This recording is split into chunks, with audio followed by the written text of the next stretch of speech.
the Bullhorn Betty Kids Club.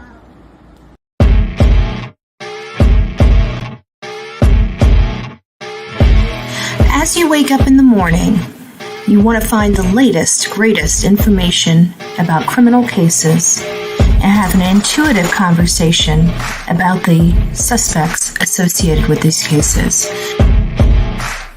Head over to the Bullhorn Betty channel on YouTube.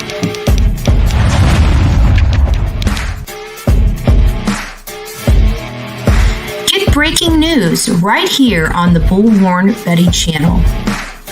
Welcome to the Bullhorn Betty Coffee Club. Enjoy your stay and enjoy your day.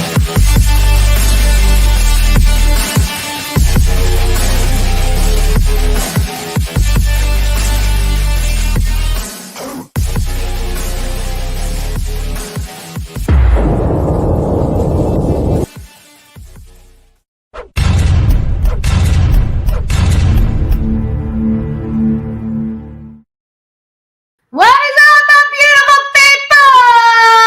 Adjust your volume if you do not like me screaming in your ear. Oh, come on now. That ain't even bullshit. That's horseshit. I'm just saying, happy Manic Monday, y'all. I know you're getting up. You're probably getting ready for work. And you got this crazy lady with blonde hair in your ear screaming. Oh, my gosh. Okay, I'll tone it down a little bit. Just wanted to see how many of you guys were awake this morning. Shut up. Oh, good gracious, good gracious. Good morning, guys. I was blessed. My beautiful ma decided to send me some coffee. Oh, but not just some coffee, not just some coffee. Not me, I'm tired. Well, me and you, I'm going to wake your butt up. I'm going to wake your butt up. Look at that. Oh, this is the second bag. The first bag's already, gone. It vaporized. It vaporized. My bacon, my first bag of bacon is a goner. Okay. I don't know what happened to it. My bacon went to sleep around 9 o'clock last night. And when I woke up at 6 a.m., my bacon was gone. It vaporized. I don't know what happened to it. No clue. No clue whatsoever. Oh, Cheeky Chops, nice to see you. Let me go through all of this. It's great to see everybody up in the house today. Unicorn, first to bless Bullhorn Betty in chat with her beautiful presence. If you guys know anything about Unicorn, she is just a spitfire. She's a spitfire. She's ready to duke it out with bad guys. Kathy, it's nice to see you. Me and you, I got your emails this morning. Thank you. Southern, it's always great. Hopefully you're cutting a rug by now. If you're not, I need to come out and take you dancing, honey. I need to take you dancing. We need to try out those new legs you got. Reach for the sky. Good morning. Nola's mom, it's always great to have you here. P.S. Good morning, Melissa, Becky, Stacy. So, Nina, it's great to have you. Sammy Wild Eyes. There we go. I had a. Well, Sammy, it's nice to see you. It's nice to see you. One Sock, great to see you. SPED teacher, nice to see you here. I know what it means, but I don't want to call you a sped. And when I read through here, it's a little tongue-tied. So never let me insult you. I didn't mean it to do that. I'm not saying you're sped. But when I read through here, it does. Oh, good Lord. Carrie, it's nice to see you. Stephanie, Lisa B, always. It's nice to have you as always. Yes, we got rain this morning. Thunder and lightning outside my door. Thunder and lightning. I haven't seen much rain yet. A few sprinkles, but it looks like it's going to be a very saturated day. Chaos. It's nice to see you. Everybody else that's coming into chat, it is nice to see you. This is going to be a hard one for Bullhorn Betty, okay? I'm going to try to keep my face normal, not green, as we go through this interview. I'm very, very pleased to be going through this interview, okay? I'm just going to say I love you guys. That's all I'm saying. Warning, bullshit alert. Just saying. I love you guys. You guys don't know how much I love you. I'm just saying, I love you. I wouldn't do this crap for anybody else, that's for sure. I had already listened to it once, but the lady was good. The lady was good. I really got some clarity on her interview. I thought she did really well. I was a little upset at some of the comments in the chat. But, you know, we can't control, well, I shouldn't say that. Everybody can control their chat. People just choose not to. And I think it's just a haven for people to bring out the inhumane in people. People need to be put in check. Thanks, B. Betty fan. Thanks, B. Betty. If anybody wants to know who my secret admirer this morning is, B. Betty woke me up on the right side of the bed. She's texting me. I was on the phone, y'all. And I didn't even check Twitter or anything. And she's texting me. She's trying to get a hold of me on like every single platform to let me know that there's something outside of my door. And I'm just in la la land. I get to work and I'm starting to study. I just finally, you know, had got a breaking point. And so I was getting ready because I had already listened to this interview. And I didn't get it. I got to tell you, I don't know what they do. My coffee, it was like an hour and a half. I didn't get to her in like an hour and a half. My coffee, don't ask me how this happened. My coffee was still hot.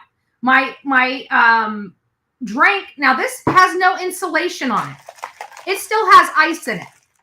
Outside the door in Florida. I don't know how they do it. Those bags are super bags. This right here was still warm. My potatoes were cold. That was the only thing that was the wrong temperature when I got it. And I don't know how that happened. I don't want to guess how it happened. We'll just say it's one of those beautiful gifts from God this morning. Everything was exactly the way it was supposed to be. So God bless you, B. Betty fan, for taking good care of me this morning. I appreciate it. I appreciate it. Good morning. Good morning, Merle's mom. It's always nice to see you. Steffers, it's nice to see you as well. So listen, guys, I got some great information out of that interview, some telling information out of that interview. You guys know how I feel. You know, I'm pretty much a straight shooter. I don't try to,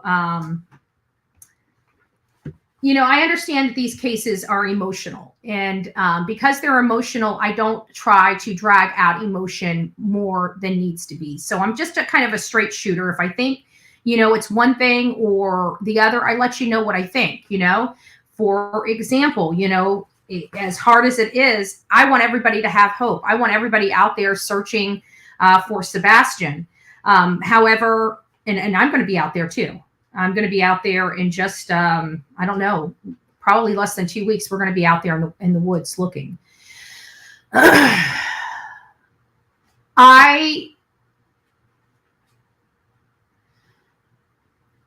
obviously in the woods for a purpose. I'm not looking at, you know, homeless camps. I'm not looking at, there's areas that I'm looking for. Okay.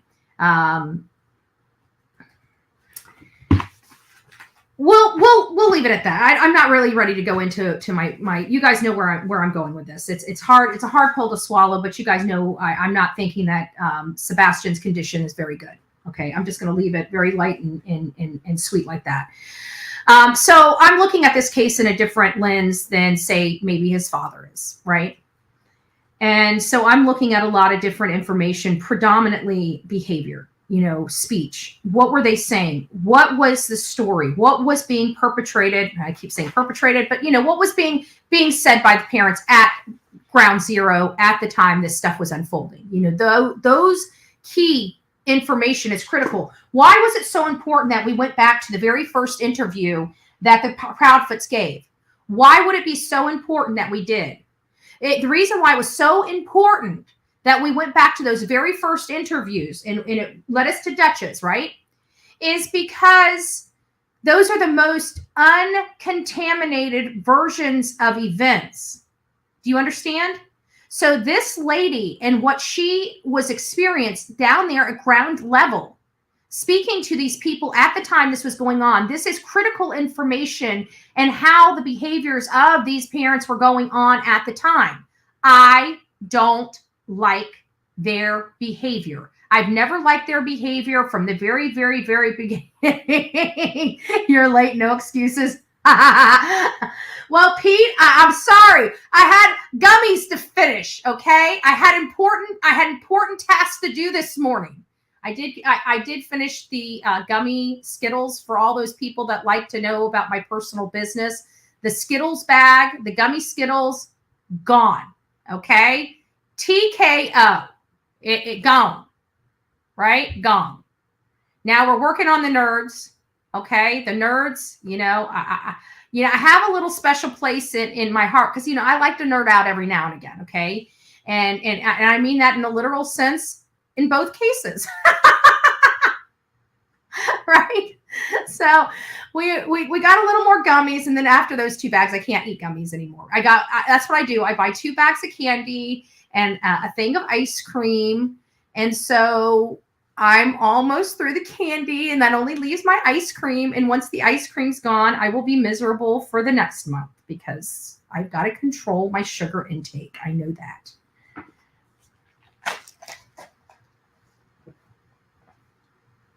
Just in case I'm not doing a good job on my sugar intake. So I am watching it. Okay, I'm watching it as I pick it up. I'm watching it as I drink it down. I love sugar. That's why I got to stay away. Sugar is my enemy. Sugar is my enemy. So we did find out some critical information, and I want you guys to we're going to go through this entire interview. I'm going to break my commentary down of this interview. It's going to be specifically, I'm going to specifically be speaking directly about the lady giving the interview, and I'm going to keep it at that. I'm going to keep this professional. Just saying. Even though, yes. But we'll get through it. We'll get through it. You guys are going to have to bear with me, okay? Yay. Me. Okay. So this is the neighbor to Chris and Katie. Well, not like right across the street neighbor. This is a neighbor from down. Okay, guys. Yeah. Okay. Yeah. Loving it. Loving it. I'm going to do my best here. So this is really good. I'm going to look this way for a second while I get through this portion of this commentary. So you know what? I'm just going to take this off. So anyways, this is Bobby. Okay. So that's the neighbor. Bobby is the neighbor of Chris and Katie, but not a direct across the street neighbor, just a community neighbor down the holler, right? Down the road, right? And she seems like a busybody. She seems like she wants to know what's going on in her neighborhood. Seems like she is the, like I got Glenn. Glenn's the neighborhood watch guy around here. He's a retired guy. I have no problem. You want the keys to my house when I'm gone? You want to watch my house? You go right ahead. You if you want to go around and piss around my neighbor, my house, go ahead. If you want to keep everybody away, do what you need to do, right? So he's, always talking to all the neighbors and, keeping them up. Like if our light goes out, he's one of the first people on the phone with the county. Hey, we need a new light bulb up here. Really good guy, always looking out for his neighbors, always willing to take care of something. And I guarantee if somebody went missing in this neighborhood, he would be kind of like a Bobby, and, just wanting to address something with the law enforcement and going around and saying, hey, what was on your cameras? She wants to know what's going on in her neighborhood, and God bless her. She's got children. She's probably very concerned about what could have happened. She's probably concerned for her own children, naturally. But as parents, when we buy homes in safe areas, we want to be able to allow our children certain freedoms. Oh, thank you, SPED teacher. I'm going to get that. I'll spit it out. Thank you. God bless you, honey. God bless you. They don't want to be, they want to be able to watch, but they have the security. I mean, you're not spending $600,000 on a home in a neighborhood to be a hover parent. Okay. You like the idea of your children having a safe place to play. If they want to ride their bike around the community, they should be able to. So a lot of the parents here probably are one of those parents that love their neighborhood, bought in that community because it's a safe place to live, so they can allow their children some additional freedoms that they probably wouldn't allow in other areas of that community. So there probably are a lot of parents that are on edge saying, wait a minute, we have a missing child. What is going on? It sounds like Bobby is one of those people that wanted to know what was going on. This is happening in her backyard. This is her community. These are people around her children. And there's a lot of stuff. And I've got a lot of stuff that we are going to be discussing in this interview. Some key factors that I thought were very important. So we're going to stop and I'm going to point those things out to you as we come along. But one of the things that I want to point out is, one, I believe her story. I believe what she's saying in that she knows personally is true. And I believe that what she is saying as a third person, hearing it from a person that had firsthand knowledge. I think that, not third person, second person, she had secondhand knowledge of some things, talking to her neighbors and stuff like that. But she also had firsthand knowledge for the videos that she did or, actually visibly saw herself. I don't see the neighbors having any reason to manipulate. I like the fact that she was honest about not being able to corroborate. I heard Terry Lynn was out with her and stuff like that. That's really good. I'm glad Terry Lynn has that connection. But I have to be honest with you. I honestly believe that what she was saying was truthful in a lot of sense, because she didn't really just go in with all of the information that was just being peddled out there. Like this creator was asking her whether or not she had witnessed the mattress in the garage. And of course, like she said, we've witnessed the mattress in the garage. The mattress in the garage is probably one standing up on its side. I remember when one of my first bed was the Nautilus sleep system. I don't know if you guys know that it's like a sleep number bed, but it's a different system. And this was way back in 2000s or whatever. But, my dad had that bed in his garage for literally ever. And it was because I did not have room for the bed at my house. So seeing a bed in a garage is not really that uncommon. My bed stayed in his garage for well over a year before I was able to get it. So I just wanted to point that out, that I don't think that when they are referring to the bed in the garage, I don't think they're referring to it being like laid down, like somebody sleeping on it, bed in the garage. That's not the vibe I was getting when they were discussing this bed in the garage. Just FYI. Oh, thank you, Mally Cat. It's nice to see you. Nice to see you. So without further ado, I want to get into, let me just put that up just a little bit. I want to get into this interview. One of the good things is that this creator just kind of doesn't really give a whole lot of commentary, kind of just jumps right into the interview. And once the interview's over, not really a whole lot of commentary, and then out the interview they go. So there's not a whole lot. This interview started literally right out the gate. So I wanted to hear her whole entire thing. I actually skipped the first 20 or so minutes of it to get right into the heart of what she was saying, because when you're short on time, you got to get to the meat and potatoes. And so I knew that the softball, the warming up questions are at the beginning, and then you kind of start getting into the meat and potatoes. So I just kind of skipped to the stuff that I really needed to listen to and hold in on. So some of this, the first 20 minutes of it, outside of a couple little places in that first 20 minutes, I didn't hear the entire thing. So we'll be hearing that, and you'll be getting my authentic commentary on at least the first 20 minutes of this interview. But without further ado, we're going to jump right in and start breaking this down. Some key information that goes to what I'm looking at was in here. It did some of this stuff. It did help fill in the blanks. And of course, this is going to be one of those interviews we're going to want to review several times, because I know that there's going to be something pulled out of it each and every time that we review it. So without further ado, I'm going to go ahead and get moving so we can this is a long interview. We're going to be here for a little minute. Well, I don't know that I was in your group from day one. I was in another group not really even, honestly, day one was such a trauma, just dramatic day that I don't even think, the only thing I was in on day one was our neighborhood group, because that's where Katie had first commented about him being gone. So no. So we have a group, a neighborhood group. If anybody is in this neighborhood group, just FYI, if anybody could ever clip just that very first initial post that Katie made in that group, if anybody happens to have that, I would really like to see it, just to see what was written in the chat. So if anybody has that, oh, good morning, guidance. I hope you're feeling better, love bug. And along with Karen, me too.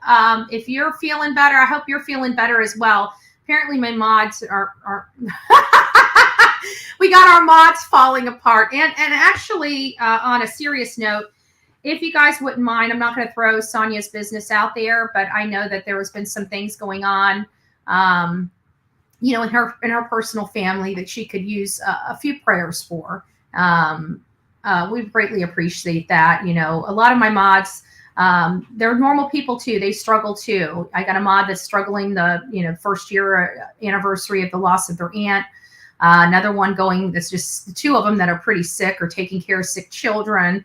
So if anybody just say a prayer, say a prayer for everybody that's struggling this morning. That'd be awesome. So this I don't even remember where I was going with this. So I'll just go ahead and keep playing. Well, actually, I wasn't in any Facebook groups. That's awesome. The post for the Facebook groups. The post for the Facebook group. If anybody has that initial post from Katie Proudfoot, I would really greatly appreciate it. Please send it to bullhornbetty@gmail.com. bullhornbetty@gmail.com.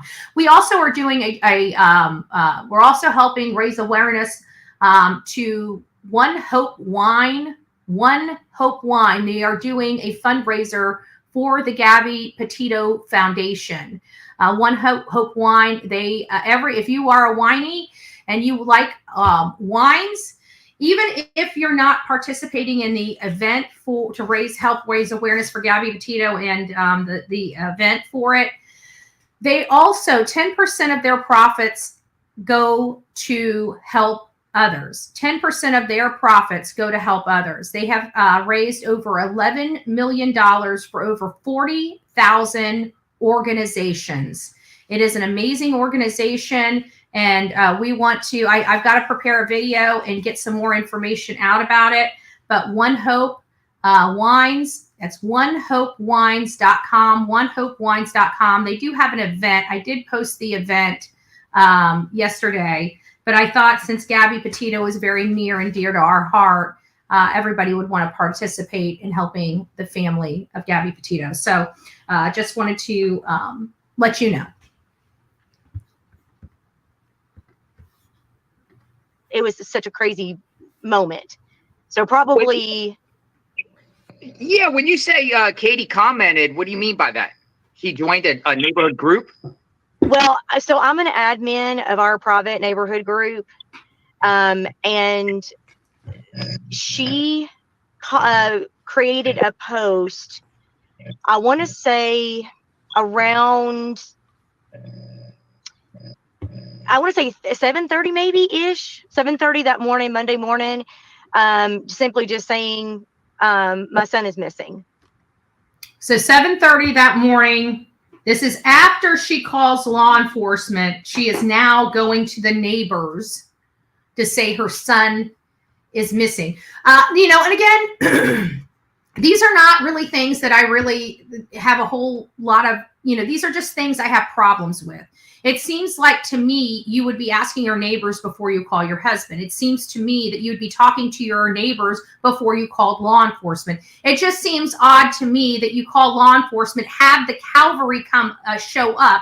It's now this huge orchestration, and then you go to tell your neighbors what's going on. That is a behavior issue that I have a problem with.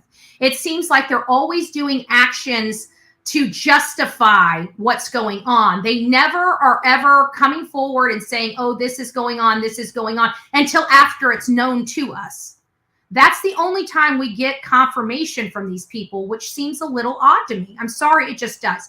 I've got to be careful with how much commentary I give this soon up front, because again, this is a long interview. And kind of commented on a little bit about him. Like, I think she made the comment about how tall he was, and that he was autistic and he was missing. Please check your cameras. It was just like a 2-liner, just real quick, shooting it out there. So like maybe like an hour and a half, hour something after she and Chris that we found. My question is, did she throw a photo into it? Was there a photo? You know, you're saying you that your son's missing, and you put that statement together. Did she throw a photo out there when she was asking if anybody's seen her son? That's interesting too. I'm curious about that. Found out that they called and reported Sebastian missing. Correct. It was, yes, because I think that from what I understood, she called around 6:30 that morning, I think. Was it about 6:30, I think is? Yeah. Okay. So yeah, it was. And I think from what another neighbor said, that she actually caught her SUV leaving the neighborhood right before that, or right after that. And so it was, she did all that and then came back. And then I guess that's when she put it on the Facebook page. But I also remember what I thought was very odd was shortly before that, another neighbor. So if their house is here, if you're going up Stafford, a little bit farther up Stafford, was actually the first one to ask, hey, what's all going on in the neighborhood? Because my older son left to go to work that morning approximately. We're going to want to listen and pay very, very close attention right here, guys. Okay. This is important. This is the first contacts with Katie. What she's saying is important. 8 o'clock, and there was already police all up and down Stafford, like just covering it. And they were already out walking around and stuff. And so I don't know, I guess she saw some of that traffic as she was leaving to go to work, and she posted first on the Facebook page. And then Katie, after that, is when she posted, and I went back to find that, and that previous neighbor deleted her post. What about Katie's post? I don't know.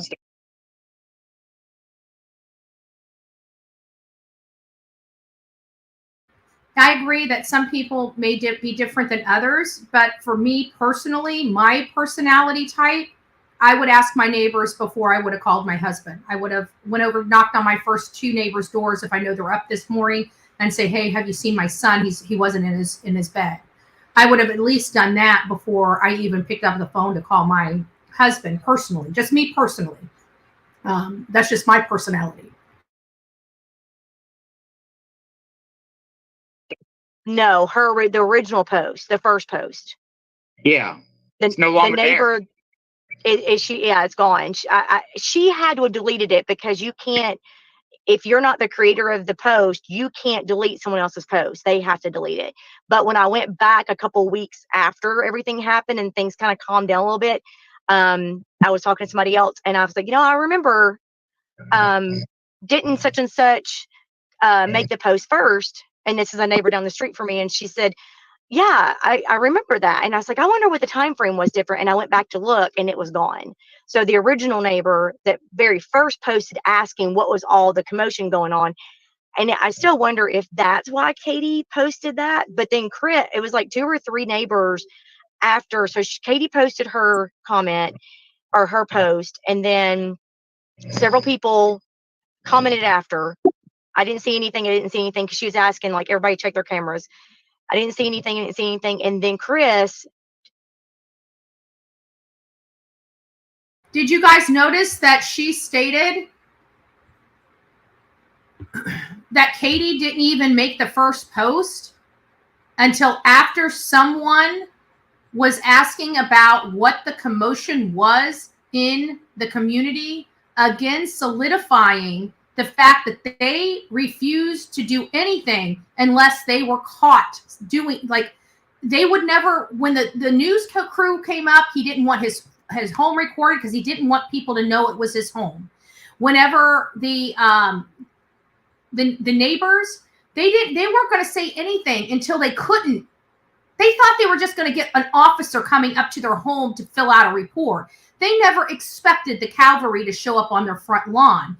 And it forced them to make a post in their community chat. Otherwise, she would have made a community chat long before somebody was questioning whether or not what that commotion was in their community. She said nothing to that point. Just like she said nothing to media until the case started turning toward a criminal investigation. These are key behavioral traits that we cannot look past. These are behaviors of these parents that don't bode with normal society.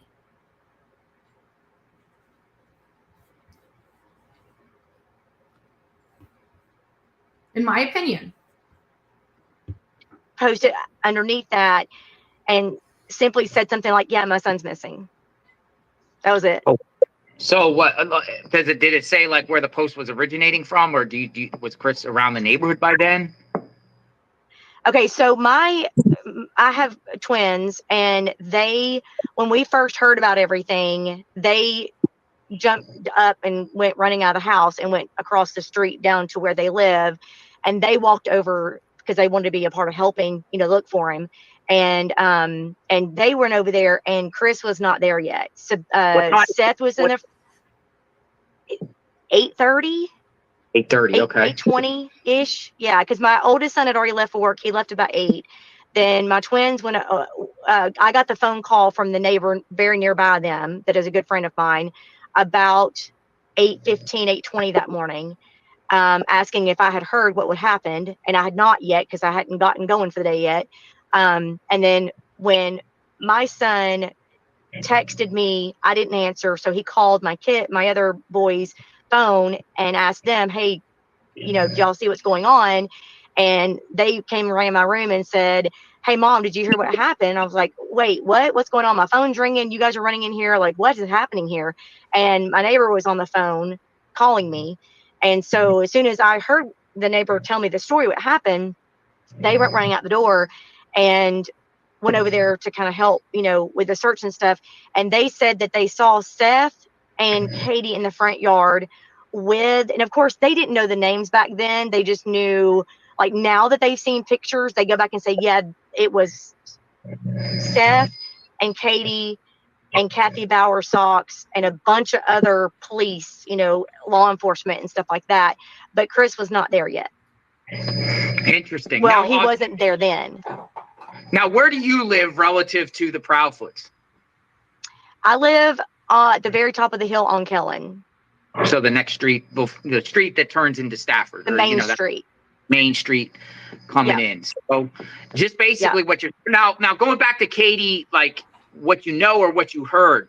When was Katie driving around in her SUV? Like a time frame? Like when do you think she was driving around in her SUV looking for fashion, like she claims? Right. So there's so many different things here because the neighbor that I actually spoke with, that I'm friends with, she's the one that has the camera on the corner of Stafford and Kellen. And I'm not going to mention her name, but she's the one that the camera footage got leaked without her knowledge and her permission, that everybody has seen. But I've directly spoken with her. And then I also have directly spoken with a couple other neighbors that live very close to the Proudfoot's house. And the neighbor that I spoke with the very first time that morning, she said that when she was taking her kids to school, this is where you need to listen. Katie was already back from looking. She had just got back from looking, and the kids have to be in school at 7:30. And so she normally leaves the house at 7 to take her kids to school. But Katie was already back and in the front yard, and all the cops and stuff were there. So she stopped for a minute to talk to her, took her to school. My neighbor that had the camera footage told me that her timeline is not working correctly. But when she puts it all together with the sunrise and then the bus coming through and all of that, she said it was approximately about 6 o'clock, 6:15, 6:20. It was right in between supposedly when she discovered him missing. Supposedly she gets up, she runs around the house, she gets dressed, and she drives out of the neighborhood and that kind of thing and goes looking for him. But I know the neighbor next, if you're looking at the Proudfoot's house on the left, when she went running out of her house hysterical, the neighbor next to her was already out. You know, of course, everybody's getting up, getting ready for work, getting kids ready for school. Bus comes 6:45,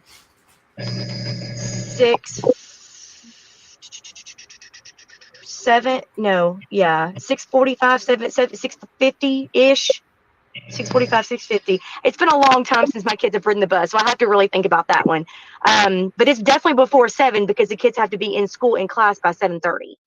And we're the last pick up before he actually goes to school because we're right next to the school.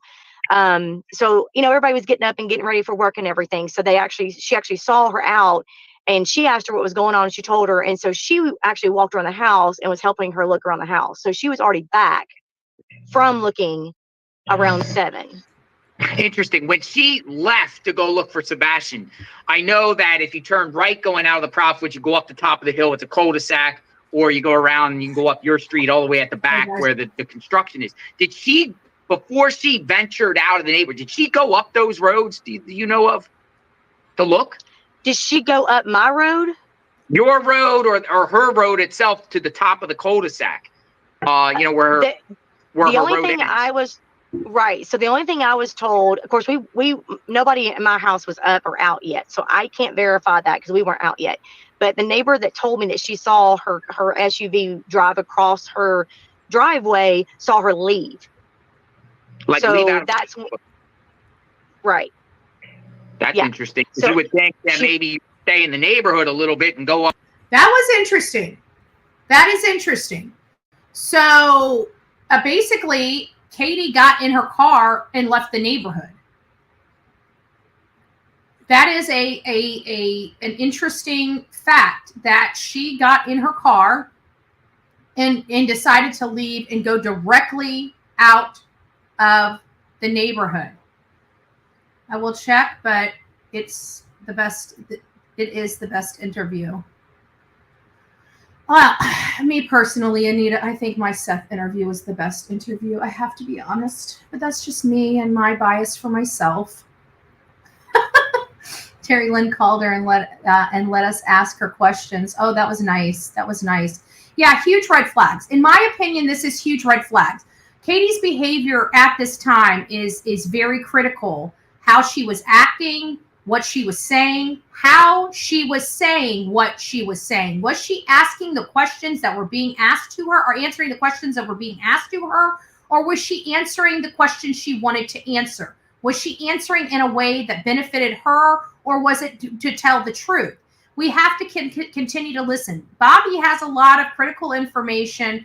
I just want to shout out to Bobby. You know, thank you for being brave enough to come up and tell your story. I know it's obviously been some significant time. There must be some reason that's pushing her to do this, and I'd have to believe it has to do with the lack of law enforcement having public relations and the community getting upset and frustrated and no longer wanting you to be silent about what they know to be true. Because at the end of the day, they're wanting to know what happened too, and their own law enforcement's blocking this community. And you can tell in her voice, she's concerned. She's concerned for her community. She's concerned for her own children. She's concerned for herself.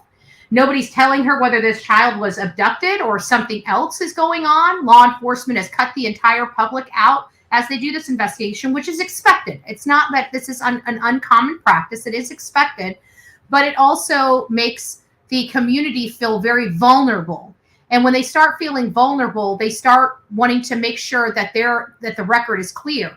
And so we're probably going to start having a little more and more of the neighbors coming out and possibly speaking out as they get frustrated with law enforcement shutting the community out of this and not telling them anything. It's just making them feel very uneasy, I think, in my opinion. I don't know that to be true. I don't know this lady. I can't be inside her head. It's just, to me, when I listened to the interview the first time, it seems to me that the reason why she's here is because she's concerned and frustrated, in my opinion.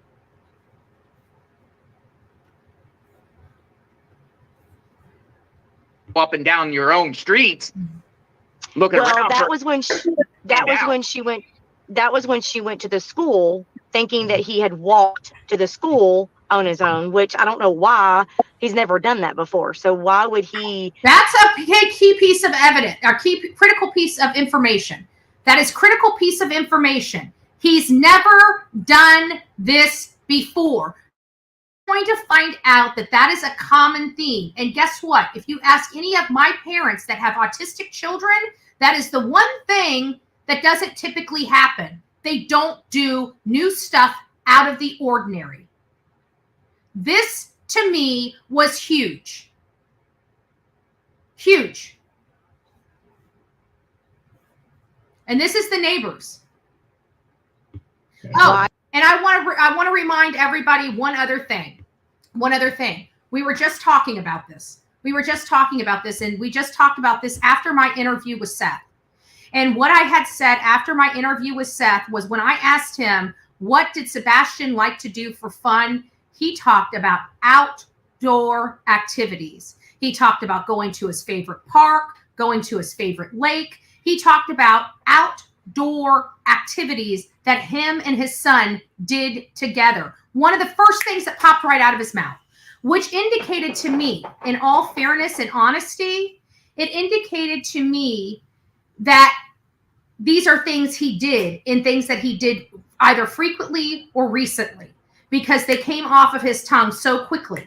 That was one thing I said Katie never did in all of her interviews. When asked, she's never even taken, she says that they went to Lowe's, making her shaky voice. Yeah, we went to Lowe's and got those little creative, kits, and he loved building those. But she never once showed us one piece he's ever made. Look at this.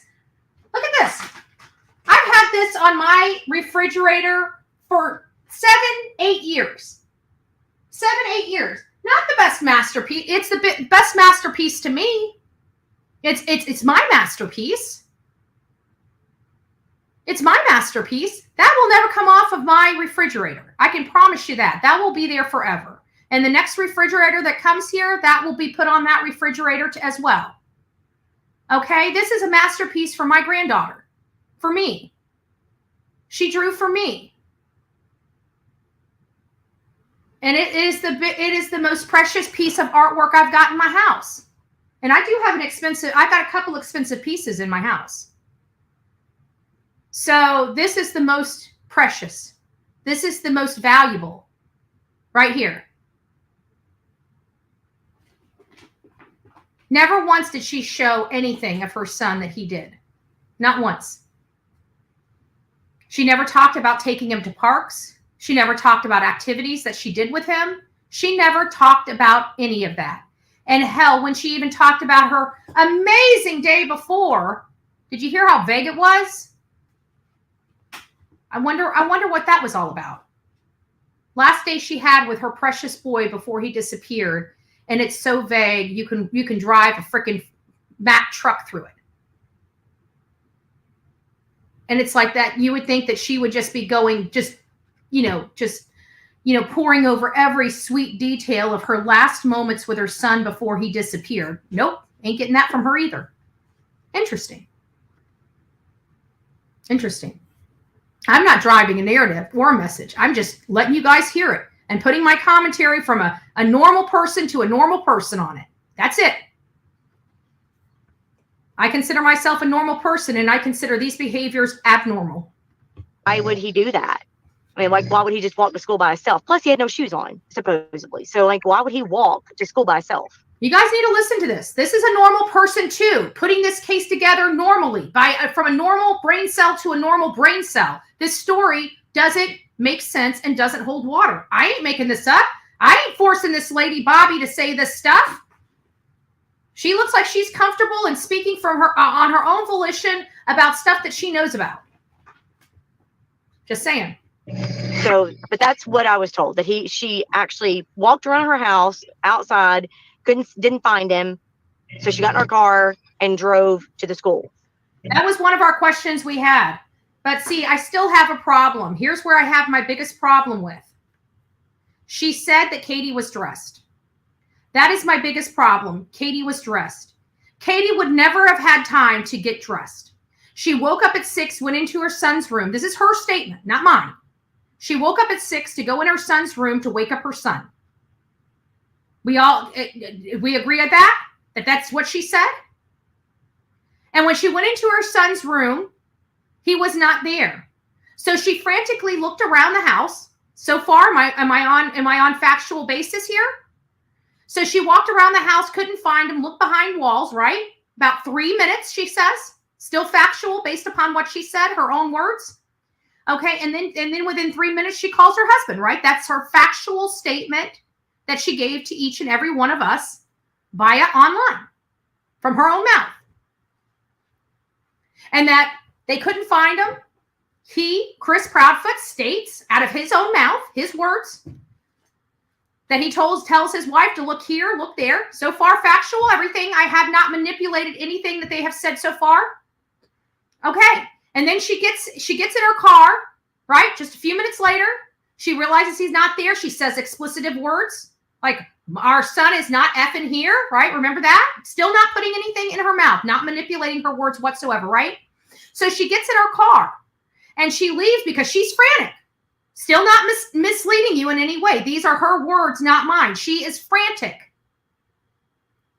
She's inconsolable, according to her and Chris. Still not manipulating their words and not taking them out of context. She gets in the car. She goes. She's such a hot mess express. Chris had to call 911. Her words, not mine. So far, am I on track with not manipulating the words? Then he calls law enforcement. He says within 20 minutes, we find out that's incorrect. It was actually 33 to 34 minutes from, well, about 31 minutes from the time she actually called him. So still on track with not manipulating their words. When did she have time to get dressed in regular clothes during that story? Yet the neighbor saw her fully dressed, which I suspected would be the case. When did she have time to get dressed? She says she woke up, and part of her normal routines is when she wakes up, she goes in to wake up her son. Her son wasn't there. All hell broke loose. When, throughout all that hell breaking loose, did she have time to put on clothes? She should have been in pajamas and curlers in her hair. And I'm being facetious with the curlers in her hair, but you know what I'm talking about. Just saying. I had a funny feeling that would be the case. Just saying. I didn't know, and I did not speak to this neighbor, nor have I spoke to any neighbor about this. I've been trying to find out whether she's been in street clothes or was in pajamas for 3 months. 3 months. And so this neighbor has confirmed at least one suspicion I had, is that she was in regular clothing. That's a concern for me, because this lady should not be in regular clothing. Mom should still have been in pajamas when law enforcement arrived. Just saying. Okay. And was back by 7. Around that time. At least actually before that. Yeah. Does Sebastian, did he take the bus to school, or did Katie take him in her car? From what the neighbor...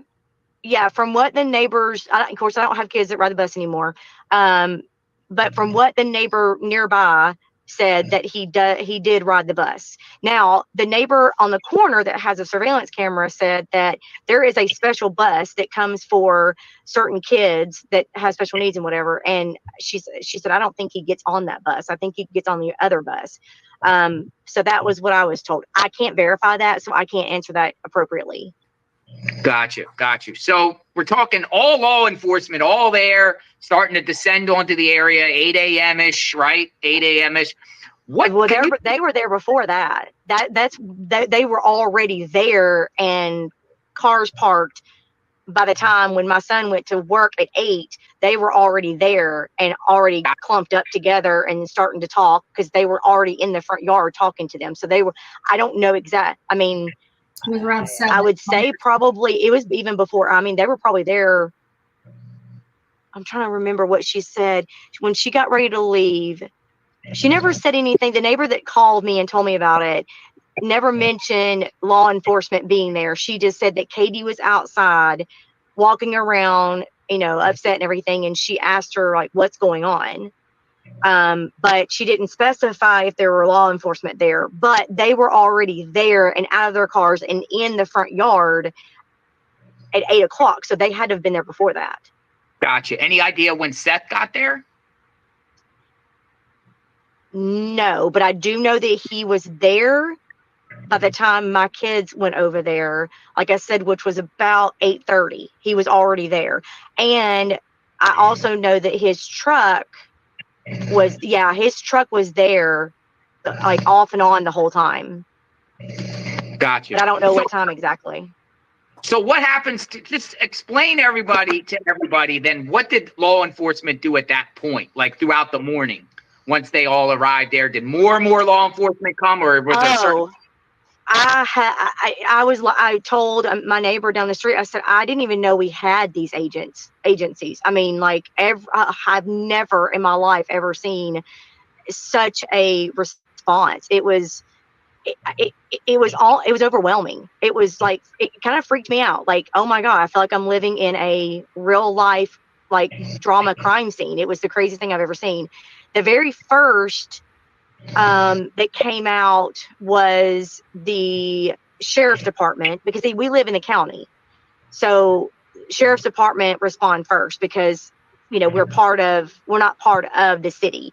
So they came out first and they literally walked all up and down and around and everything. And then they came door to door and asked everybody, who all had cameras and whatnot. What did you see? What do you know? Whatever. And then it was, now of course I'm having to really go back in my head. It's been a little while. It was later on that afternoon, they brought some dogs in and they started walking around. They came around the houses and asked everybody to walk around their own property, look underneath stuff, in anything that's unlocked. So all of us up and down my street, everybody, my neighbors came out with me. She and I walked together, walked all up and down our yards, all across the street, up and through the cul-de-sac, down the street a little bit. There's a barbed wire fence behind us as of right now where the new construction is, so you can't get over that, but we could walk around it. And so we both walked up and around that, just looked everywhere that was kind of close by. And then I noticed that they had the drones up. So there's something else I want to note here is that all of these people, the neighbors, everything, are out there looking. Seth is out in his truck searching. All the neighbors are up in an uproar. They're seeing law enforcement out there searching. They're searching high and low their properties. You know who isn't? 2 people. Actually, more than 2 people. The whole entire Proudfoot clan. And guess what? Still to this day, 3 months later, that information hasn't changed yet. Just thought I'd throw that out there. I didn't make those facts up. Those facts are the facts because they are the facts. This is the choices that Chris and Katie chose to make. Nobody else. Nobody else.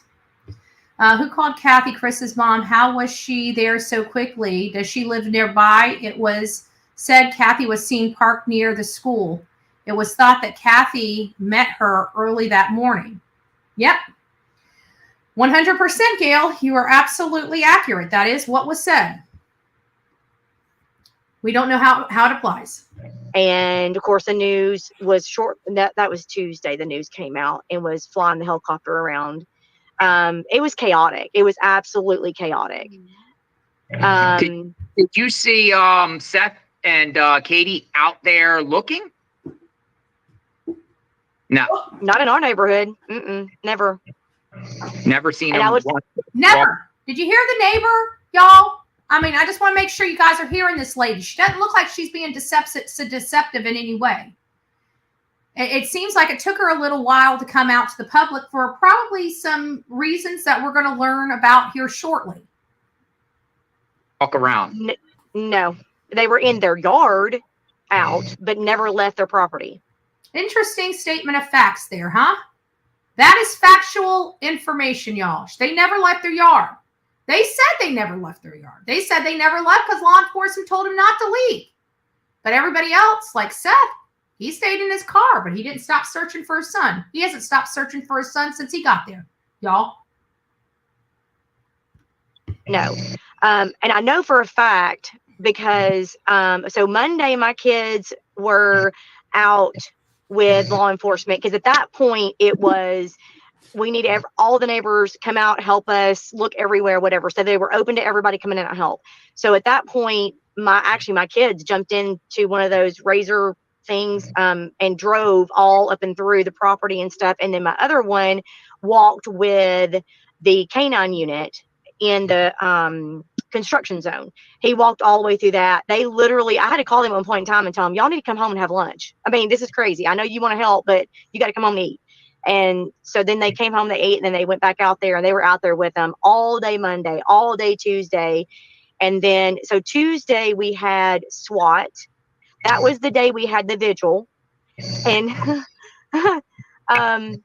it was interesting because we put out a post on the neighborhood group that we're having a vigil, and everybody's invited, but we want it to be just the neighborhood only because we want it to be a private vigil just for our neighborhood and for the family. We were hoping if we made it more personal like that the family would come and they wouldn't be overwhelmed with all this. That was the other thing. Good God, the traffic. The second that it got out, we had tons of people just driving up and down the street, just looking and watching. I'm like, I don't know what you're going to do to help. We're flooded already with police. I don't know what outsiders coming in are going to do. I mean, it was chaotic as it was anyway, and now you got all these extra people coming out there, so it just got so chaotic. But so Tuesday night we planned the vigil, went down there, got in a big circle, introducing everybody, and there's neighbors. I don't want to get too personal here. There are neighbors. Actually, we have I think 2, maybe 3 sets of neighbors that are in law enforcement. They're in different counties. One of them is actually a part of Hendersonville police, and then the other 2 are from other counties. They came to the vigil. And matter of fact, the one that is part of Hendersonville has been in a neighborhood since almost the beginning. Know them very well, good people. And he was down there with a flashlight because we had so many people driving up and down and around and circling and going up and down and circling and coming back and forth. And we're just like, good grief. The Proudfoots sent, I don't know who it was, but they came down and we were all introducing ourselves, and they introduced themselves as aunt and uncle. The Proudfoots? Don't have a aunt and uncle? Proudfoots. Apparently, I don't know if it was somebody's brother, or that's what they introduced themselves as. We are, maybe it was Sebastian's aunt and uncle. Chris and Maybe Katie that's what it was. Chris and Katie said they were their aunt and uncle? Well, it wasn't. Chris and Katie didn't come. They sent family members, and when they introduced themselves as we're aunts and uncles. Why so I guess Sebastian's aunt and uncle. Why didn't Chris? Did Seth go? No. So no Seth, no Proudfoots. They basically sent their own representatives, family members that claim they ran. That's correct. Yes. I got 2 questions back on the first day. When do you know that Chris arrived home? I did not, because I didn't know. I had never met them. They moved in and nobody knew them. Like, this is interesting. So now we're coming up to a spot that I thought was ultra interesting. I'm going to go ahead and stop it right here and give some commentary and some correlation. So we've been talking about this case for some time, and there are some key details that we've been discussing related to this case. Carrie, yes, there is the private vigil. I want to go ahead and address the private vigil, and then we'll get on to, where were we on this? Hold on, let me just back this up. They moved in. Oh, yeah. And then we'll get on to they moved in. I'm going to write this down so I don't lose my train of thought, because there's so much going on here. Okay. So the first thing we're going to address is the first vigil. The first vigil. Here was the problem with why Seth did not attend the first vigil. If you guys remember, Seth was in the woods. He was searching for his son of the first vigil. There was no good reason why Chris and Katie could not have been down there for the vigil. Obviously, they have not, and nor would it have been searching at the time of this vigil, because they haven't searched at all. They haven't left their house. Okay? This is something common we see in parents facing certain issues. Okay? This is, you know, we have to go back to the Wests. How did the West behave? The Wests behaved exactly like the Proudfoots. The Wells. The Wells have acted exactly like the Proudfoots. Letitia Stout has acted exactly like the Proudfoots. So there are behaviors being seen here. There's behaviors being seen here that can be attributed to other people's behaviors that have been seen in other cases. Most of the people that I'm talking about are currently behind bars serving time for hurting their children, with the exception of Don Wells and Candace Bly. They have not yet, but they are also in Tennessee. These other cases are not, right? These other cases were in states where they actually know how to investigate child crimes. The state of Tennessee, I will stand on my platform each and every day and say, if you want to harm your child and get away with it, the state of Tennessee is the best place for you to go. And that's sad. And until Tennessee cleans up their reputation and cleans up their act, I'm going to stand on my platform and say it just like that. And their little, ST and HT programs that they're doing and trying to hide this fact, this nasty little fact, by showing, oh, look what we do for children, doesn't work for people like me. State of Tennessee. We know smoke and mirrors. You know why? Because I worked in politics. I know all the dirty dirt. I know how states are run, how counties should be run.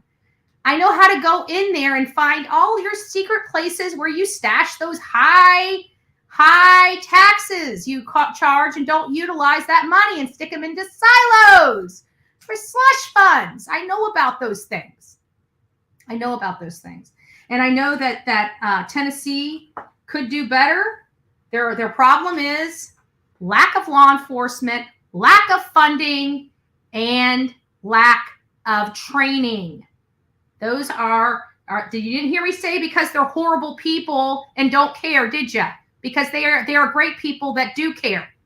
Trust me. Nobody in law enforcement, most people in law enforcement aren't there for the lofty paycheck. Okay? Nor are they there to risk their life every single day for a bunch of ungrateful, citizens, right? But they do it because they love their community. They do it because they love the job. They love helping people. And the majority of their job truly is helping people. And so they get that. Now, one thing that we noticed, we were talking about Sebastian Rogers' case as well as Madeline Soto's case. And one thing that I identified with both of those cases to you guys was the fact that both of those people were isolated. We learned that at 13 years old, Madeline would not even know how to walk to any of her friends' homes. That to me is very odd, because I was walking to my friend's home when I was 7 and 8 years old down the road to play. And for her not to even know where her friends live is very telling at 13 years old. Sorry. And I brought up that she was isolated. And then I also brought up the fact that we've identified that the Proudfoots isolated, and they isolated their son. And I even so much as said and went to as far to say, I bet you Katie's one of those mothers that when they get home, she wants her son to go right into his room and play in his room alone. Get away from me. And guess what? I have a feeling after this interview, that was right on the money. Right on the money. And we are about to hear how right on the money that analysis was. Again, Bullhorn Betty does have a great batting average on here, despite what the hate channels would like to say. The hate channels lie to you because they do not want to look at their own behaviors and their crap reporting, because their reporting is just that, crap.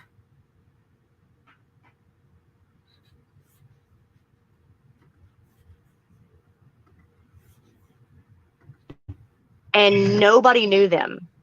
Like, I still don't know anybody that really knows them. Like, nobody ever. This is isolated because I didn't know. I had never met them. They moved in and nobody knew them.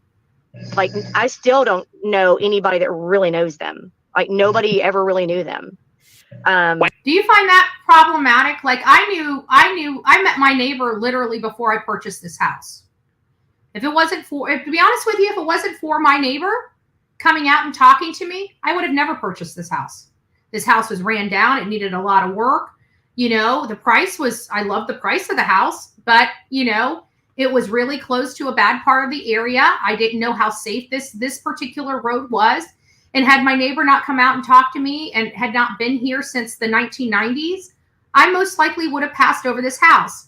I don't love this house. This house has a weird floor plan and a weird design.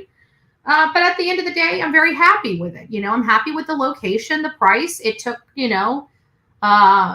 a year to get this house habitable, you know, and then I've had two hurricanes, which the floor's got to be replaced, but all the windows that we've installed and everything held up. I'm on my second roof in Florida, you know, so I know my neighbors. Do I know all of my neighbors? No. But I know, you know, my neighbor across the street, my two neighbors, they see me here and there. But my neighbor right next to me, he sees me all the time. And if he doesn't see me, he always comes over here and knocks on the door. If I don't go out there and move my trash can, or he doesn't see life out of me, he'll bring up something over to say hi. So I find it odd that they have no contact after their time at their home with, you know, their neighbors. They have none. So it's problematic for me, you know, their behavior. They're very isolating.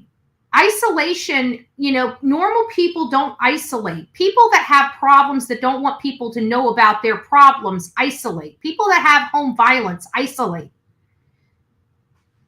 These are not normal behaviors. You're listening to this lady here, and this lady, you know, is talking to her neighbors, knows her neighbors, is social, and these people isolate. Nobody even knows who they are. That's scary. Your neighbors don't even know who you are, and then one day they wake up with you strangers, and they got their whole lives turned upside down because your child is missing that many of them didn't even know you had. Because there's no signs of a child living at that home. No playground, no bicycle, no nothing. There's no photos on the wall. There's no toys. There's no nothing that she looks at. I bet you the reason why he's got pennies and paper clips to play with is because that's what she gave him to play with. I don't know. I'm being facetious because I'm kind of don't like her. And so when did they move in? Do you know? I think, well, so apparently it was a year and a half ago. Gotcha.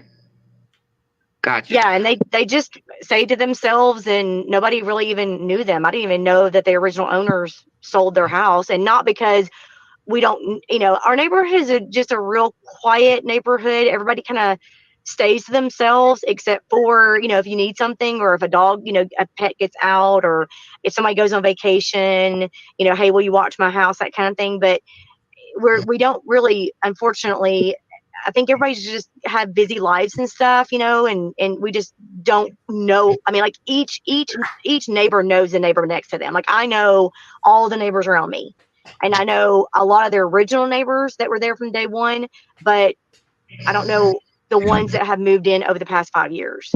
And I think with COVID, that kind of messed everything up too. Gotcha. Somebody put in the chat, what time does the trash get picked up in the morning? This is interesting. That is the biggest misconception. Here we go with the whole light thing, right? This is where we're going. So one more thing first. The very first day, the dogs. You saw dogs out there. You saw. Oh yes, did you absolutely. See the dogs going a specific direction or area? Did you see them centered around a certain area, or did they pick up any scent? Okay, so there was no scent that was picked up from their house. Wow. To anywhere. How? Not one scent, y'all. I'm telling y'all. There's no flipping way, y'all. There's no way. That is a clean up. They cleaned up. There's no blessed way a child is leaving without shoes, and they cannot find a blessed scent. Even in an environmental where the wind changes, they would still pick the scent. They would just go the wrong way. They got nothing. How often did that boy really go outside that home? How often? Was he a prisoner inside that home? Did they ever do anything with him? Anything at all? I'm just not a blessed scent. You can't make this stuff up, and I can't drill reality into people. This is a major issue. A major blessed issue. This boy, the reason why law enforcement can't say this boy walked out of the house is because they don't know where this boy is. There's no evidence that this boy has ever walked out of that house. I told you that the lack of evidence is the most damaging piece of evidence here, because to me, you're right, Green-Eyed PI, Sebastian didn't like outside.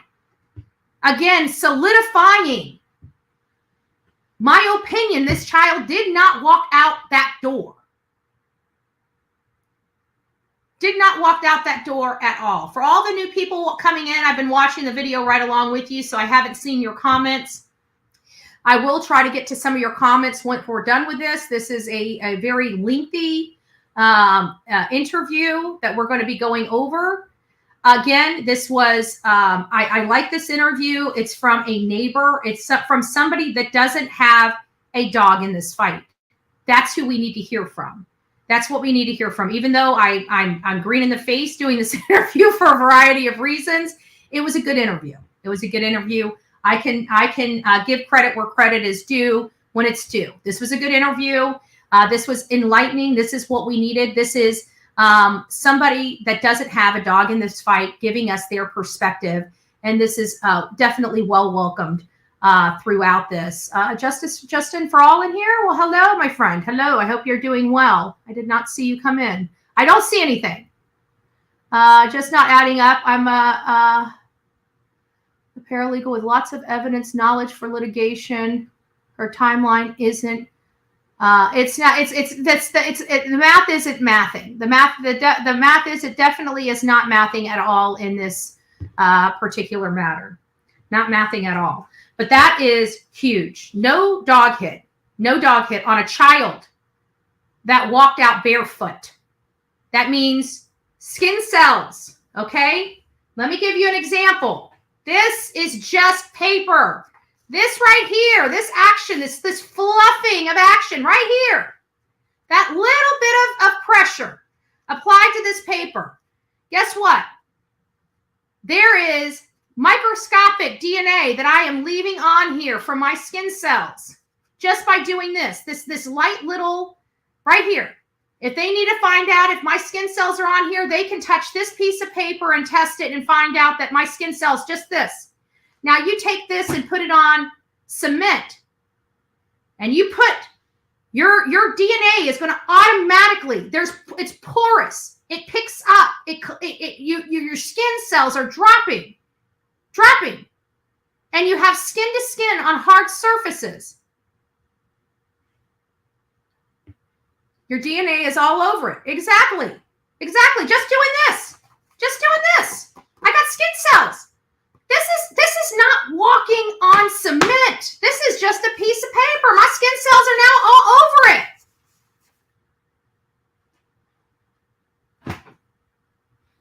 So if this soft piece of paper is collecting my DNA in my skin cells, what do you think a sidewalk is collecting?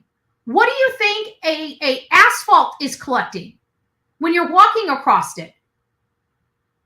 It's collecting those skin cells. And then those skin cells are dropping into the pores, the open pores. So even if the water washes it away or the cars wash it away, you still have pockets in that cement and pockets in that asphalt that will hold that for a little moment. Not forever, but definitely for a few hours. Enough to get a scent.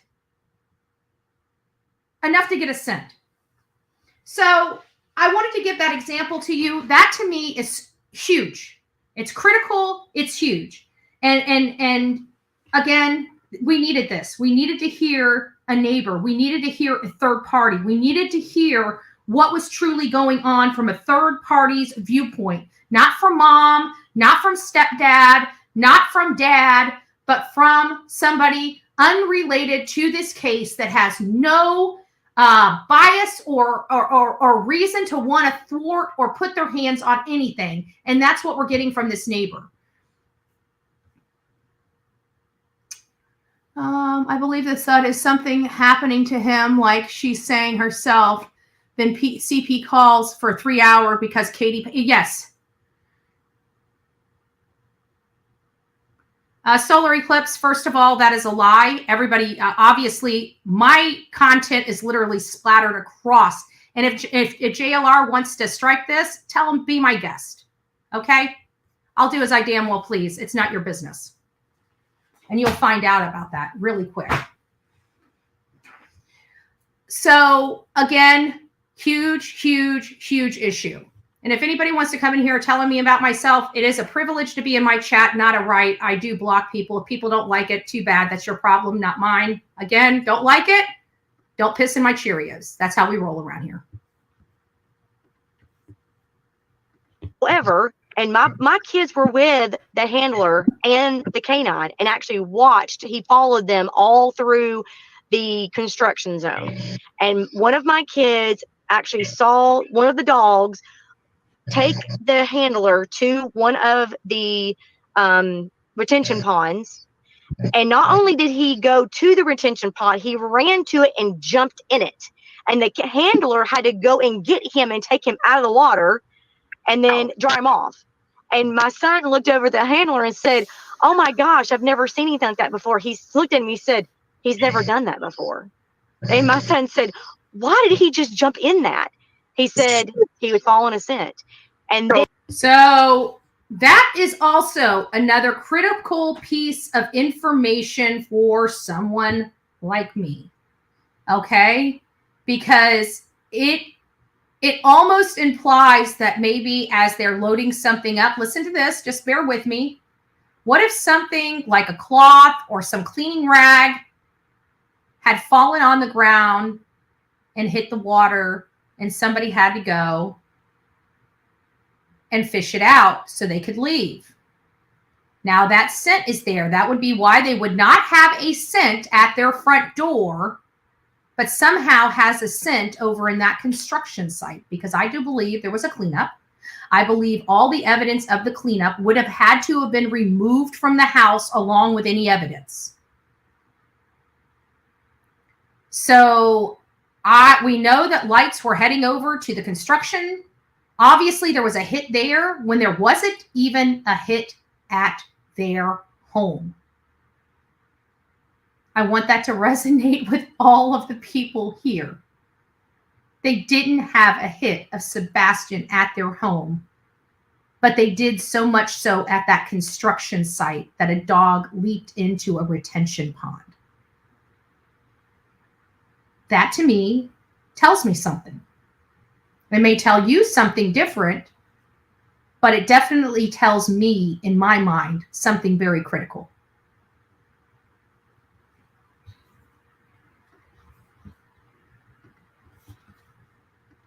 And the other on that, did they go in the water? Did they take scuba divers or anything in there? supposedly, when I told Seth that when I met him at the most recent vigil, he said they drained the pond twice and nothing.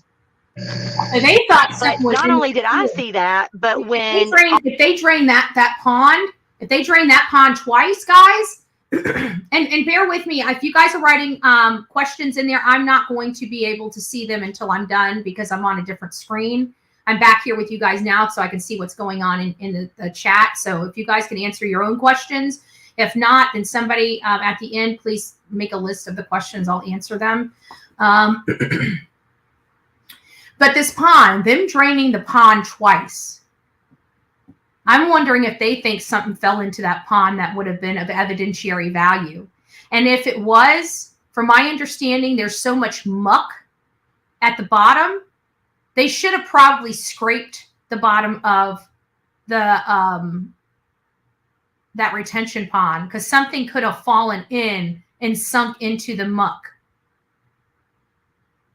There's always, in those retaining ponds, there is at least a foot of muck, at least minimum of muck at the bottom of that pond that could have been scraped out and gone through.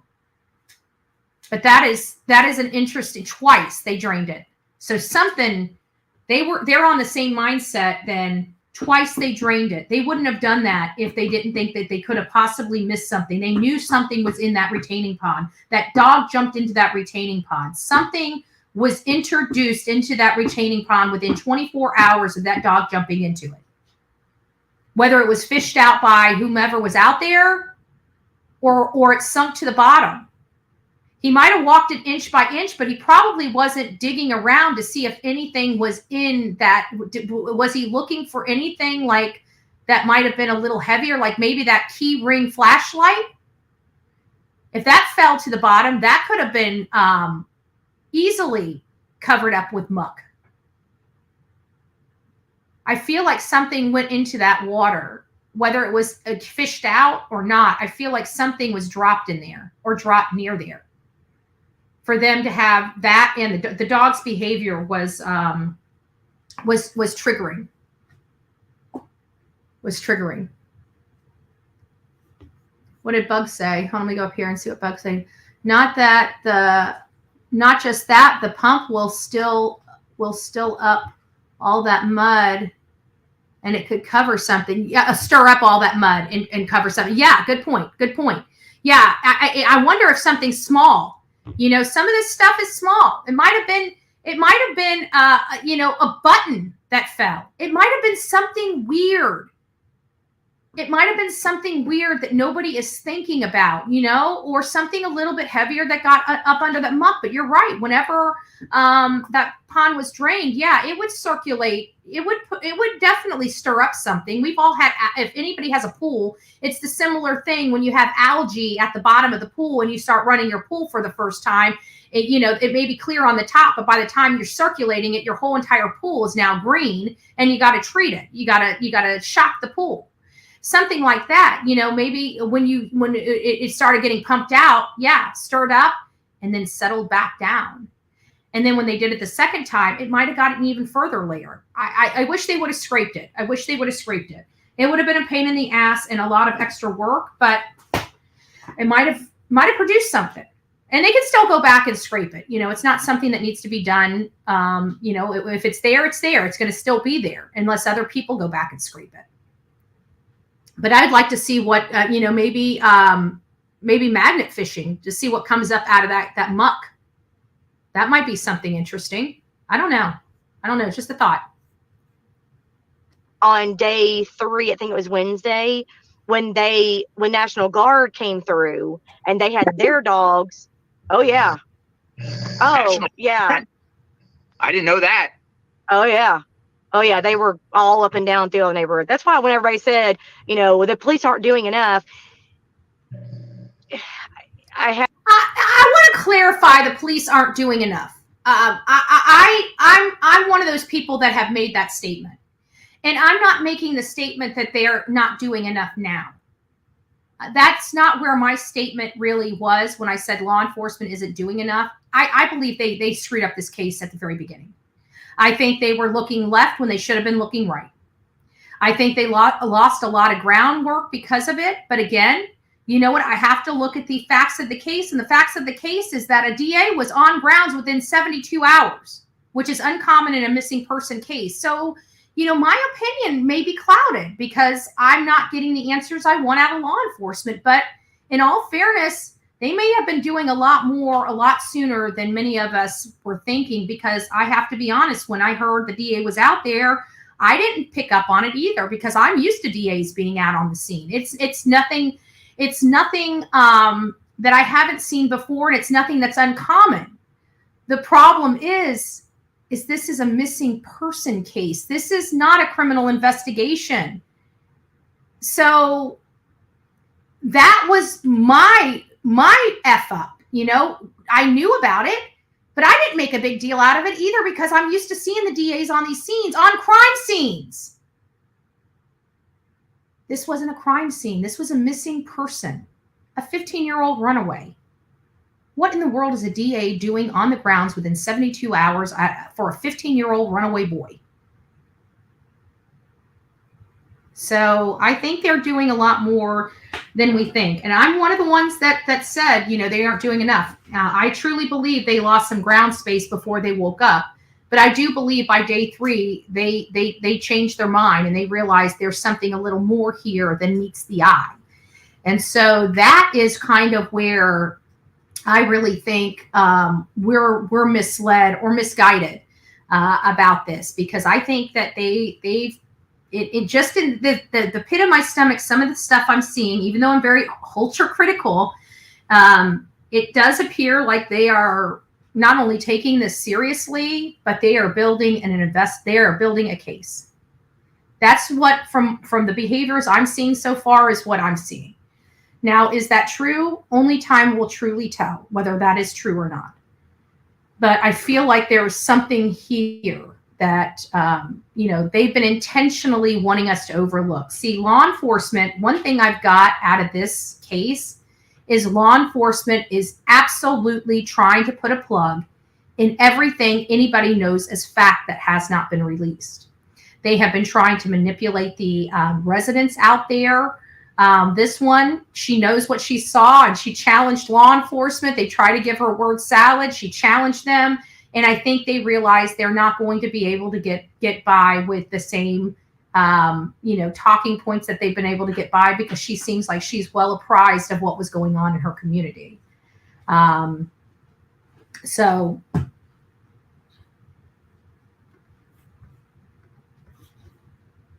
have some of my own personal thoughts about that, but I will tell you right now, we had we had the Sumner County Sheriff's Office, we had Hendersonville Police, we had state troopers, we had National Guard, we had drones, we had helicopters, we had canines, we had 2 sets of different canines, and the National Guard brought theirs. Now, guys, here's the thing. She says state troopers, and state troopers have always been a part of, some of these investigations. But one of the critical roles of the state troopers that they have mastered, and a lot of people go to their experts for this, is crime scene reconstruction. The state troopers have a lot of technology because they deal with automobile accidents, and they have to at end time try to find fault, and the only way they can find fault is going through reconstructing the crime scene to make sure that pieces would be falling in the places that they need to fall. Hey River, it's nice to see you. So they do this. They are very, very good on reconstruction.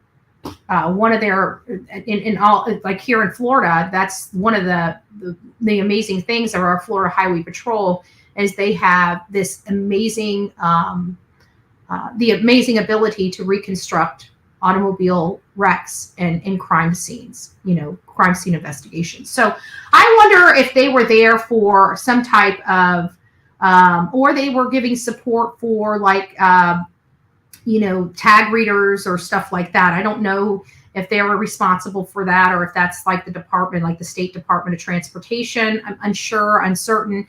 But when I heard state troopers, especially like with Alec Murdaugh and stuff like that, and of course Stephen Smith, the state troopers are key to that reconstruction of that scene.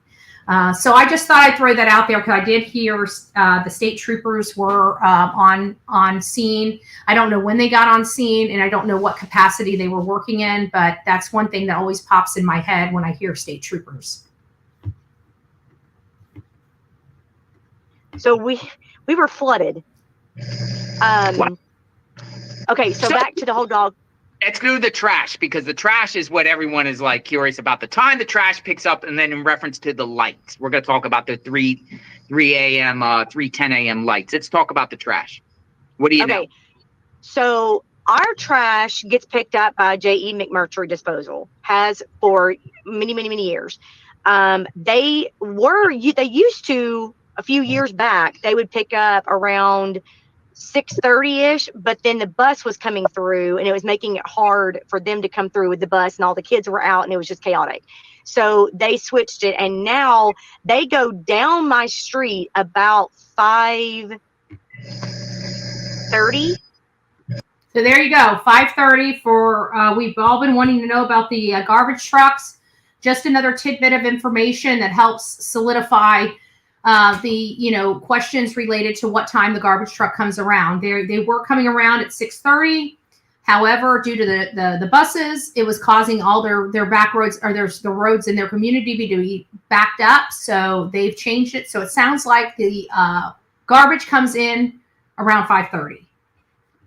5-ish, between 5:15-ish, 5:20, something like that. There you go. Every Monday morning. Every Monday morning. That's going down my hill, though. That's not when they come in and they're going around it. That's when they're coming back down. So, yeah.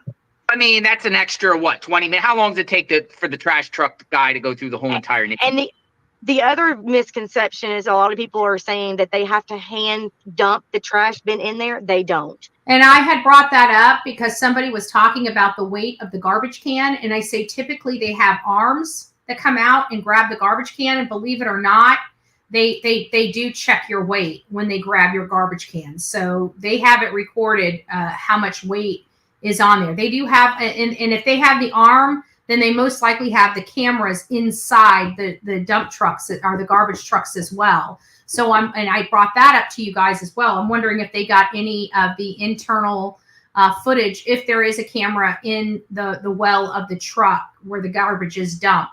They do that because if there is any type of, because people throw stuff in the garbage that they're not supposed to throw in the garbage.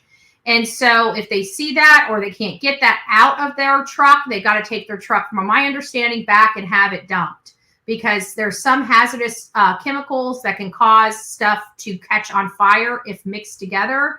So those cameras are actually to protect the, the disposal process. So I don't know if those are in there, but if they've got the ones with the arms, my understanding is most of those do have the cameras inside. It's a new truck. They have an arm and it does it for them. So that was another thing where they're having to pick up these big, no, they're not. They have an arm. They roll it over to the arm, connect it to the arm, and they dump it in. You can hear it. I mean, it's not quiet. It's loud. I mean, you hear the arm doing all that. So by the time they collect the trash coming up the street, though, not going down it. They're collecting it as they come up. So I guess they're probably in the neighborhood just like around 5, just before 5. And they're out of there before the buses come. Yes. Or the bus comes, or the, Absolutely. You said buses. Where's trash go?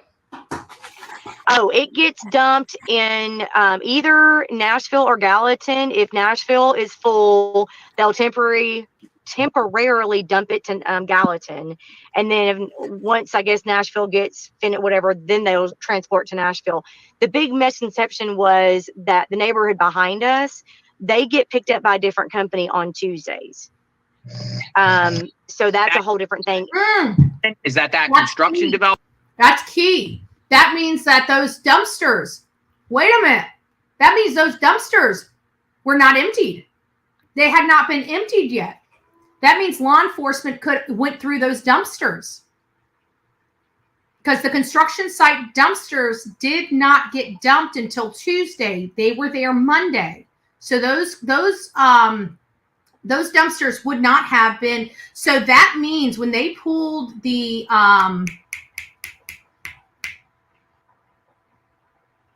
then why in the heck were they in a Kentucky?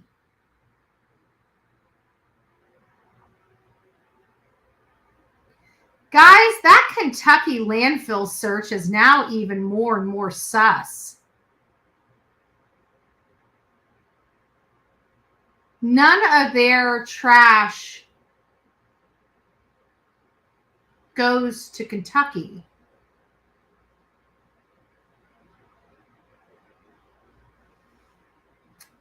That's interesting.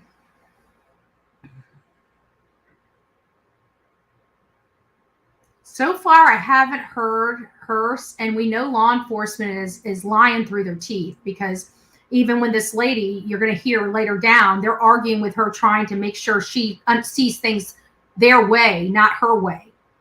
And Kentucky is the building site. What building site? They were at I'm confused. Unless they got a tip. But that tip would have had to have a little more. Why in the world would they be in Kentucky? Search dog hit on the dumpster. The dumpster's good. But Merle's mom, you just heard her. Those dumpsters weren't dumped until Tuesday. They would have been at the dump. And she says that they go to, let's rewind where those dumpsters go. Hold on a second. Let's just rewind about a minute. Let's listen to this whole thing. They collect the trash coming up the street, though, not going down it. They're collecting it as they come up. So I guess they're probably in the neighborhood just like around 5, just before 5. And they're out of there before the buses come.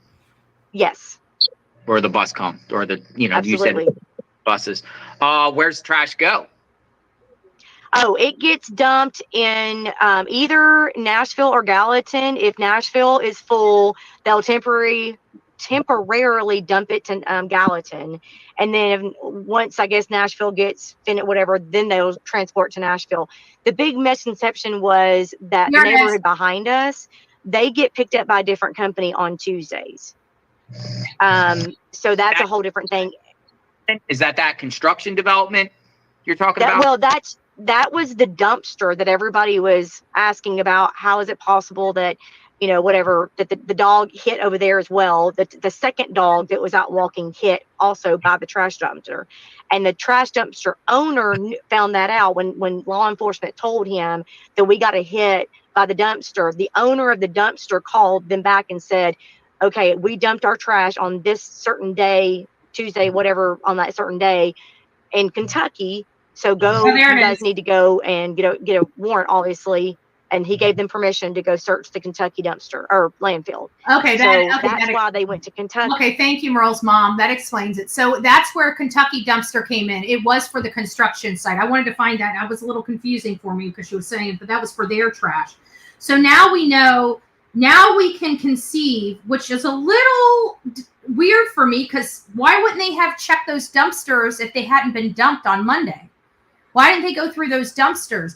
And they gave the owner of the dumpsters told them that they took the dumpsters over to the Kentucky landfill to dump them, and so they got the warrant for the Kentucky landfill. Which again, now we're starting to see a picture painted, y'all, because right now we've got no scent at the house.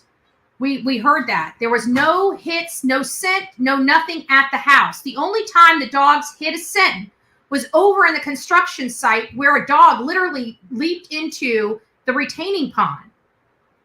The dumpsters over there are associated, which we knew, and I was just clarifying it. And we talked about this once before, that those came from the construction site. But one thing we didn't have is the fact there was no hit at their home. The only hit was over there at the construction site, almost implying that Sebastian never touched the ground before he got over to the construction area. And couldn't leave a scent on the ground because he wasn't on the ground when he went over to the construction area. And the only other hit was in the retaining pond and the dumpster. That is a clear indicator to law enforcement, and believe me, they are thinking just like that. So we have no scent at the house, but we have scent way over here. What does that imply to each and every one of my audience members here? Because maybe there's something I'm not thinking about. Unless he levitated over to the construction site. Because they're looking for a live child on Monday. They checked the dumpsters with a drone. Thank you, Hatter. Thank you. So now we're getting clarification. So that's what it was. They were looking for a missing child. They didn't go dumpster diving that day. It sounds like the trash was picked up that Tuesday. That's when it popped in their head. Hey, we need to check that trash. That's where it was hit. The trash was no longer there. So they reached out to the dumpster owner. He told them right where he had it and where he dumped that dumpster. He remembered, and they were able to get a warrant and search that area. So now we have a clear. We're getting a picture painted for us right here. This is kind of closing a lot of the gaps that we had. For me, it's closing some holes, some necessary, and it's still not boding well with Chris or Katie. This is still not, in my opinion, helpful to Chris or Katie. This is absolutely, in my opinion, damaging them even more. This interview here. And then I was told that they also checked Gallatin and Nashville as well. That night, Katie claims the night of the 25th that Sebastian takes the trash out after they arrived home from going out to dinner. Go ahead. There's no specific footage of that. The neighbor that has the Ring door camera that saw that, she said to me on the phone that the only thing you can see is a silhouette. She said you cannot see a physical person. There is absolutely no physical proof of Sebastian being at their house that night after dinner.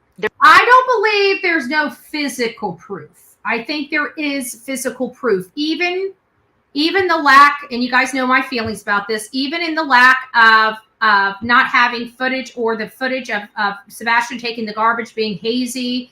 I believe that, through their digital FBI, as well as the alphabet soup, they have programs that can detect height and weight of a person. Katie and Sebastian are significantly different in height and weight. So I think they would be able to tell just by the silhouette at the garbage can the height and weight. Will they be able to determine 100% conclusively that it's Sebastian or Katie? No, they would not be able to, but they would be able to identify that this person is XYZ height and XYZ weight. And the only person that is that height and weight would be this person. So I think that they can gap that who was at the garbage can. So for all the people that say it's hazy, it can be hazy. It doesn't matter. They can still determine height and weight. Okay. And that at this point, Katie's a significantly taller than him and significantly heavier than him.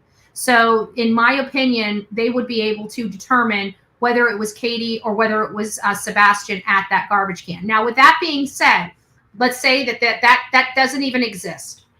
That footage doesn't, the hazy footage of somebody taking the garbage to the road does not exist. I still believe that there's evidence that he came home. And the evidence, in my opinion, that he came home will always come down to his shoes. I truly believe if they did anything with this child before he made it home, their first thought is not to grab his shoes to put him by the front door. It's not. I mean, could it happen? Yes, but we're talking about normal people's behavior. And in my opinion, I don't see somebody ripping shoes off. It makes no sense. So in my opinion, the shoes are really the critical key factor as to whether this boy walked in. Now, could they have taken it off and staged this? Of course they would. But why? Because it looks more sus that his shoes are there. Because in my opinion, I think they screwed up and his shoes should not be there. Somebody forgot to put the shoes on the boy when they took him out of the house. That is my personal opinion. And that's why I truly believe he was there. And if he was already gone, let's look at it from a different lens. If he truly wasn't in that home when he came home, then there would have been no reason for all that activity in the middle of the night. Just saying. Because it would have all been done and taken care of long before that. In my opinion.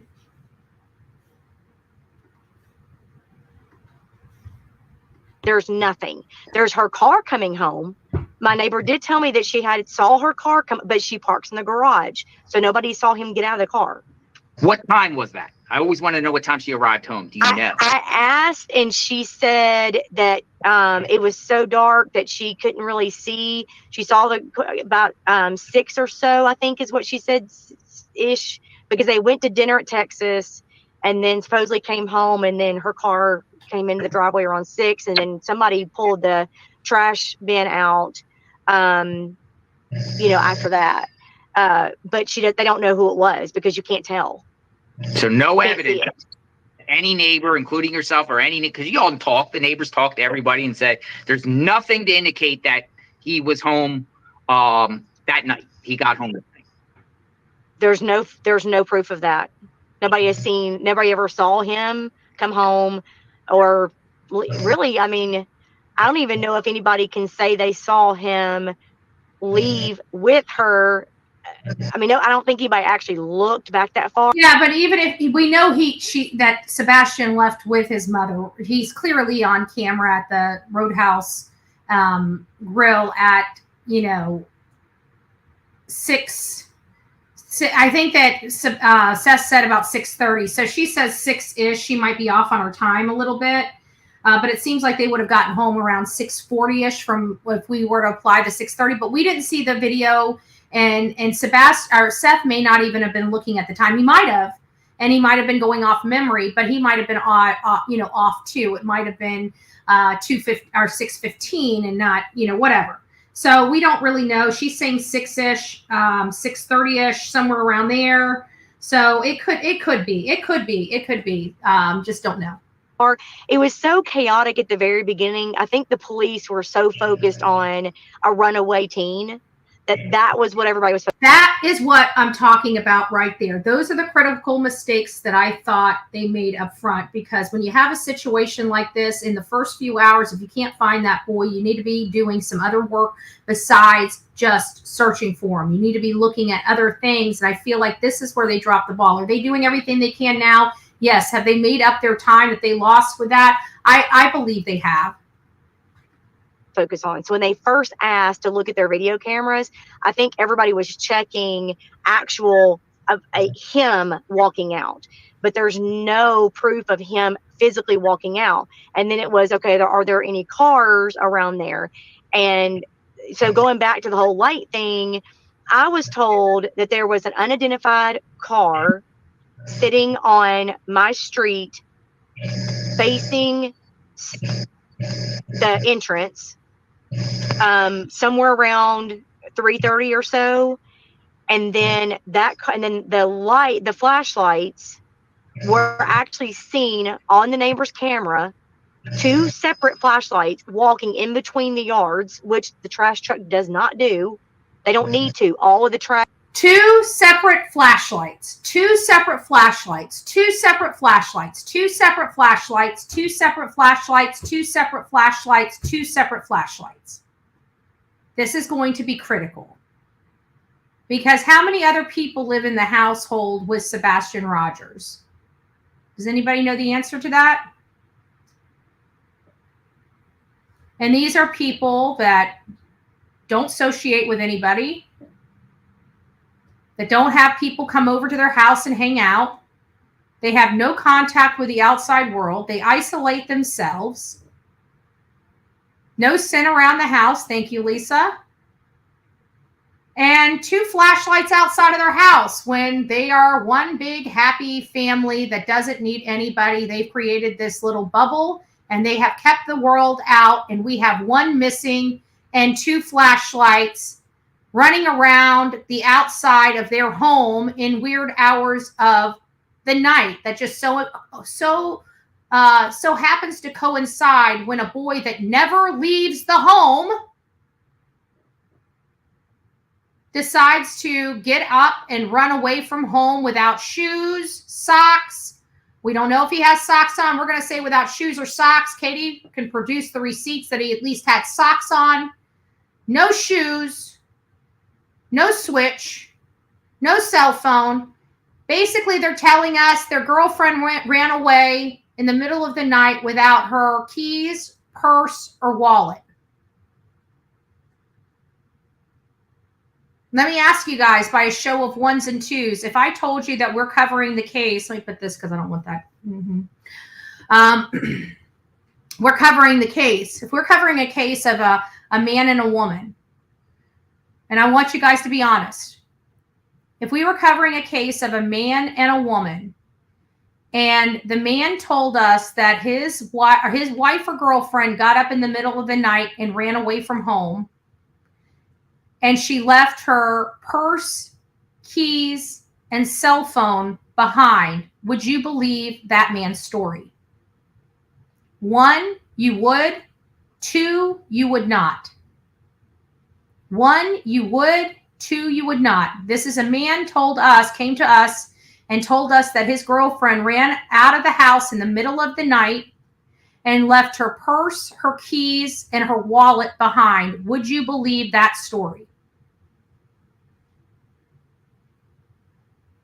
So if we would not believe the story put in that way, why would we believe a story of a boy that never leaves his home, would willingly get up in the middle of the night, leave shoes that he is adamant about putting on, much like a woman's purse? Didn't leave any, left everything behind. He didn't take his shoes. He didn't take a jacket. He didn't take any snacks.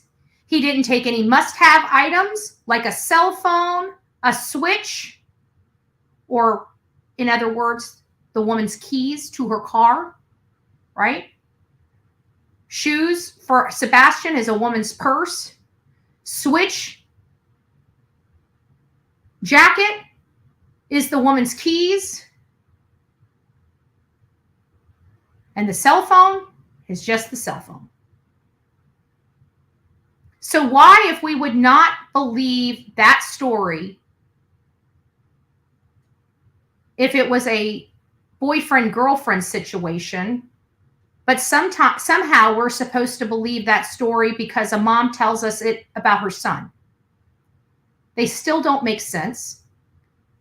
There's no way it would happen. And we call BS.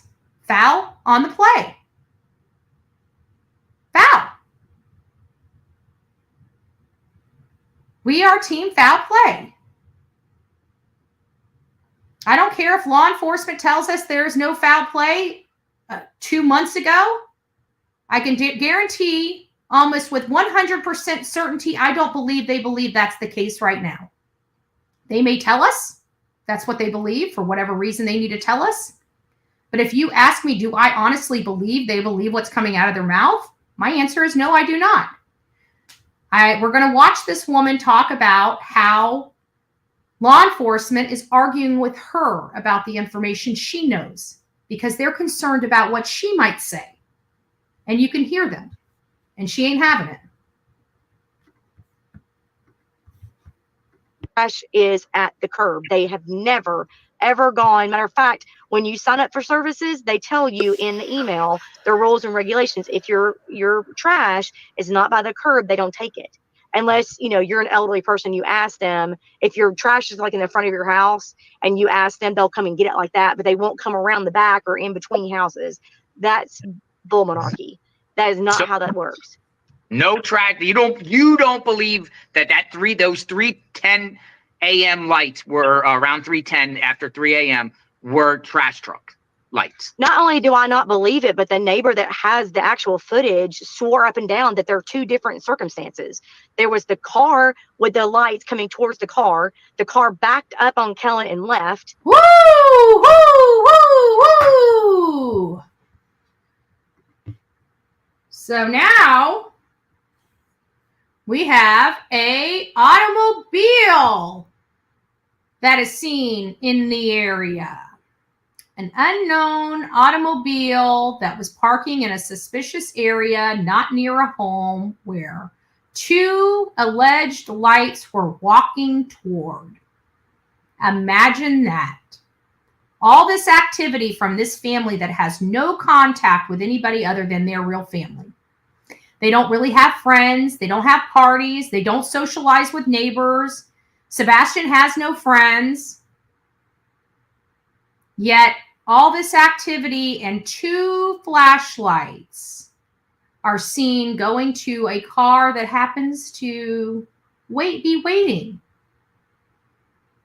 Let's listen to what law enforcement, I wonder what law enforcement is going to try to say about this. Just curious. I wonder if they're going to try to cover up this or manipulate this so it doesn't get out. Let's see what she has to say about law enforcement.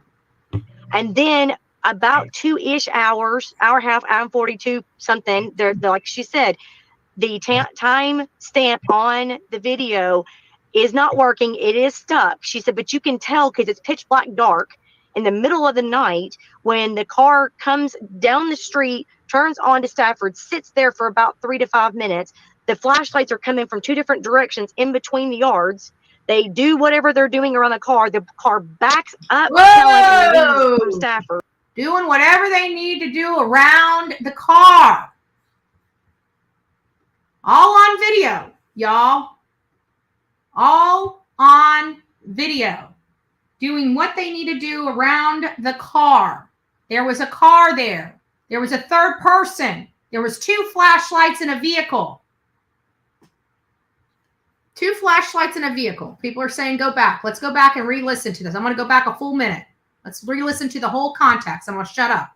And about 2-ish hours, hour and a half, hour and 42 something, they're like she said, the time stamp on the video is not working. It is stuck. She said, but you can tell because it's pitch black dark in the middle of the night when the car comes down the street, turns onto Stafford, sits there for about 3 to 5 minutes. The flashlights are coming from two different directions in between the yards. They do whatever they're doing around the car. The car backs up Kellen and leaves from Stafford. I'm sorry, backs up Kellen and leaves. And then 2 or so hours later, as the sun is just beginning to come up, you can see the trash truck. And she said, but the trash truck goes past her driveway. She said, you can see the trash truck and the light. Where's the flashlights? So did both flashlights do whatever they were doing around the car and the flashlights just poof disappear? Or did one or two of the flashlights go back toward the home? This is interesting. That's how far up on Kellen? I don't know. This is what we've got so far. So this is an interesting phenomenon that we had no knowledge about this secondary car. Let's keep going. This is getting interesting. This is starting to heat up a little bit. There is major activity around the Proudfoot home the night that Sebastian disappeared. And again, according to all their neighbors and according to them themselves, Sebastian doesn't have any friends. According to their neighbors, they don't have any friends. They thought it was ludicrous that Katie was potentially having this affair because nobody goes to their house. That was another thing Bullhorn Betty got right, by the way. I tried telling you guys that was all nonsense that I tried my hardest to get it corroborated, and the neighbor said, no way, no how. Thought I'd point that out too, since people try to say I don't have a good batting average. Lights and the back of the truck go past her driveway, go up the hill, do its business, turn around, come back down, and then within a few minutes later, the sun is coming up, and then you can see Katie's car leave, Katie's car coming back, and then you can see all the police come in. She said it's very obvious. So I asked her why the police are saying that that's trash truck, and she said, I don't know, I'm baffled, because I tell you right now, because they're lying. They don't want us to know about this activity. They don't want this. You're going to find how much they argue with this lady to try to contain some of this stuff, and she ain't buying it, so they shut down on her.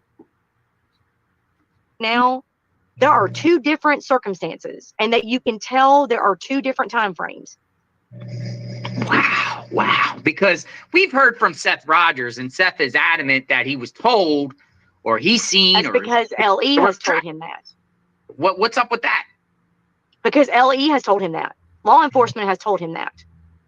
Why? So everybody's believing what law enforcement says. And this is why I say you have to be cognizant of law enforcement's policies and procedures. They will lie to you. You have to follow their behaviors if you want to understand these cases. If you listen to what they say out of their mouths, when we have cases like this where they lie straight to our face, this is why we have to do our own work and our own research, our own analysis, because law enforcement will not give us the stuff if they don't want us to have it. And if we do get it, they will lie and manipulate it because it can't be out. It goes to the integrity of their investigation.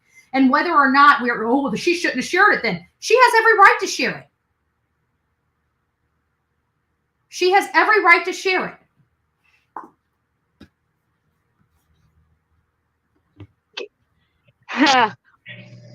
That's the question I asked. When I called, I got I think all of us are just super frustrated as this continues to go on, that we don't understand what's happened. We don't know what's happened. You know, we've all been involved in trying to find him day one. We've spread it. We've shared it on social media. You know, a lot of us were out with law enforcement the first week or so, looking for him and stuff. I mean, this shook us up to the core. It flipped our neighborhood upside down and just shook us up. I mean, nobody left their house for 2 weeks. Even the families who walk their dogs every single day, we didn't see them for 2 weeks.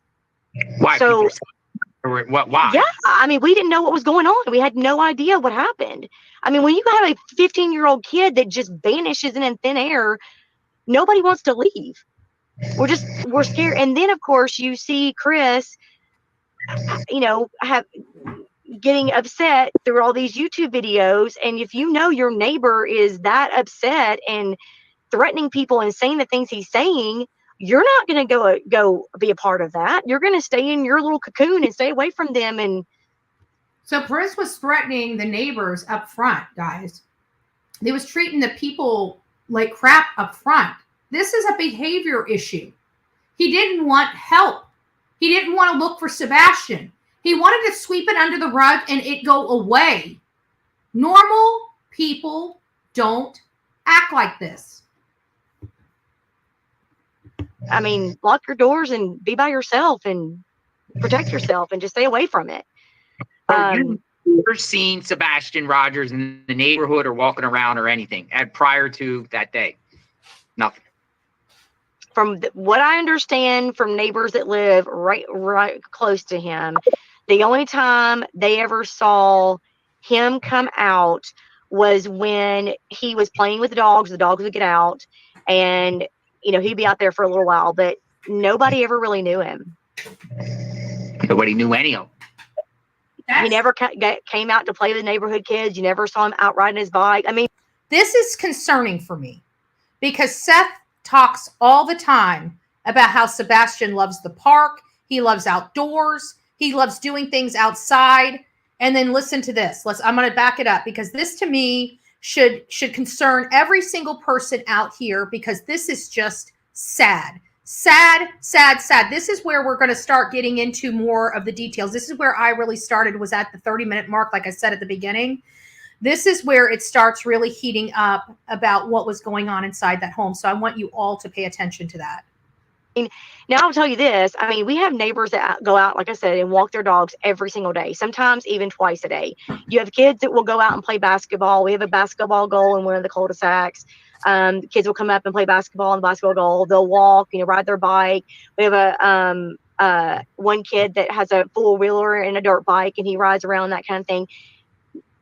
Didn't even know Sebastian existed. Never played with anybody.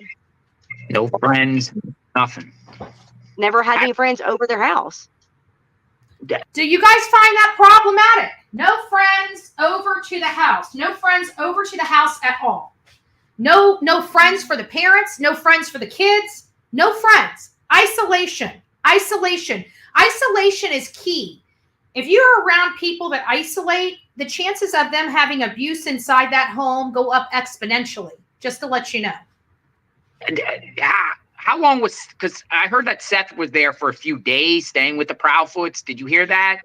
I did. Well, I saw his, I didn't know he was staying in their house, but I saw his truck there every single day for, when I heard that he had stayed in their house for 3 days, I was shocked. I didn't realize he had actually stayed in the house and then they said 3 days. I'm like, well, that's odd because his truck was parked on the curb of the street for about a week. But I didn't know he was actually there because he was out searching. Like, he was actually at the command center for the first week every day, all day long. Nobody but Seth at the command center every single day for a week. You know who didn't show up? None of the family. Only Seth. Just Seth. The major rooter, the one that Katie stated behind everything, or at the beginning of everything. She stated that Seth was a good father and the biggest rooter of Sebastian on the sidelines. And this man from day one has been out in his truck searching, has been at that command center every single day trying to find out information about where his son could be. That is a father that shows that he loves his son, he cares for his son, and he wants his son brought home. Meanwhile, the mom that gave birth to this child that ran off to the Navy didn't want nothing to do with this child, ended up getting custody of this child. The child was SA'd shortly after her receiving custody of him. And now we are here with this child missing. And Katie and her husband acting really weird. Just saying. Seth was. Not Chris and Katie. Chris and Katie? Oh, no. They never left their house.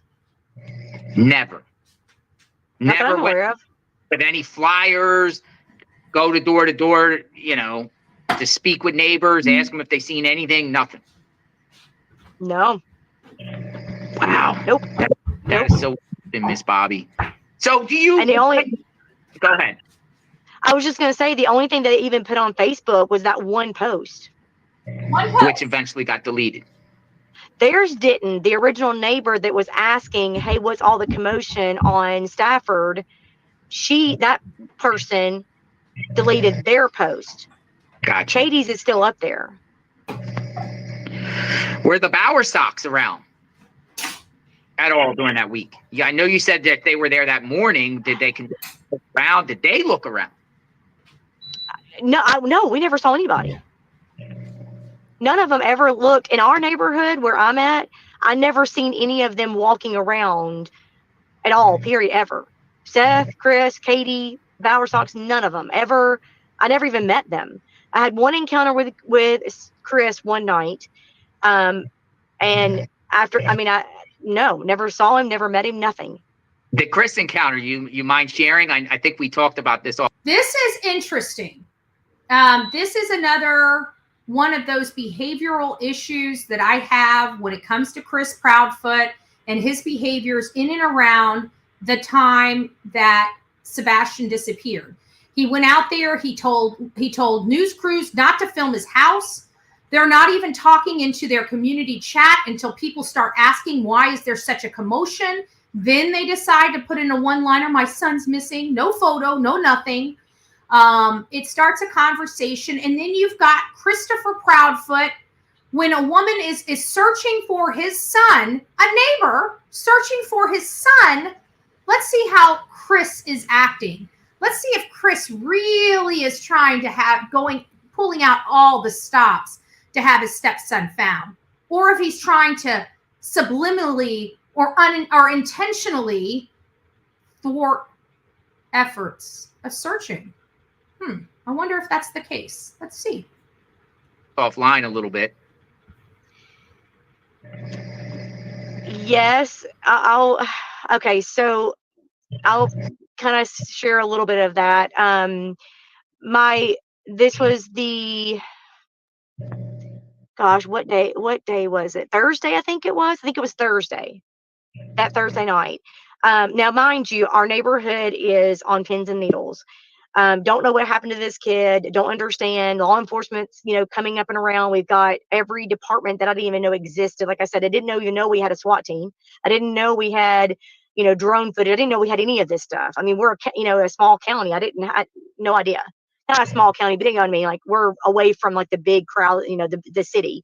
Never had any issues. So I didn't even know that any of this stuff has existed.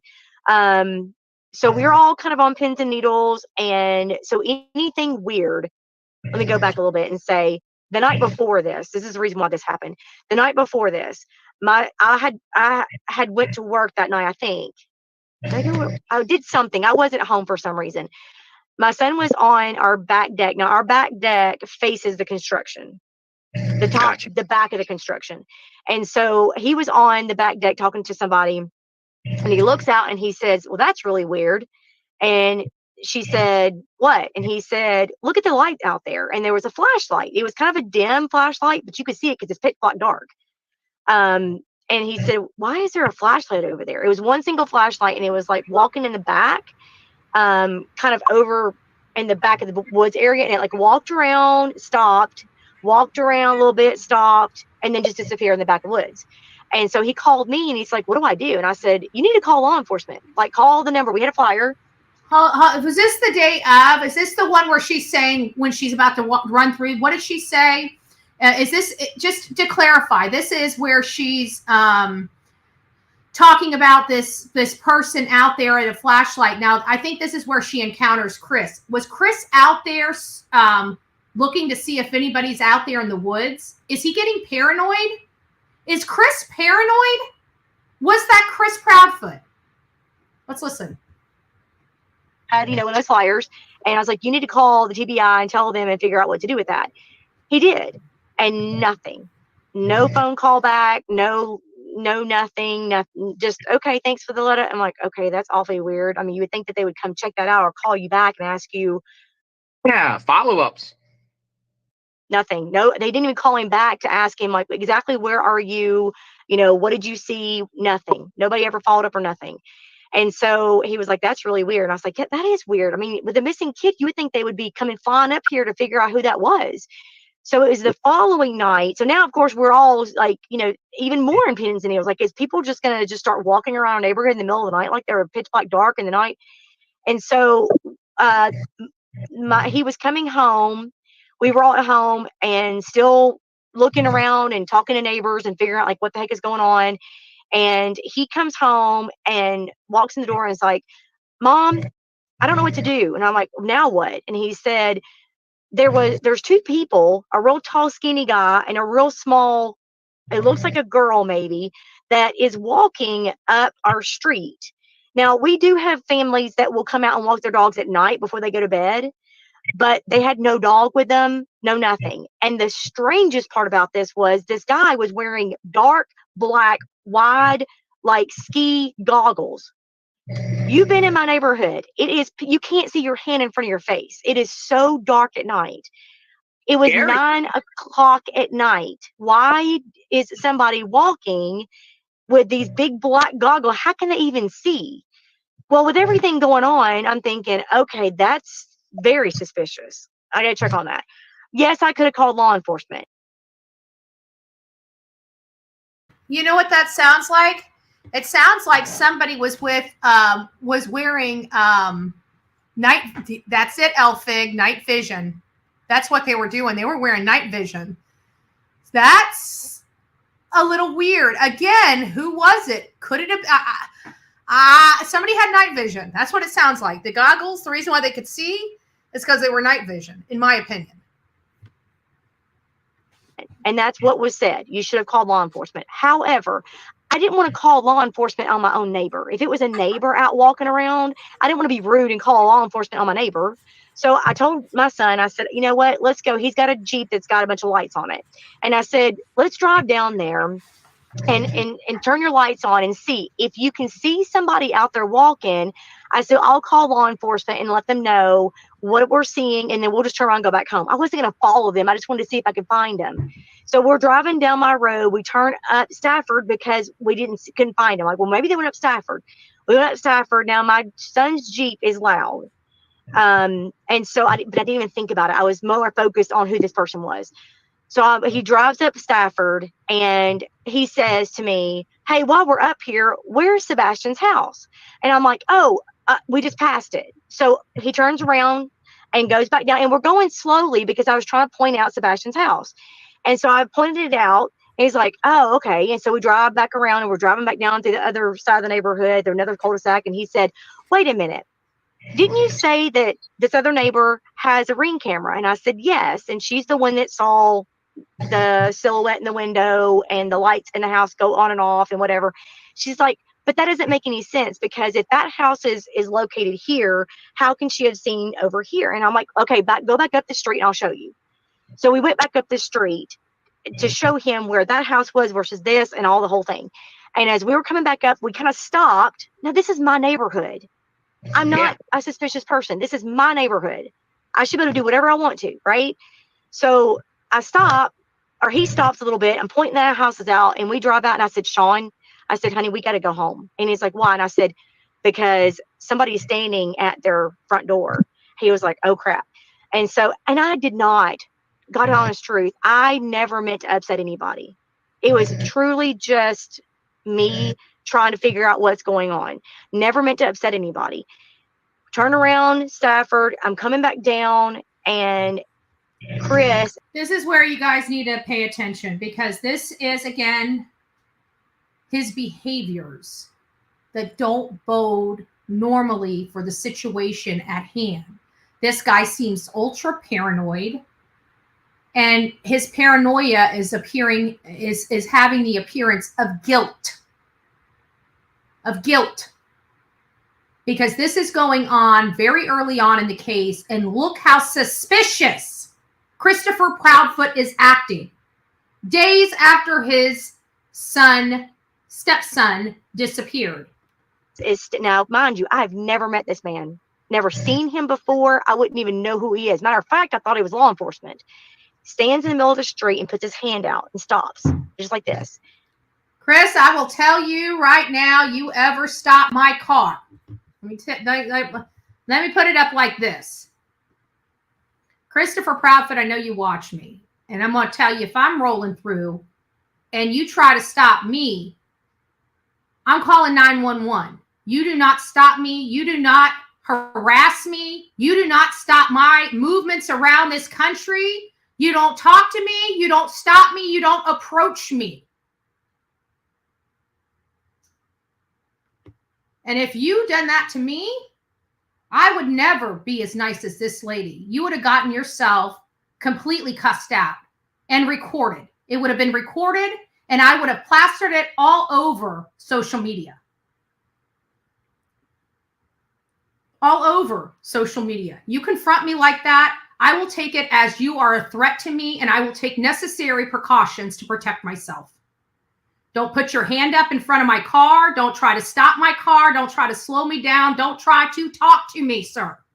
If I want to talk to you, I'll knock on your door like normal people do.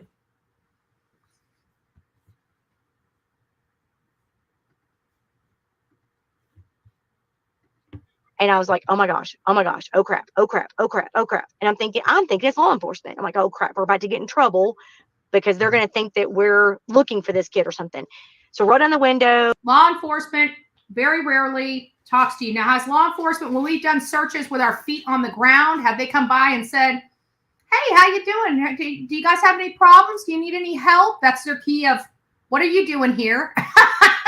So we point out, we're just searching, and they go on about their way. They don't bother us. They just want to make sure that they can't help us in any way. And when an officer asks you if you need any help, that's their word. That's their way of asking you, what are you doing here? So don't tell them, no, we don't need help.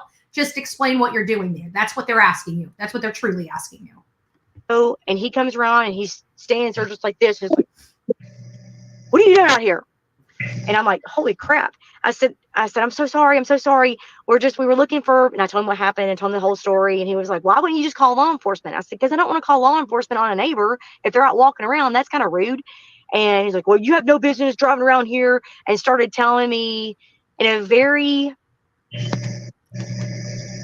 intimidating, very strong voice, I guess you would say, big, tough, he's a big guy, kind of thing.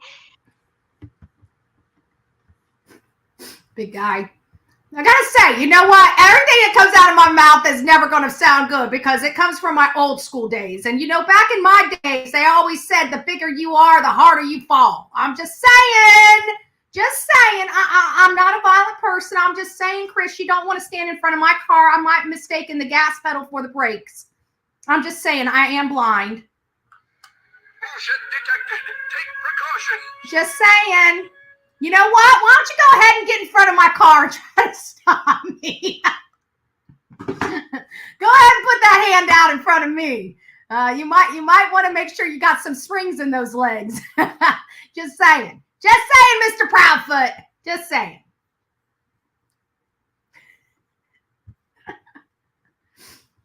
Go. You need those go gadget legs so you can lift up as I roll on through.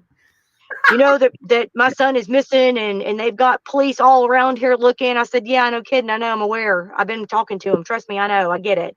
And then he said, there's a police, the heat sensor mobile unit things, what I'm talking about, that can detect heat sensor and stuff.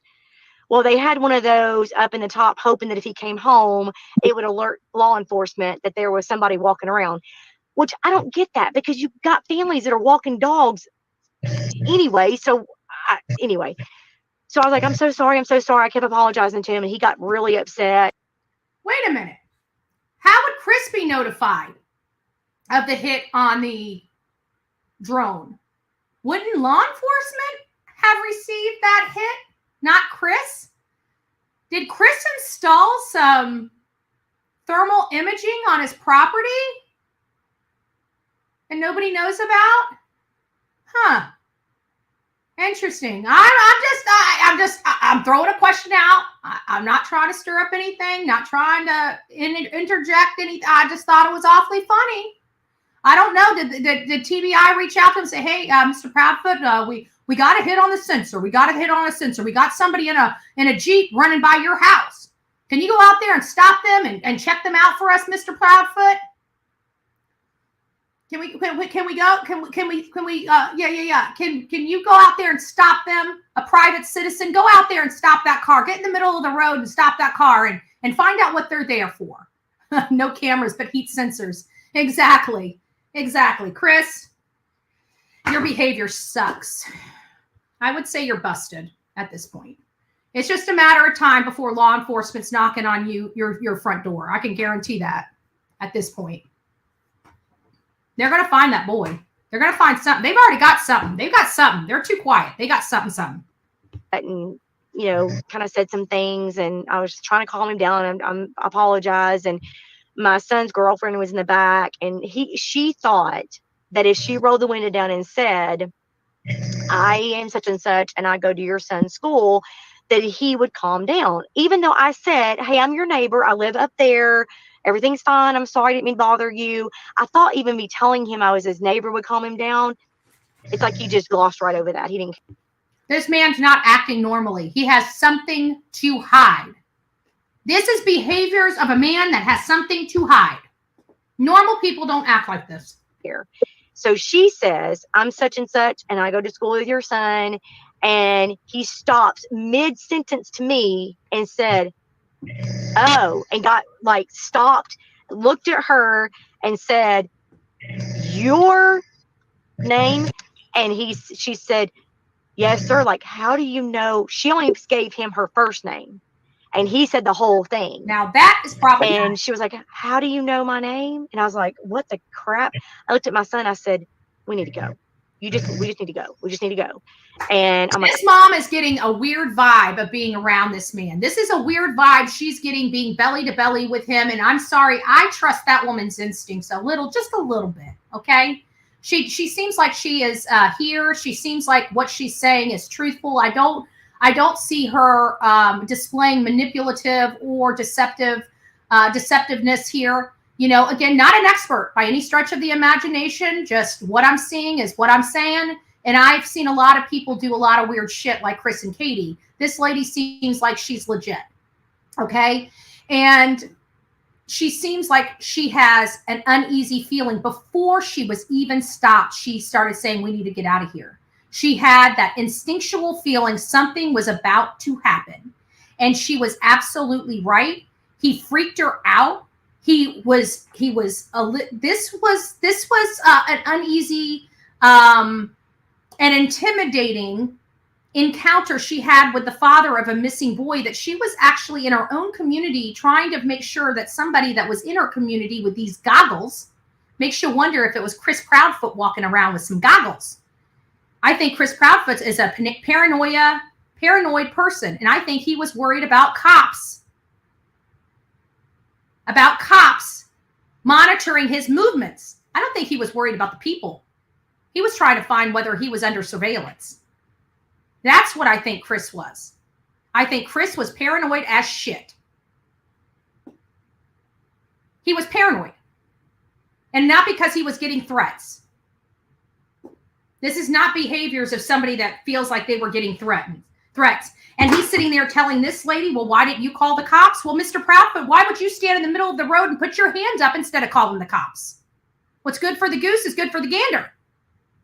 Why are you able to move out and move into the middle of your road, but this lady that lives in your community cannot drive on it for some reason? Apparently you own that section of roadway. You're an idiot.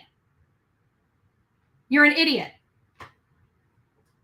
And your boldness, your cockiness, it's going to be the death of you, sir. It's going to be the death of you.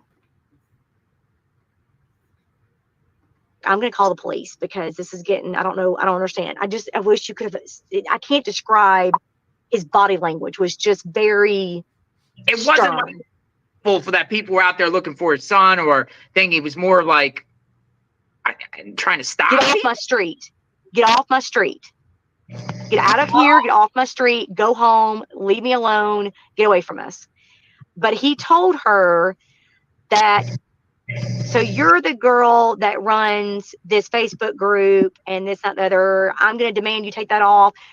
Now, a man that's missing a boy is now inside a Facebook group monitoring what is being said about the situation and trying to control the narrative by stopping somebody and telling them to get off their road and take down a post. Who the hell does Chris think he is? Chris, I got a lot of posts. You can call me and tell me to take down my posts about you if you'd like to. I'm not going to be as sweet as this woman here. I can promise you that. And I just want to let you know I got a couple cast iron skillets here. You being from the country should let you know what cloth I was bred from. Just saying.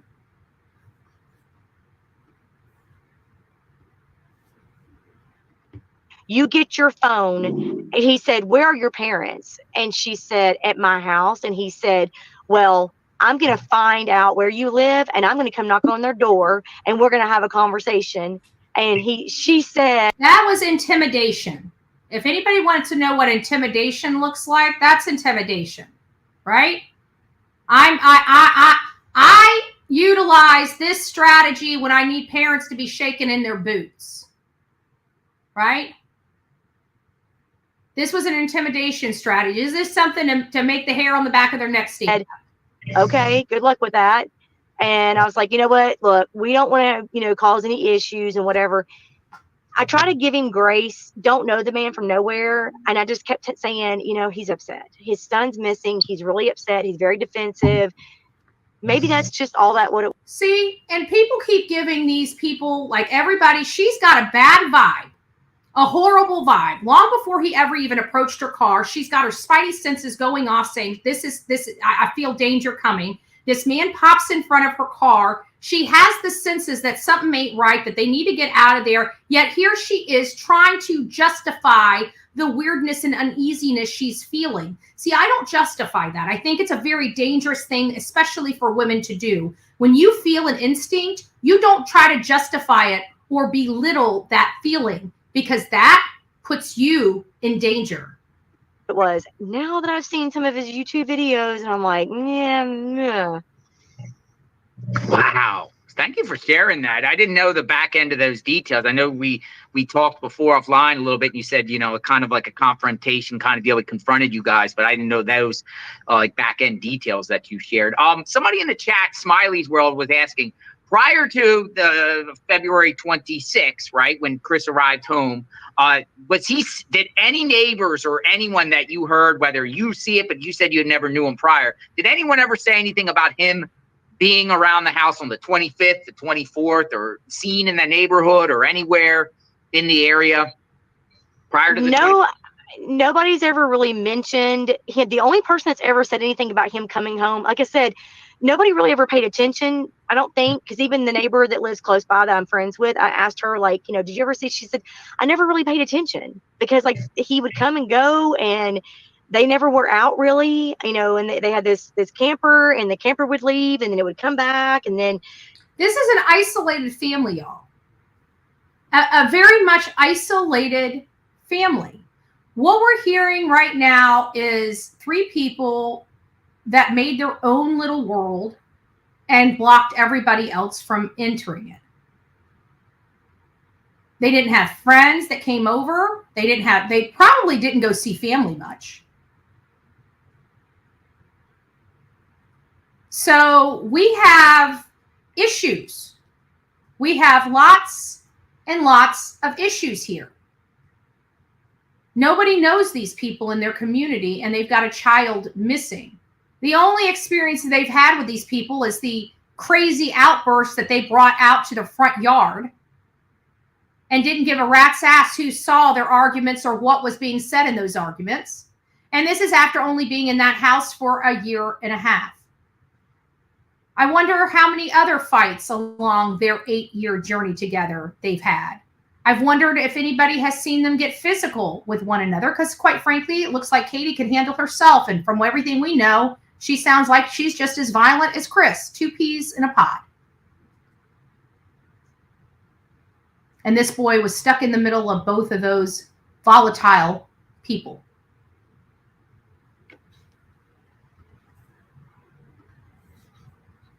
You know, he never came outside, and it's odd because Chris kept saying that he would go outside and play, and, you know, all that kind of stuff. And she's like, I don't remember ever seeing him really outside playing. Like, there's no playground. They don't have a playground outside. They don't have a trampoline outside. Like, if you looked at their yard, you wouldn't even know. There's no bike. There's no like scooters. There's no basketballs. You wouldn't even know they have kids. There's nothing in their yard to play with. He's never outside. Like, he didn't go outside and play catch with his dad. Nothing. Interesting. Now, as you said, pitch black in the neighborhood. Do you buy it where they're claiming that this kid walked out the front door and kind of did that in the neighborhood? No. Because everybody around the camera. Would a kid go out at night and walk around out there at night? Talk. She didn't even. Good gracious. I don't think so. I mean, unless their parents didn't. Now, we did have a ding dong ditch happen a couple of years ago. She answered the question. No, I mean, I've never experienced. I was asking her a good question. And walk around. No, because everybody. No. Buy it where, as you said, pitch black in the neighborhood. Do you buy it where they're claiming that this kid walked out the front door and kind of did that in the neighborhood? No, because everybody around the camera. Would a kid go out at night and walk around out there at night alone? I don't. I would have just liked to- randomly walking around the neighborhood. That's the thing about our neighborhood is it's so quiet. Like at night, literally, like, you know, in the summertime when my kids were younger. Sorry, my car shut off for me for something. My kids were younger. They would go outside and play like flashlight tag and stuff like that. And I'd have to get on to them like, okay, 10 o'clock, y'all need to be done because everybody's got to go to bed and whatever. Nobody ever gets, like, you don't ever just see random kids walking around by themselves. I don't buy that at all. And I know that neighbors that are right around them said that there was nothing on their cameras. Nothing. So no evidence whatsoever for that more. So let's just recap here. So there's no evidence, which we learned, and we have the statement of Chris. Let's play that real quick, saying this.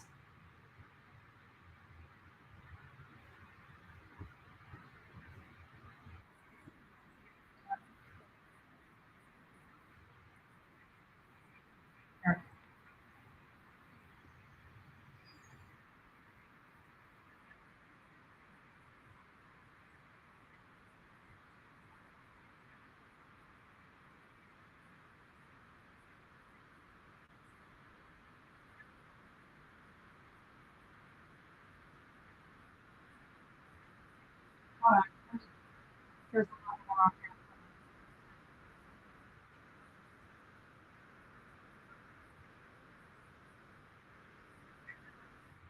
there. There it is. I think it's this one.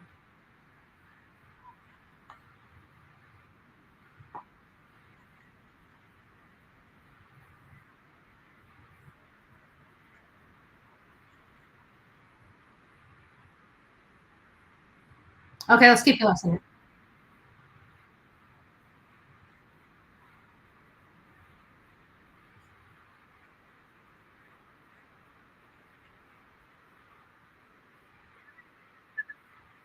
So, again, coming back to the Proudfoots, put this back up. Now that you know, let's go back.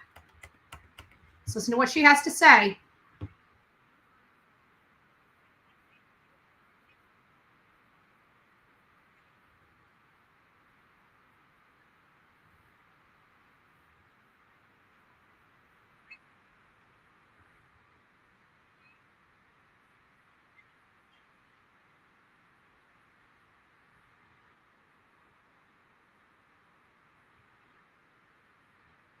Okay, so now we know that if he would have went out, let's just break this down for you. So what you guys just heard. We are learning that if he walked out of the house, there would have been some type of hazy image on that Ring doorbell camera. This lady says there's no such thing that exists. There's no hazy image on a Ring doorbell camera showing, oh, no sound from the video. Oh, okay, hold on a second. I gotta love this stuff. It does this stuff to me because I knew when I went over to it and shared it that the sound might not come through. Hold on here. Let me pull it back up. Let me get that one back up. You should be able to hear it now. If you don't hear it now, let me know. Hold on, let me pull it up here. Here's what it said for the video. Hopefully you guys can, if you can't hear it, let me know. I may have to refresh the entire system.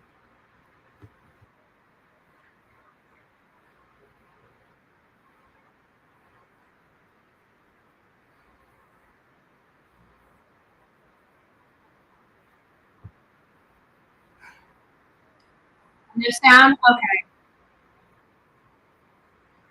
Of course. I hate StreamYard. I hate MacBook products and I hate StreamYard. So this is a MacBook product and a StreamYard issue yet again.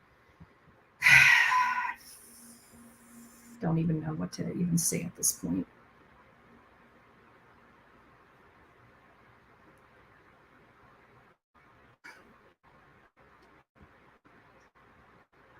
It's saying it's all kosher, but of course it's not kosher. So I heard it is a pain in the ass, and I just upgraded to the $49 plan, the professional plan, just to see if it stops some of this stuff.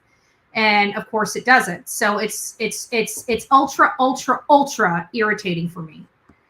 And these audio issues are getting worse and getting worse and getting worse. I will just do this. Hopefully this works for you guys. I don't know if it will or not, but we will see. Let me know if you guys can hear this. If not, then I'll refresh the whole system. We'll just go down for about. You guys hear that?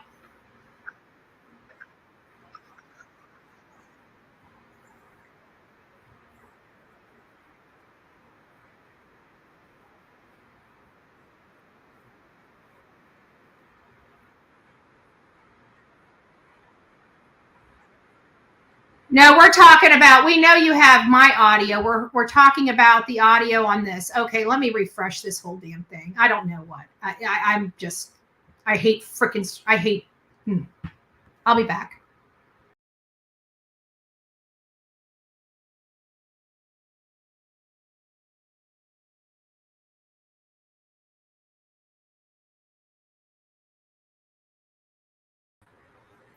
Stupid system.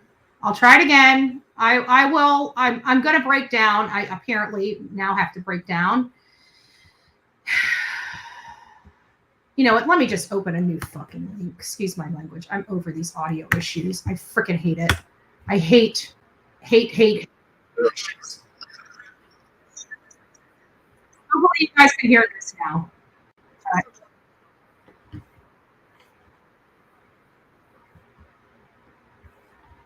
Okay, so here we go.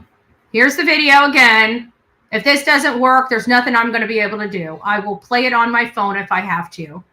And I will try to get us on Restream today. This is going to be a pain in the ass, but I'm over this.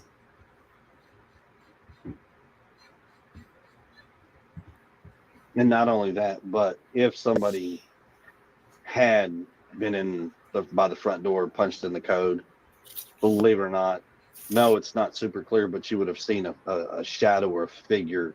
Yeah, that's what I would think.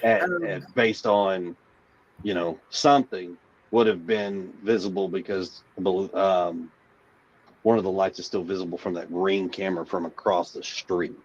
Yeah. Whoa. So now we know that there would have been a hazy video. There would have been something on the camera. And I know that you guys couldn't hear that the first time. So now I'm going to go back to the interview and listen to what she says happened on, or what her neighbors saw on their camera. Y'all need to be done because everybody's got to go to bed and whatever. Nobody ever gets, you don't ever just see random kids walking around by themselves. I don't buy that at all. And I know that neighbors that are right around them said that there was nothing on their cameras. Nothing. So no evidence whatsoever for that morning, No. 26, and not even the 25th, the night of the 25th. Okay. Wow. So no evidence. So Chris is telling us on one hand that if somebody walks up to their front door or walks out their front door, that's from his own words, not mine. I didn't manipulate the words. I let you guys hear them directly out of his mouth and in the context that they were, that the Ring doorbell would have picked up some type of movement, some type of hazy figure. None of that happened. So now all we have is the fact that something happened at their home. There was movement and flashlights going toward the construction site and a car down the road that those flashlights clearly went to. We don't know if the vehicle was an SUV, a car, a pickup truck, or a van of any type. We don't know the make or model, just that there was a vehicle present that the light sources walked toward. So now we have no evidence that this boy walked out.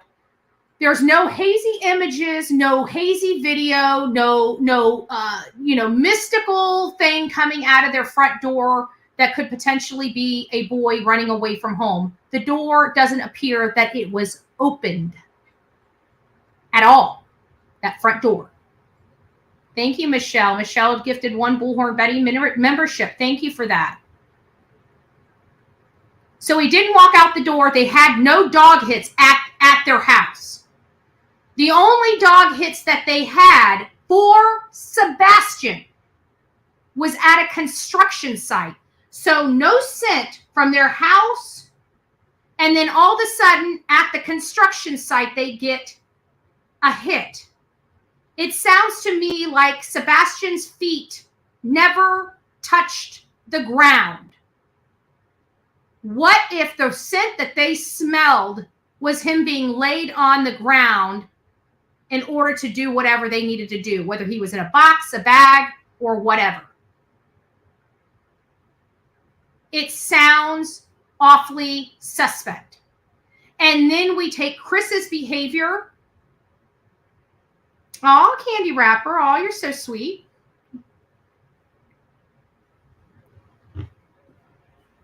So then we take the scent, no scent until they get there.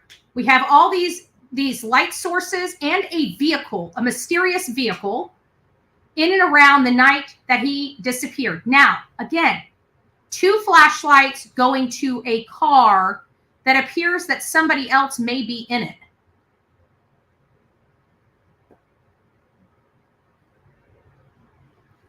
We're about to hear this lady tell us what law enforcement told her it was and why she does not believe it.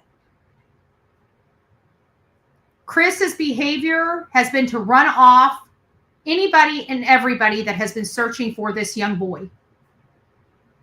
He has treated everybody poorly. He's tried to intimidate those there that are there to help. These are not behaviors of a father. These are not behaviors of a stepfather. This is behaviors that are associated with a guilty mind, body, and soul. They don't want anybody pointing the finger at them. They're so adamant about driving this narrative. They don't want the investigation. They don't want the forensics. And they just keep wanting us to believe that everybody was sleeping and nothing to see over here. Meanwhile, there was a lot of activity going on inside of that house when everybody was supposed to be sleeping.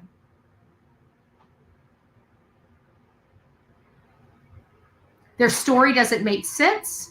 Their stories has never made sense. Their story is forever changing. And quite frankly, both of their behaviors mimic that of somebody of a guilty mind. Not one that's concerned for a child missing. Let's keep going. I don't believe any of this is random. Do you think law enforcement... He just vanished. He literally just vanished. What's your theory? What do you think? What do you think happened? What's your theory? Based off you being a neighbor, based off you speaking to other neighbors, you're very close to the area, you've seen law enforcement over there. What do you think happened? I have to be very careful with that one. I know there were some family issues, like there were some personal stuff going on within the family between Katie and Chris. Seth told us, that he was supposed to get full custody. One minute he says that Katie was okay with it. The next minute I'm hearing that Katie was not okay with it. I don't know their personal story. I know that neighbors are close by them. Katie was never a nurturing woman. She didn't really care. She didn't take care of this child when this child was born. Seth did. She ran off to the Navy. As soon as she gets custody of Sebastian, shortly thereafter, she gets custody of Sebastian. Sebastian is R'd and SA'd by an older 13-year-old boy under Katie and Chris's watch, which just, it rubs me the wrong way, because how can something like that happen to a woman that has lived the life she's lived? She should be ultra vigilant, especially the lifestyle that she had. And for this to happen makes me very, very, very concerned how nobody knew what was going on inside a bedroom with these 2 boys. This shows you the level of concern and attentiveness this woman had for her child. And then all of this stuff ensues. And even though after all of this and the fact that she's having problems with her husband, he's wanting her to make a decision between him and her. And she still is having problems giving her child to the father that took better care of him than she does. And it is noticeable. Seth takes him to parks. She throws him in a bedroom. Seth is always worried about his health and well-being, fighting with teachers, fighting with doctors, trying to get him the best care and the best education he can for his disabilities. Mom just wants to go get along to get along. Go along to get along. They have a very strict household that they want Seth to follow, and he will not.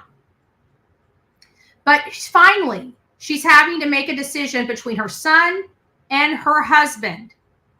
And even though she does nothing but throw this boy in it, basically his room, she takes him nowhere. She doesn't take him to parks. She doesn't take him out for outings unless it's like an over-stimulating day to the stores. So I don't know. I don't know what to think of all this. But they definitely weren't very friendly. And something's definitely going on. And we definitely have a lot of activity on the outside of the home. And then Chris is being very intimidating to anybody searching and looking. I don't know. I don't know what that picture paints for you, but it's pretty clear for me.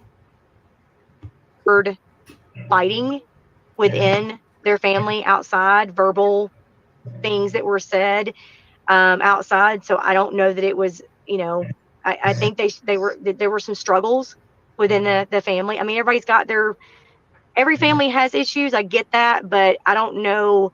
Families typically would get into that kind of a dispute outside. I mean, if I was, sounds like it was the ugly dispute that we all heard about, where he called Sebastian an artard and a sissy, but with a P and a U, and he was being derogatory for her. And this is the conversation where I think the neighbor overheard him demanding to her, it's either your son or it's me. That's the neighbor that heard that conversation. That's what it sounds like she's talking about because of the way she's saying it. Was going to have a conflict of interest between my kids and I, or my husband and I, we would be inside. I wouldn't be outside making that known. And apparently there were some situations where things were heard. Situations. This is not singular or one situation. So we have a lot of animosity between Katie and Chris that are spilling out from inside their home to the front yard of their home in front of their neighbors. That does not sound like a very, it sounds like a very dysfunctional household. They weren't good. Bobby, when did those fights occur? Do you know? Over the past, I mean, you know, I guess since they've been there, like periodically. Wow. It wasn't like. Wow. Over the course of a year and a half, since they have been there, they've had these periodic spats that spill over to the outside. So they've had marital problems before they even moved into the community. Interesting. Like a one-time thing. There were other, you know, times where things were said and that kind of thing. I don't live close enough to them to have heard that. I mean, they would have to have screamed at each other for me to have heard that. I didn't hear it, but I know that neighbors around them have reported hearing things that were said outside, and it wasn't like a one-time thing. Any cops ever get called?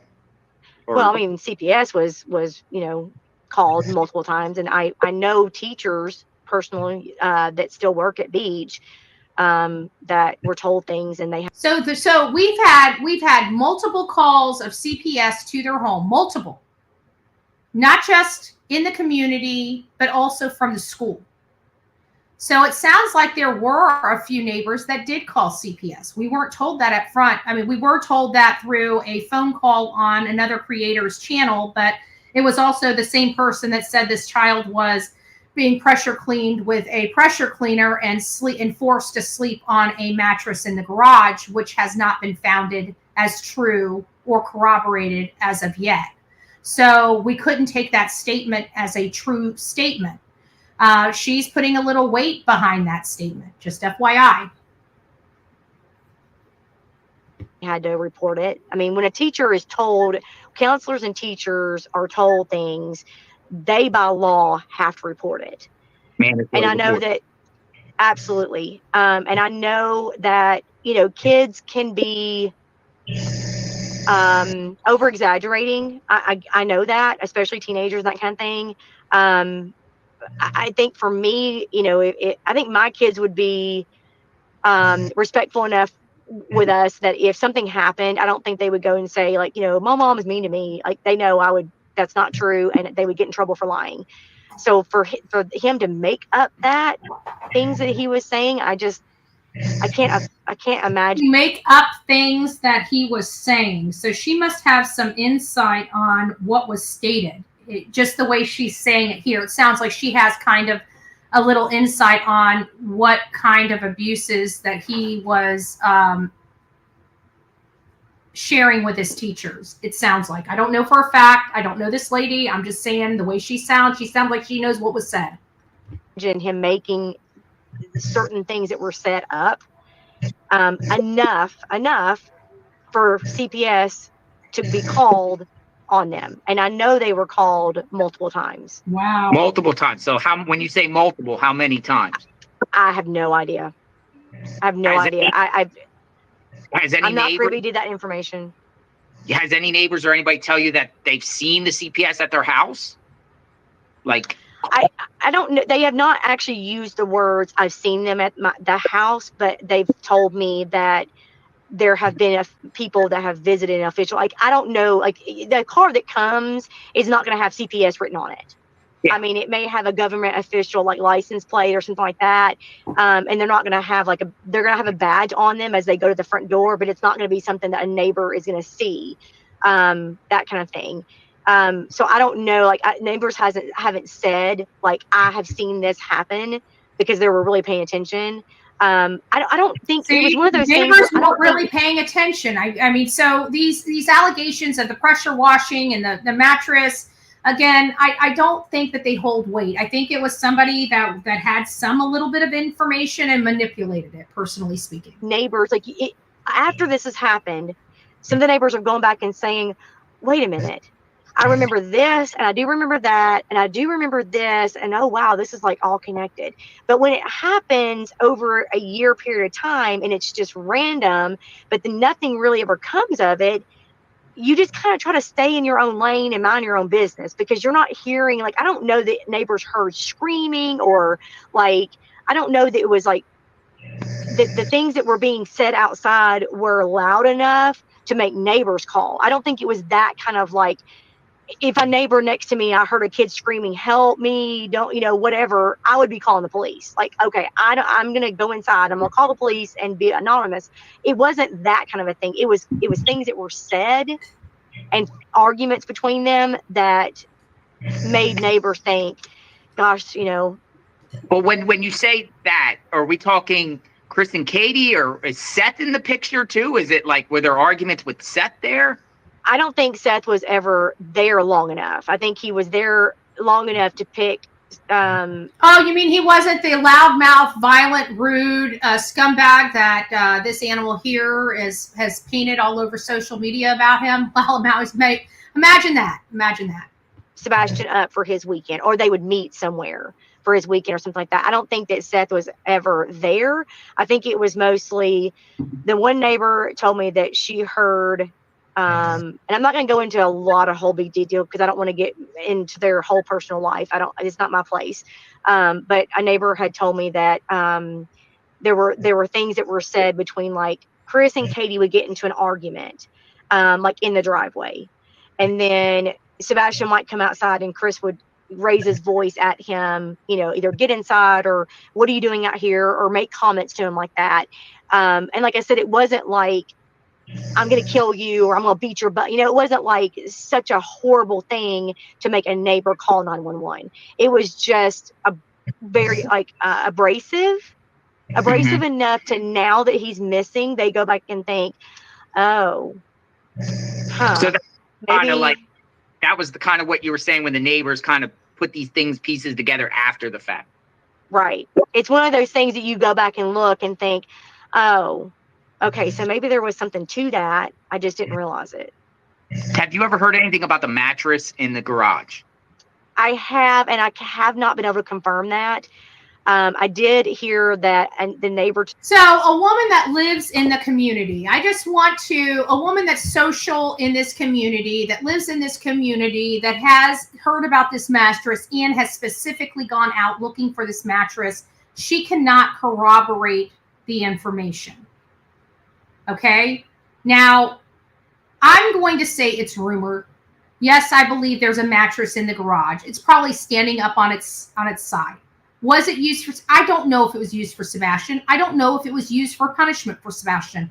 I'm just saying that 1 million people across this country have mattresses sitting in their garage.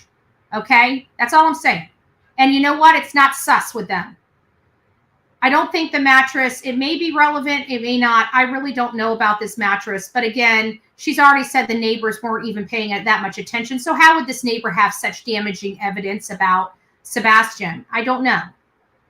And she's talking about how she's heard about this mattress. So I'll let you guys play this through or listen to it, and then I'll be right back. Next to them, when the garage door would come up for her to leave, they saw a mattress in the garage. And well, I mean, Chris admitted that there was a mattress in there. Now, he said it was for his daughter, so maybe. But why is it still in there? I don't know. No idea. Yeah, they said on Nancy Grace that they got a new bed set after Sebastian missing.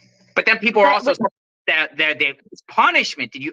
And I'm talking about too. The punishment aspect about Sebastian sleeping in the garage for punishment. Have you heard that? I did hear that, but I can't confirm it because I have not talked to the neighbors that live next to them that were the ones that said that. I don't know for a fact they said that, but my thing is, and again, I'm not trying to put anything blame on them at all because I don't know them, don't know anything about their personal story, have no idea. I can't confirm any of this, but I just know that I'm surprised that the mattress has been in the garage that long. I mean, if the mattress is for your child, wouldn't it have been put away or put in the, I mean, why is it still in the garage and not in the child's bedroom? And two, the daughter, Faith, I don't ever remember her being there. Like, if she was there, I mean, maybe one summer. I mean, I'm just surprised that she would have a brand new mattress if she's not there very much. I mean, I don't know. Maybe she didn't even have a mattress, and that's the first one. You spoke earlier about a silhouette and a light inside. Oh, yeah. The house. Talk a little bit about that. Some people were asking that in the chat. What's that all about? Okay, so if I go back to day one and kind of rehash a little bit, trying to make this as short as possible, the neighbor close by that saw Katie out front on the way to taking her kids to school, she was the one that called me. Friends, I'm good friends with her. She's the one that actually called me and told me what was going on. And said that, I said, well, what happened? And she said, well, I went and asked Katie what happened. And she said, and this is where the story gets totally misconstrued. I don't know. Again, third party, I'm hearing this from another third party source. So, I trust this lady. She's a good friend of mine. There's no reason why she would lie. But she said, when Katie, they had gotten home from Texas Roadhouse, took the trash out, so on and so forth. Sebastian was in his room. She was in the kitchen, I guess, getting, whatever done. And from her house, she's close enough to where she can see from the Ring camera, like the lights inside, because it's dark. So, I mean, if you have lights on, you can see it. And so she said that she could see the lights in the house around 10 or so. Then Katie told her that Sebastian was in her room. She was in the kitchen. She said, you need to go to bed.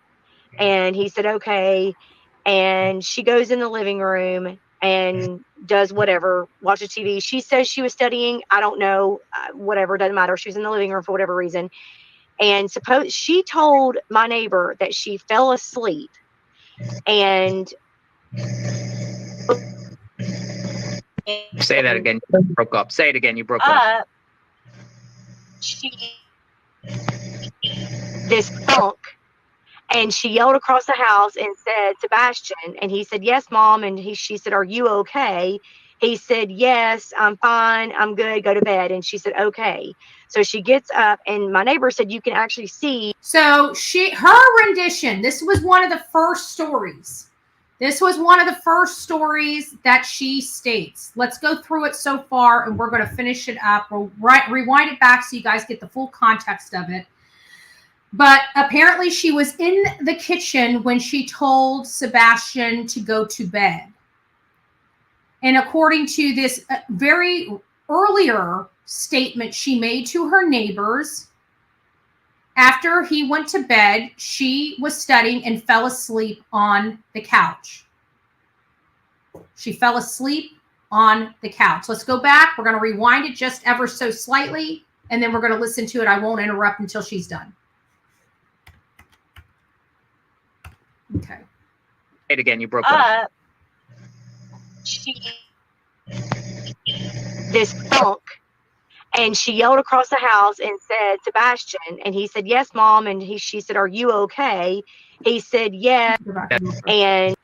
And she goes in the living room and nope, I gotta go back a little further. And so she said that she could see the lights in the house around 10ish or so. 10ish. Then Katie told her that Sebastian was in her room. She was in the kitchen. She said, you need to go to bed. And he said, okay. And she goes in the living room and does whatever, watches TV. She says she was studying. I don't know, whatever, doesn't matter. She was in the living room for whatever reason. And she told my neighbor that she fell asleep. And say that again. You broke up. Say it again. You broke up. This funk, and she yelled across the house and said, Sebastian. And he said, yes, Mom. And she said, are you okay? He said, yes, I'm fine. I'm good. Go to bed. And so the son in this rendition tells her to go to bed, not Chris, her son. And she yelled across the house and said, Sebastian. And he said, yes, Mom. And she said, are you okay? He said, yes, I'm fine. I'm good. Go to bed. And she said, okay. So she gets up, and my neighbor said you can actually see his light go off, her walking across the house, her light go off, and then a silhouette come up to the window for a minute. There you go. There you go. She went straight up to that window to see who was up. She turned off every single light in the house and went to go see who was up. That is like a creepy horror movie where you see the silhouette at the window. What is it? I can't do scary music. But that puts hair on the back of my neck to stand up. That is creepy AF. The lights go off in his room. You see her walk over across the room, turn on all the lights, and then boom! There's the silhouette in the window. All this weird behavior in and around the Proudfoot home when Sebastian disappeared. And the only person that was with him when he disappeared was his mother, Katie Proudfoot, the silhouette in the window.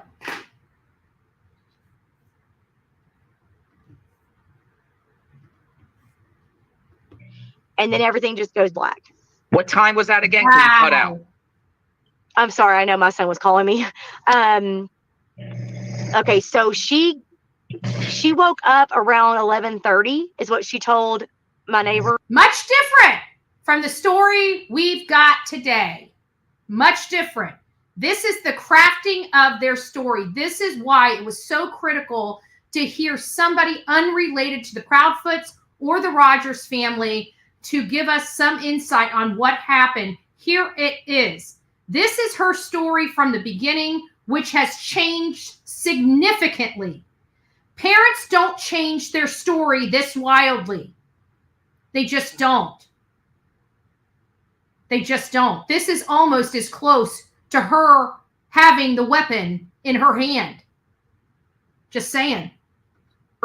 That she woke up about 11:30, and apparently he was still up. But I find it odd because my thought is, and again, none of my business. I just think, okay, put yourself in that position. If I have a child who's got special needs and I hear a thump, I'm going to walk into my child. No, let me put it this way. My kids are all very healthy and normal. I'm very blessed to have very healthy kids. But if it's 11 o'clock or 11:30 at night and my kid has to be up at 6 the next morning, I'm going to be in their room yelling at them and taking their electronics away and telling them, go to bed now. That I would be walking in my kid's room. Even where my kids are now, healthy and average children, whatever, no problems. If I heard a thunk, I'm probably still going to go in their room and ask, like, what in the world was that? So that is and that I think is a lot of parents across this. So if you hear a noise coming out of your child's room at a nighttime when they should be asleep, you're going in there and checking. And that's for normal kids, not ones that have fluid on their brains and are medically needy. This is just for our normal children that are functioning. They don't have medical issues. They don't have swelling on their brains. They don't have fluid on their brains. They have none of these issues. And normal parents hearing a thump when they should not be hearing a thump would naturally go check on their children. I wouldn't just stay, but hey, maybe she trusts him. Maybe she thought it was no big deal. I don't know, whatever. But that's what she told my neighbor. And then she goes to bed. 11:30 though. See, that information is not really out there. We keep hearing 10 p.m. kind of deal. Put them to bed. Hear the thump. Are you okay? Good night. 10 p.m. Right. But this is what she told a neighbor. That's right. And when I asked my neighbor, so she told me this Monday. And then when the sheriff's office came by our house to do the same door knocking thing and walking around and whatever, I asked the sheriff, I said, let me ask you a question. And he's like, what's that? And I said, I know early on investigation, they actually were talking to us. Like day 1 and 2, they were talking to us. So they were giving us information. They were telling us kind of what they were going to do and whatever. And then after about a week of it, they just shut down and never would talk again. The day that the TBI came in, that was it. No more discussion. It shut down. We're not talking about it. You're just going to have to be in the dark. So, but this day 2, when the sheriff's office came in, the state troopers came in. Still don't know why state troopers got there. Haven't figured that one out yet. I don't know why state troopers would be there. The state troopers were. State troopers are known for their reconstruction work. Came in. Actually, they came into my driveway because they were rinsing their shoes off. They had gone into the construction area and his boots were all muddy. And so he and my son were rinsing his shoes off. And I looked at him and I said, let me ask you a question. He's like, what's that? And I said, if you'd fallen asleep in the living room and your kid walks out the front door, wouldn't you have heard that? And he was like, not only would I have heard that, but I would have jumped up with my gun in my hand to figure out who's coming in my house. Boom. And these are all people with the same size homes. And if you're in the living room, apparently you can hear your front door opening and closing. Now, I still disagree that she would be able to hear it if she was all the way in her room. There's too many sound barriers from what I could see. But it sounds like they could hear the doors opening. Potentially. Yeah. Because that's the thing is, like, she falls asleep on the couch and her kid just walks out the door. But then when I asked my neighbor about that again, called her the next day, I'm like, okay, explain this to me. This is what you said. I don't understand that. And she said, oh, well, she woke up and then heard the thump and that kind of thing. So I don't know. Yeah, it's just, it goes with all that in the evening time at the same time. Hey guys, before we get further in this, we have like 800 people in chat. If you guys could kindly go out and give this live a thumbs up and put your number in the chat box, where you're from, and the weather condition, what your temperature is in your community, that would be amazing. I'd greatly appreciate that. Thank you so much for all being here. Like you said, no evidence that any neighbors or anyone seen that he actually returned home that day. And then we also have that those lights. It's just a mystery in a sense, because those mysteries. Someone asked it. Go ahead. I'm just going to say those were not trash trucks. Boom. I concur. But why did authorities say it doesn't have any evidentiary value? I asked that when I called the lead detective, and I flat out told him that I know the neighbor. I've seen the video footage from the very beginning before it was edited. She told me with her own mouth, looking at it herself, there are two separate occasions, car, then truck. Why is that? We've had it. He argued with me and told me that he had it broken down. See, they're arguing with the people that have the information, the people that are attuned with this. She knows darn well that that is not a truck. The officer's got it written down, and he's going off his nose. Well, ma'am, I don't know what to tell you. This is what we've got written down here, right? This is our script. This is what we're allowed to go off of. I don't trust this law enforcement to give us accurate information at this point. They have intentionally tried to throw legit information that the neighbors are providing and asking them. They're trying to sway them from having knowledge of this case that they know for a fact isn't true. And law enforcement is trying to convince these people in their community that this stuff is true, and it's not true. She's saying, wait, I've looked at this footage myself. There is no possibility of it being a trash truck. Well, I don't know what to tell you, ma'am. So now we know that law enforcement will be willing to mislead us. This is why we cannot always rely on law enforcement. We cannot. We have to utilize our own common sense and our own problem-solving skills to make heads or tails of the information we have. That's what social media true crime content creators do. They try to break this down and put it in bite-sizable bites for you to understand what we're hearing and seeing. This is a situation. And the reason why I said, woo, is because I didn't realize Australia was 11 degrees. That's a little cold, Bubby. Just saying. Just a little cold. Just a little cold. Thank you all for taking the time to give me a like and participating in that. That was really sweet of you, all of you. Thank you. Now let's keep listening to how much these law enforcement are trying to manipulate the citizens in their own community in an effort to tamper down the information being leaked. Service looked at it, and they confirmed that in fact it was a trash truck. And I said, I'm telling you, it was not. He said, well, I'm not going to say I'll argue with you. I was like, okay. Wow. Somebody said in the chat, any video footage of Katie searching for Sebastian that morning? Like, do they have any, since you have a neighbor that has a Ring camera, did any cameras pick up Katie actually out there searching that morning before?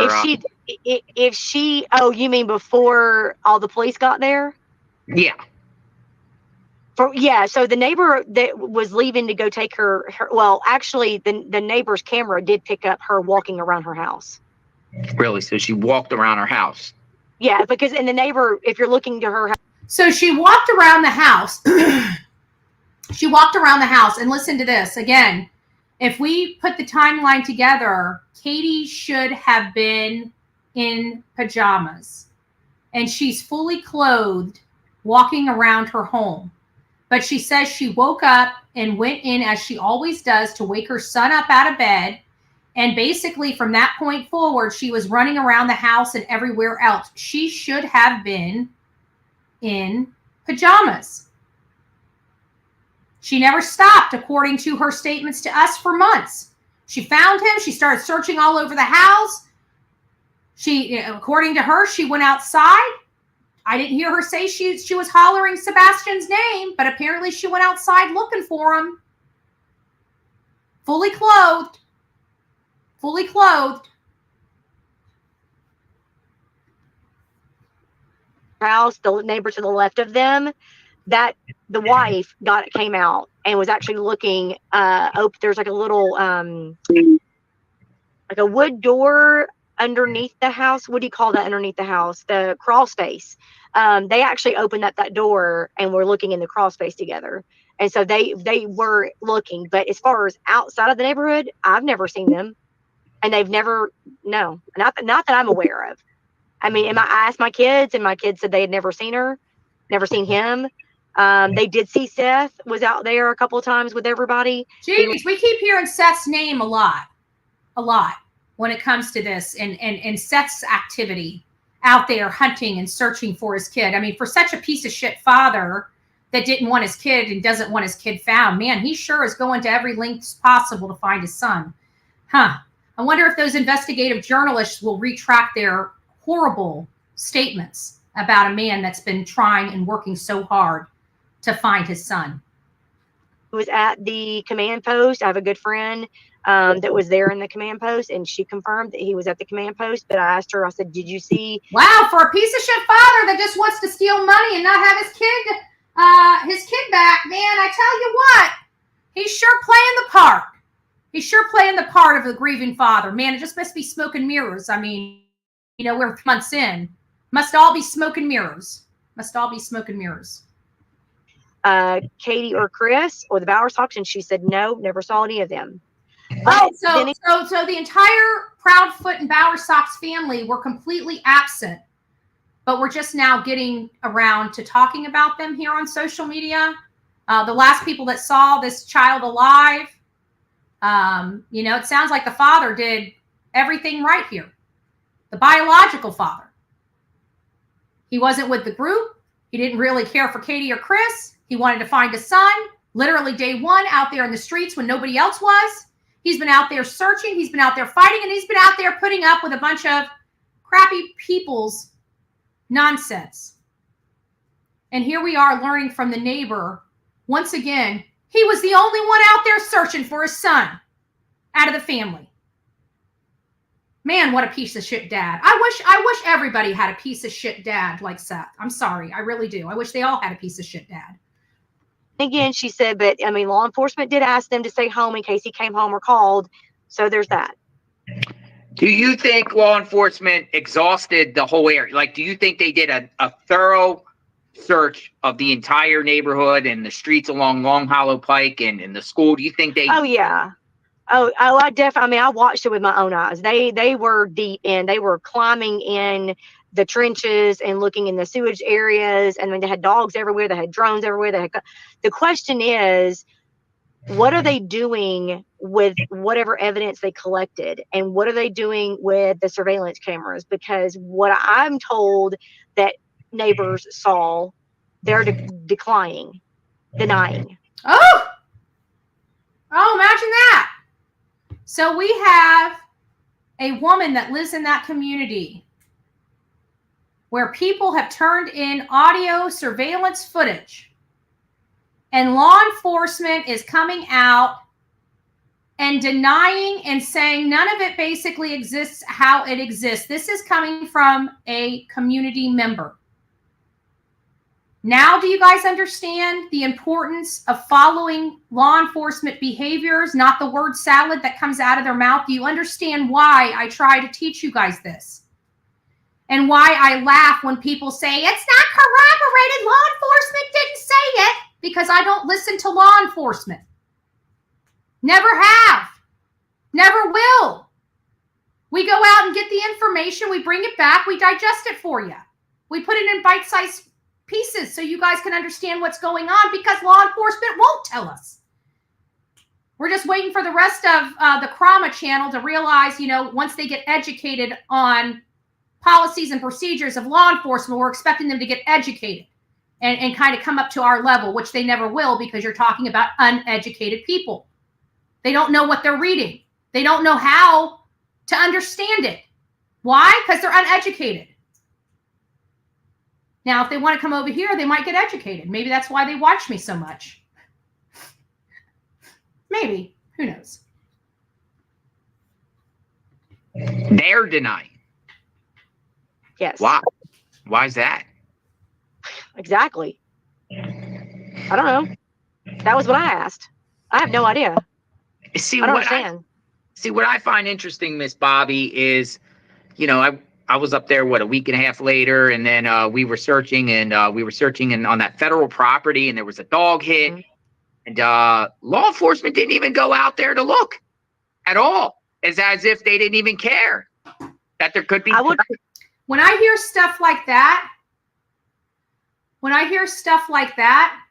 that tells me, that indicates something to me as well. You guys want to know what that indicates to me when I hear stuff like that law enforcement won't go check? Usually when law enforcement won't go check is usually when they have a good idea of what happened. When they don't have a good idea of what happened, they're willing to do what it takes. Now, there may be another nuance to that. I don't think it's a cover-up. Nobody's going to cover somebody's ass over a kid. I want to make sure that we're realistic here. I know on TV, you guys watch this stuff of cover-ups and stuff like that. No law enforcement is going to cover up the unaliving of a child. There's nobody in their right mind that would get on board with that. And I try to explain this all to you guys. I understand you guys are very creative, and we watch a lot of stuff sensationalized on, but Brooks House, that I don't know was necessarily a cover-up. I think what they did is they used money and political pressure. I don't know if these people have that. They know people, but I'm not seeing the types of political contributions that I was seeing in the Hout case. So, they may know people, but, having political capital is a different animal altogether. So Ellie has to be working behind the scenes fast and furious. What terrible parents the Proudfoots were. Absolutely, Lisa. Thank you, and God bless for that. So when I hear that they're not going and checking something out that got a hit, it's either they didn't believe the hits were legit. There may have been other hoops that they had to jump through because it was federal land, and they may have had to get some subpoenas or warrants in order to go on there. And they had to weigh the, whether or not it would turn out to be fruitful or not. I don't know why they wouldn't follow the lead. It seems to me that any potential lead in a missing person, in a missing child case, should be thoroughly searched and checked. So I don't know why they didn't. I don't know why they still haven't.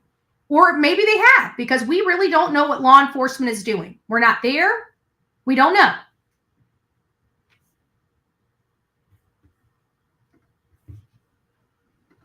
Think that they would look. It seems like they've already made up their mind or have a conclusion of what.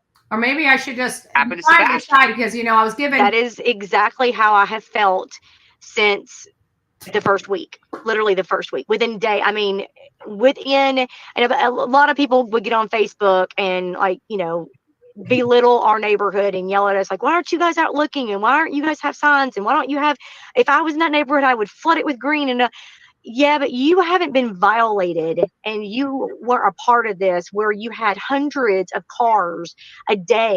In all fairness, that's no excuse, Miss Bobby. In all fairness, it's no excuse. I have been in communities that have been rocked like this, and you know what? The community came out in support.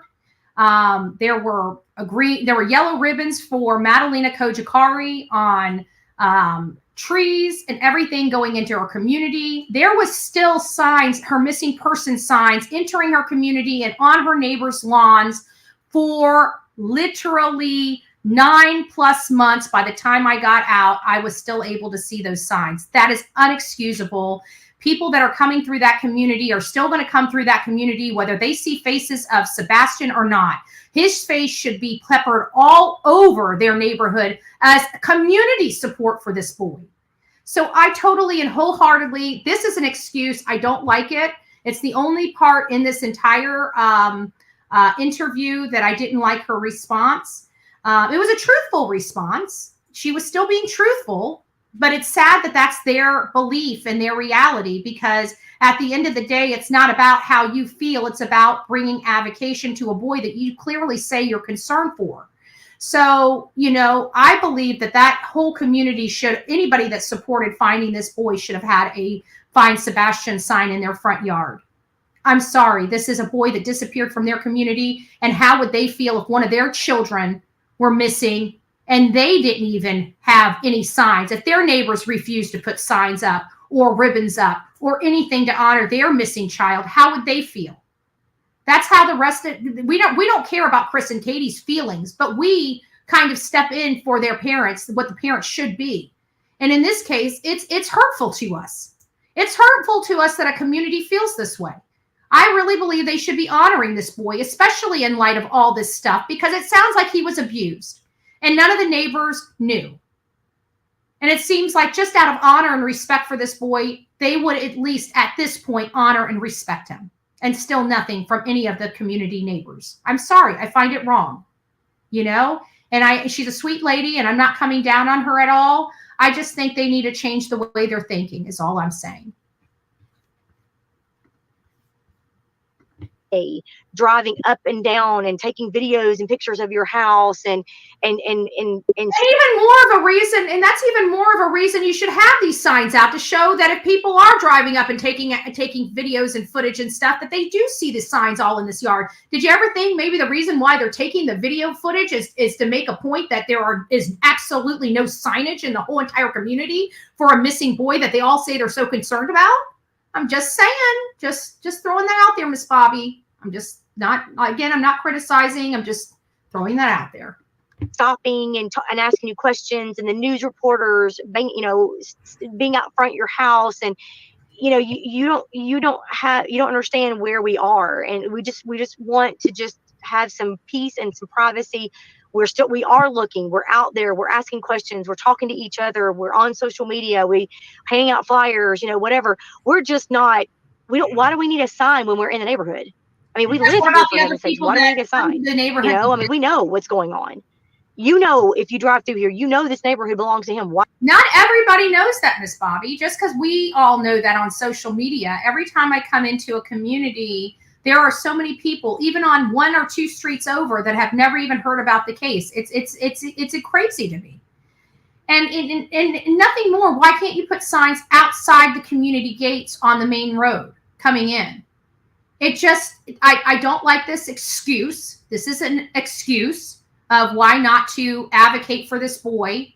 You can hand out flyers, but you can't put one up in your yard. That's an excuse to me. Why do we need a sign to say, look for him? But anyway, I feel like from the very beginning, it was a massive search effort. But I just don't understand what they did with, if they found anything, what they did with it. Why are they trying to act like the footage, did they find anything on the footage? From what I'm being told from my neighbors that saw stuff on the footage, and I asked them and they want to deny it, they want to argue with me. Why? Law enforcement is trying to contain the information. That is why they are lying to Miss Bobby. They're trying to contain what is being released. And quite frankly, these neighbors have pretty much a lot of the case on their footage that the law enforcement is going to be relying on. And they need to contain that as much as possible, especially in a very, a very close-knit community where everybody knows everybody's business and talks to everybody. It's hard to contain information. That's why I love small towns. When I have a smaller town, it's so easy to find intel because everybody literally knows everybody. There is no privacy in small communities. I love them the most. If you have a small community like that whole community with the 2 girls from Kansas, the reason why that was so easy to solve is because everybody knows everybody. Why are they? And then when the TBI came and actually walked into my house, sitting in my living room couch and interviewed me, and I told them what I had heard and whatever. And then after that, he gave me his card and said, I promise you, I had 12 people every day for about 3 weeks from random places. I'm talking Canada, I'm talking UK, I'm talking Hawaii, Puerto Rico. They were trying to get into our private group. Why do you need to be in our private group? Why do you need to be in our neighborhood group? Gotcha. Just wanting to know stuff? I don't know. But I mean, we had just they were coming out of the woodworks trying to get a piece of the information. but they just shut down. And every time I would send the TBI agent, I sent him the story about what happened to my son and I, and said I had it on, video, whatever. And I said, do you want to see this? And, he didn't even respond to me. He didn't even respond and say, I will let you know, hold on to that. Nothing. I didn't even get a response from him. Weird. I called. It seems as if they already know something, and everything else in their mind is irrelevant. That's why they didn't go. That's how I feel. That's how I feel. I can't prove it. I mean, I don't know for sure. That's exactly why I believe they did not go and check that spot out over on the federal land. I think that they knew something. I think by day 8 they had some major intel. By day 3, something was taking the investigation into a different route. And by day 8, they had some type of intel that turned this case on its head and stopped searches and started leaning toward a criminal investigation at day 8, which so happens to coincide when Chris and Katie decide to go on the news to advocate for their son, which they weren't advocating for their son. If you listen to it, it was all about me, and how mean the people are, and how they just don't understand the position that we're in, and just wait and see. When he comes home, he's going to have more friends than he knows what to do with, and nothing to see over here. It's just a boy that walked out the door. He ran off. He never goes out of the house. Our neighbors don't even know he exists. But he got his butt up in the middle of the night and ran off. Now do you guys understand why I say this child did not willingly walk off, and no forensics have been done, Bear, that we can confirm? Not one stitch of forensics. In the state of Tennessee, when a boy was in his home, there's no proof he walked out of his home. And they have done no forensics of that home. And he's been missing over 90 days, over 100 days. And we're still playing cat and mouse. This is what makes people not trust law enforcement. This case right here, the way law enforcement is handling this. This is going to affect other people's investigation for years to come because of the mishandling of this. The public relations mishandling of this case. Eric Craddock thinks he's doing right by his case, and he's going to tank a lot of future cases, not tank them, make them more difficult, because now nobody is going to be believing law enforcement because this man has publicly lied to the public. And so now this is why people question every time law enforcement opens their mouth, whether we can trust what comes out of their mouth or not.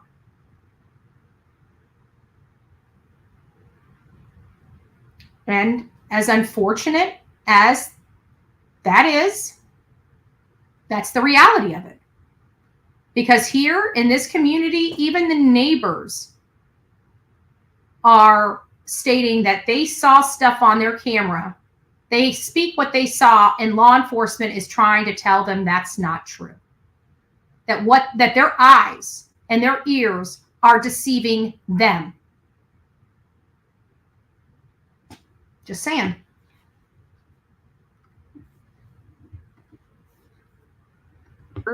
But that's how I feel. And that's what a lot of us feel like. I mean, a lot of us feel like I had 4 or 5 of my neighbors come over to my house one day, and we sat in my house and talking about all this and kind of sharing stories and stuff of what we feel. And we all feel like something is going on. Something isn't right. Miss Bobby, somebody in the chat asked if when you had that neighborhood vigil for Sebastian, were the prophets invited? Oh yeah, it was all over our Facebook page. So they knew. Absolutely. Well, if they were and we had planned it a week before, so it's not like it was last minute, throw it together. It was, a matter of fact, one of the neighbors that helped me organize it, she actually had posted it on her profile, like just on her as a posting, and just said, I'd love to have a vigil. Let me know if anybody is doing one. And I messaged her and said, hey, why don't we do this in our neighborhood? That way the family can come as well, and it can just be our private neighbors. And she's like, yeah, that sounds like a good idea to me. So I put it on the Facebook page as a post. I tagged her in it, and I said, hey, this is what's going to happen. This is where we're going to be. And then several people posted asking what time. We kind of kept going back and forth about what day, what time, and whatever. So did we go to their door and knock on their door and personally invite them? No, but we didn't do that with anybody. And we had a big group show up. And they would have, they knew it, one was existing. Instead, you said they brought 2 representatives, family members. That's the other thing is, that's the other thing is, for a fact they knew because they sent the family. Yeah. So I want to clarify this again. So Seth's out there searching for his son. The Proudfoots are butted up at their house, right? They, you know what I'm trying to say, the A***, right?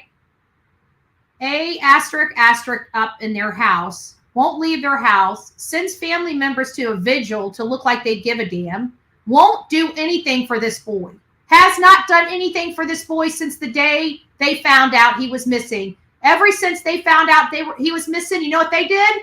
Sat their butts at home or ran away from home. One of the two. That's it. They can leave their house to run away, but they can't leave their house to go search for their boy. What did the family say? Like who the people that you said that came? Uncle and aunt, right? Uncle and aunt, they said? Yes. What did they say anything? Did they talk? They didn't really talk much. They just kind of stood there and listened to us, introduce ourselves. And we went around the circle. It was quite a big circle. We went around the circle and everybody, said their prayer and whatever. And then afterwards, we just kind of said, hey, do you guys need anything? And we said, do we need food? Can we set up a food train for you? Or, is there, do you need anything? And they both said, oh, we've got a lot of support. We're good. We're fine. Don't worry about us. We're good. They don't want any help. None, guys. No help.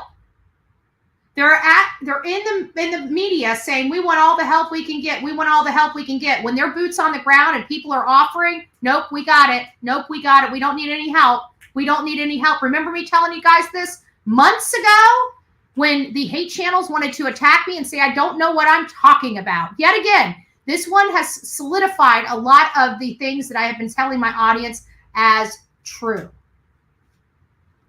Plenty of support. Does somebody asked in the chat, does the Proudfoots have security? Did the neighbor, did you guys know if they had, because Katie worked at Brinks, right? Or Brinks security system? That was the very first thing I asked my neighbor when she told me that Sebastian is on the spectrum. And I said, hold on a minute. Doesn't she work for Brinks? And she said, yes. And I said, she has a special needs child. She worked for Brinks. Does she not have security or locks or some kind of like a safety, something to keep him from coming out? And she said, not that I'm aware of. Now, the people before them, I do not believe they had security. They were elderly couple, so I don't even know if they cared. But apparently they didn't, because then Brinks came afterwards and installed. And I know that for a fact because she called me and said, well, they're getting security now. And I think Chris said that was because they felt like they were being threatened and all that kind of stuff. Yeah, that's his go-to. Yet nobody in the community has ever witnessed these threats from anybody. Nobody. And to the best of my knowledge, there have been no threats reported to law enforcement by the Proudfoots. Which I can't prove or deny, whatever. That's up to them. That's their business. But from what I understand, they did not have anything before that. So, interesting. Very, very interesting. Has the Proudfoots been back at their home? Like, are they there? She has been. I think she went back to work because she's been home in her van. Katie went back to work. Got a missing child. I don't know how a woman that has given birth to a child, has a child missing for over 100 days, can even think of work. There's been many women that I have met along my journey through this as I help families that literally lost everything they ever owned, struggling through the loss of their child because they couldn't function. They couldn't get up. They could barely put one foot in front of the other. They lost their job. They couldn't concentrate at their job. This is a very bizarre thing for me as a female. and the moms that I have met along my journey, and to hear this is problematic for me. I don't even know if Riley's mom has been able to go back to work yet. She might have been. I don't know. I don't know if she's retired, if she works. I don't know.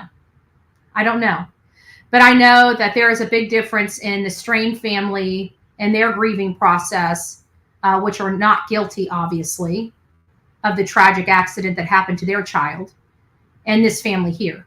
Big difference. Comes and goes.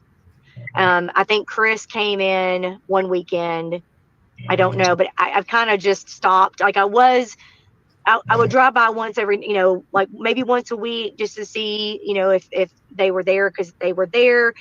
And it was just like, and Katie's right. I heard her say that they were trying to leave to kind of give us a break because we were getting overwhelmed. We were all getting very upset and very overwhelmed with all the traffic and stuff. And, I do appreciate her saying for recognizing that.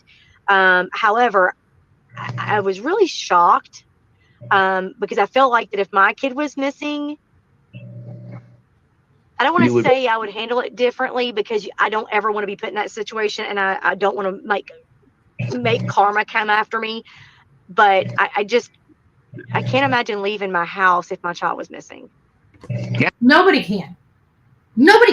Running away from home when you have a missing autistic child that has never gone a day without you or the father. I don't know how anybody can pack up their home and leave that house. I'll never get it. Yeah, no. I mean, she's been called out by that. I mean, she's claiming that she can't wait for him to come into the door, Bubba, and but I'm not her. I'm not her, and I can't. I'm not gonna say that she did the wrong thing, because I will tell you, this woman doesn't want to say it, but damn well she's thinking it. She just doesn't want to say it publicly. At the end of the day, no normal person acts like this, and we are all upset with the Proudfoots because of these actions. I have no business saying that. I'm just surprised. I do appreciate the fact that she did recognize that we were getting overwhelmed with traffic and whatnot. So I do appreciate that, but and we were, but I would just think that, maybe Chris goes back to work and she stays there just in case, but everybody handles things differently. And if that's what she felt like she needed to do, then, who am I to judge that? But they haven't, since this incident happened, they really don't come out at all, interact with anybody that you know of. Well, yeah, I mean, I've seen them interact with a neighbor very close to them a couple of times, be out talking to one of the neighbors, but I have not seen them out talking to anybody else. There's rumors there's rumors that they might be moving. You know anything about that? Have you heard? Is there? I've heard that so many times, and there's no confirmation of that. Interesting. I've asked we have a couple of realtors in our neighborhood, and I've asked them, and they've not. It's like I have not heard any confirmation of that. Has one more thing? Has the detectives or authorities ever go back to their house, like in certain time, like maybe like a week or 2 weeks after Sebastian went missing? Have they ever returned to the home? Oh yeah, they came back. What was it, week 2 or 3? They came back and basically started it all over again. Started the searching all over again, and they also reenacted the whole scene, and they started at 10 o'clock. Oh, reenacted the scene. Remember I told you, state troopers. I just caught this. They reenacted the scene. I think that's why the state troopers were there. I think they were being consulted. Basically started it all over again. Started the searching all over again, and they also reenacted the whole scene, and they started at 10 o'clock Sunday night-ish. Was it something like that? Sunday night going into... They got them dead to rights, guys. They're building a case against these parents. They're building a case against these parents. Early the next morning to see if they could kind of retrace each one of the steps and everything that happened. Type of deal? Or yeah. Interesting, but nothing seems like... You know what? I guarantee when they reenacted it, they would have seen a body coming out of that front door. They probably seen a officer coming out of that front door. I guarantee it. 100%. One of the things about state troopers is they are phenomenal at redoing these scenes. They do a lot with traffic scenes. Traffic scenes are very, very complicated. They have to reenact those and recreate those scenes.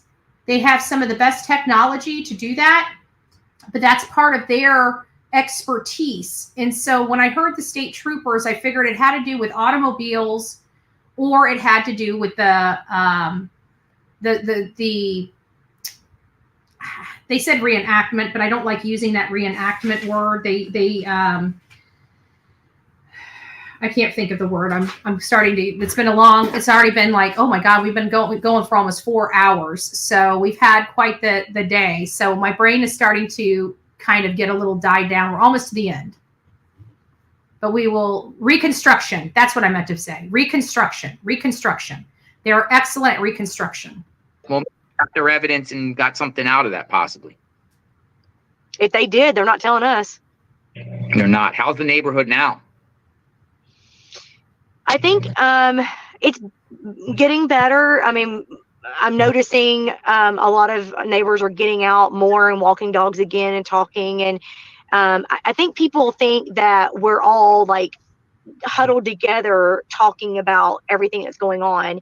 And it's not like that at all. I think we're all just trying to stay out of it, trying to give them their space and kind of stay away from everything. And we just don't, I know for me, I don't want to get into their personal business. I just don't want to be that neighbor that's all like super nosy and thinks that she knows everything, because that's the problem. Like, I expect people to stay in their lane, but be observant. I'm sorry. But this idea that, parents don't want to violate their children's trust, don't want to, put their clothes away, don't want to check their door, their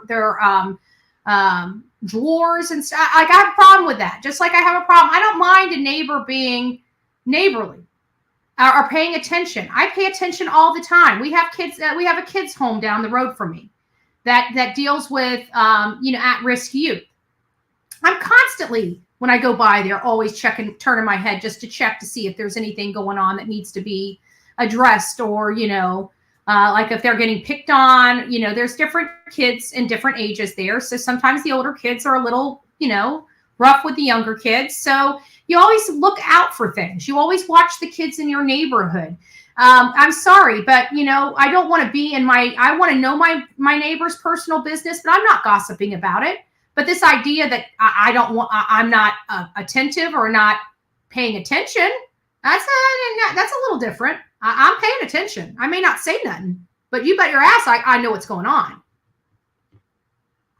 I don't know what happened. I don't understand. This kid did not just vanish. He just didn't vanish. But does any neighbors think it was a kidnapping, or like think their children are in danger? So that was the very first thing I asked on Wednesday when the TBI came and sat down with me and talked to me. And I looked at her, I said, I get that you guys are being super quiet about this because it is still an investigation. However, if this kid was kidnapped, don't you think you might want to tell us so that we can kind of lock our kids up and, be safe or whatever? And she, instead of her, and I guess is, again, and again, I don't like the answer of this person, because she's talking about locking her kids up. And no, we should not have to lock our children up. Maybe being ultra vigilant, yes. But, TBI could have just declined to answer instead of being snarky, just saying. Part of the investigation, she said, well, you should always do that. That's interesting. Yeah, they have a responsibility. I mean, if one of their theories is Sebastian got kidnapped, and they never said Sebastian was kidnapped. But there was there were no cars that came up their street and then left up their street and left. The only car that was ever seen was the one that was on Kellen, that parked on the corner of Stafford and Kellen for about 3 or 5 minutes, where the flashlights came towards it, backed up and left. And then the trash truck, and then Katie's SUV, and then the police, or then the school bus, and then the police. So there was no other car that ever drove up Stafford. Was it a car that the lights went to? Or like an SUV or a car? Like, what type of vehicle was it? I don't know. I don't remember. Just the words that where I was told was unidentified car. I don't know if it was an SUV or a car or what. That was just what I was told. It was an unidentified car. And that was another thing, is when I asked the lead detective, I said, this car that was on Kellen, he was like, yeah, we already figured that out. That was an Uber. And I was like, no, the Uber was a neighbor on Devon that ordered. So again, this is a, let me just hear something just fell. Again, we just, she's arguing with this because she knows. She absolutely knows what she's talking about because she's talked to neighbors. She's done her due diligence. She's not a pushover. And so when they give her word salad, she challenges them on it. I like this chick. And so she's in the know of who ordered the Uber and who did not. And listen, I'm going to go ahead and back this up 10 seconds. And we're going to listen to this. I'm not going to stop it. I want you to hear what she has to say. Detective, I said, this car that was on Kellen, he was like, yeah, we already figured that out. That was an Uber. And I was like, no, the Uber was a neighbor on Devon that ordered an Uber about 5:30 to go to the airport. I know that. But the car sitting on, why would a car sit on Kellen? Exactly. If they were going up the street to get the customer to leave. I mean, we have all dealt with Uber and Lyfts. I don't recall ever ordering an Uber and Lyft and walking down to my neighbor's house to be picked up. The Uber and Lyft comes to your front door. If they don't drive up in your driveway, they're out at the end of your driveway. So this idea that this car was just sitting there and as an Uber, we've all experienced an Uber or a Lyft, and I don't recall ever having to walk down the road to meet my ride from my home. Just saying. Just thought I'd throw that out there. Sit there. Coincidentally, at the same time, lights are flashing around. Red flag. Around the time. Well, at the same time, the trash truck would have been through there. So you would have gotten that confused. Why would a car be sitting on a road like around 3:30, 4 o'clock? This is giving us a little more. It's 3:30, 4 o'clock. I don't think this is giving us more context with time. And I think it might have been later than 3. It could have potentially been later than 3 because she's saying the car's leaving right about the same time the trash truck is coming. And we learned that the trash truck comes around at 6-ish. 5. I know I wrote it down. Starts coming about 6:15. Does that sound right? I thought she said like 5:30. I thought I wrote down 5:30, but then I've got something here, time of arrival, 6-ish, 6:30. I think that's related to, I don't know what, I thought I marked it down. I'll have to go through my notes again. I can't go through them right this moment. I don't see it here, but I feel like I wrote it down. On Monday morning, I mean, it just doesn't make any sense. I've gotten that confused. Why would a car be sitting on a road like around 3:30, 4 o'clock Monday morning? I mean, it just doesn't make any sense. Well, one thing I say, and it's the truth, the law enforcement is not obligated to tell the public the truth. That's true. We have to tell law enforcement the truth if we're being interrogated or questioned or whatnot, in a sense, because you could be, charged with lying, but they're not under any legal obligation. I mean, morally, you would think they would tell the truth, but they don't legally have to. And they can lie to the public, and they do. So maybe they're keeping things close to the vest. I was just really surprised how I felt like he got a little bit defensive with me when I mentioned that I was a neighbor and talking to the neighbors about their surveillance. Because my thought is this, if you were to ask an officer a direct question, if he can't discuss it, instead of arguing with me, the response should have been, I can't confirm or deny that. I can't discuss that. We're still in investigation. Instead of him flat out lying about or, defending it and arguing with me, why didn't he just say, well, that's still part of the investigation. I can't comment on that. And I would have simply said, okay, you're right. I understand. Yeah, absolutely. But he didn't. Integrity of the investigation. No comment. That's what I would have done. I mean, that's usually what they do. Why argue with me and try to convince me otherwise. It's like he was trying to convince me. See? Leave that alone. Stop talking about it. There you go.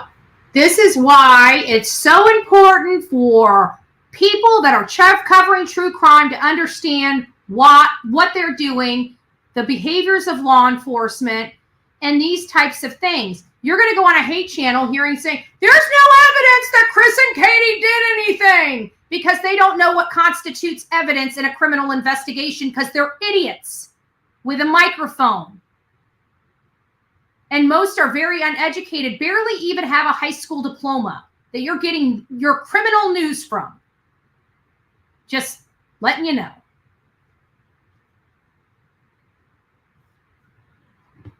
That's not part of this. Got you, Bobby. Is there anything else you would like to add that I didn't ask, or anything that you want to put out there that the public should know that we forgot? I don't think so. I mean, I think we pretty much covered everything. I just know that, you know, we want this resolved as badly as anybody does. I would love just for this to be over and him to come home. But I really just wish people would, you know, around social media just got really nasty and ugly and started attacking us. One of our neighbors, I will say this, one of the neighbors that live close by, they got so, the whole rumor about Katie having an affair with a neighbor, what started? I want to say to everybody, I have been a firm person that has been trying to stifle that rumor since the day it came out. I have been thrown under the bus, called a liar, called every name in the book, because I said that is not a true statement. Why? Because I did my due diligence. Again, I didn't speak to this lady. I have no idea. I've never heard her name before. I have no idea where she lives. I do have an idea now, but I have no idea who this lady is and anything. But this has confirmed a lot of my speculative, my assessment of the case. This has confirmed and showed that some of my statements have hold water. So we're on the right track in the analysis of this case.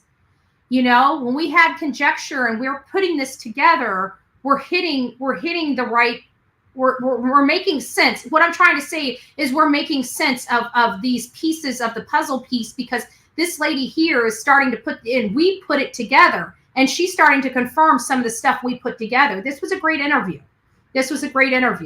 And this is why people come here to get information about these cases when there's not a lot of information to be had about these cases, because we analyze the information, we put it together, and we present it to our audience in digestible pieces so they understand what is going on.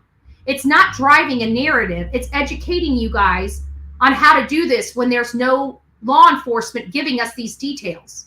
You guys are watching the process.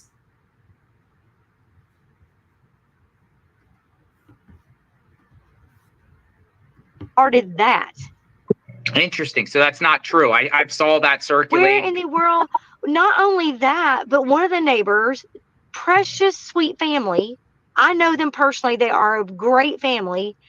They got so attacked by this rumor that their kids started being bullied at school. This is what you get with idiots on social media trying to be true crime content creators when they don't have any abilities to be, people can talk about cases, but these people are throwing crap up that makes no sense, that's uncorroborated, just for a click, just for a view, and just for compensation. This is one of those times. This was a bunk story. I told you guys up front, I sent somebody out there to corroborate this. This lady was not having an affair on her husband. I tried saying it, nobody wanted to listen, and they tore an entire family up over this nonsense. Whatever creator, I don't care if I insult you or not, whatever creator started this rumor, you're an idiot. You are an idiot, you're an idiot, you're an idiot. Come over to Bullhorn Betty's channel and get educated. Saying that your parents are the ones that were swingers, started being called swingers. They started getting phone calls from people all over the country claiming that they were swingers. Yeah, it that got rumor so bad. not true at all. about Not Katie. that I know. And I keep wondering, as this man's questioning, who really brought up that stuff, who really, because this is a person that does throw things out there on anonymous chats as anonymous people under fake names to create and generate news. So, it always makes me wonder who's really spreading this misinformation. I'm sorry, but I have to say it. Neighbor. Yeah, Not that was I'm aware of. And so that neighbor was getting harassed then, huh? Bad. It was really bad. People just get I know that they want answers. I know everybody is just really wants answers. I mean, heavens, we want answers. We're living in the middle of this. We want answers. We want all this to go away. We want the truth to be found. We want this to just be solved and be done with. But making things up and coming to your own conclusion. I hope the creator's listening to his subject's interview, and I hope he's taking her advice. Because you don't have an answer is not helping us at all. It's not helping the family, and I'm not here by any means to defend Chris and Katie by any means. I don't know them. I don't know anything about them to defend them. I'm just saying that making up stuff is only hurting our neighborhood, because now you've got people who are harassing us and neighbors, wanting information and that kind of thing, and driving her all around. Now that the driving through the neighborhood has calmed down immensely, so that's good. That would be driving like just regular like YouTubers, curiosity seekers, just crime tourists. Sometimes there's crime tourists out there. Well, I mean, at the beginning there were a lot of YouTubers that were coming through the neighborhood, and they would stop and get out of their car and walk up and down the street, videoing, taking pictures and whatever. And it was like a huge invasion of privacy. There's nothing we can do about it because it's a public street. I get that, but have some respect. And then just local people, I guess, feeling like the police weren't doing enough, so they were going to go out themselves and drive, and they would just drive up and around and just drive around, like up and down around the hill and that kind of thing. That pretty much calmed down. Yes, that's all. That's almost stopped. But we had two neighbors that were trying to sell their house, and neither one of them can sell it. Oh, really? Nope. They both took them off the market because they were getting too many. So 2 people tried to sell their home after this incident. Oh, and people were using that as a way to get in. Wow, that's interesting. That's interesting. Wow. And it happened, and they can't sell it. Actually, one family actually had their house on the market before this happened, and then when this happened, their realtor just told them to take it off the market because they were getting more phone calls just being nosy than they were legitimately asking about the house. Oh, wow. And then the other neighbor on the other cul-de-sac actually put their house on the market right afterwards and ended up taking it off. See, these are things people don't know about. It's interesting, because it might be deep. Because there's animals on these streets. And you know what? The worst part about it, the animals doing this would have turned around. Had I been out there like they always have done, even though they're the ones doing it, they would have turned around and blamed it on people like me. If this wasn't so hyper exposed right now, all those times they kept blaming stuff on me. Oh, look what they're saying about Betty. No, they're not talking about me, dear. They're not talking about me, dear. They're not talking about me, dear. But keep lying. Keep peddling that BS. And I got to tell you, this is the nonsense that goes on. When I tell you this stuff happens behind the scenes, it happens behind the scenes. And you know what? You know who does it? A small group of people. One of them, I'm suing.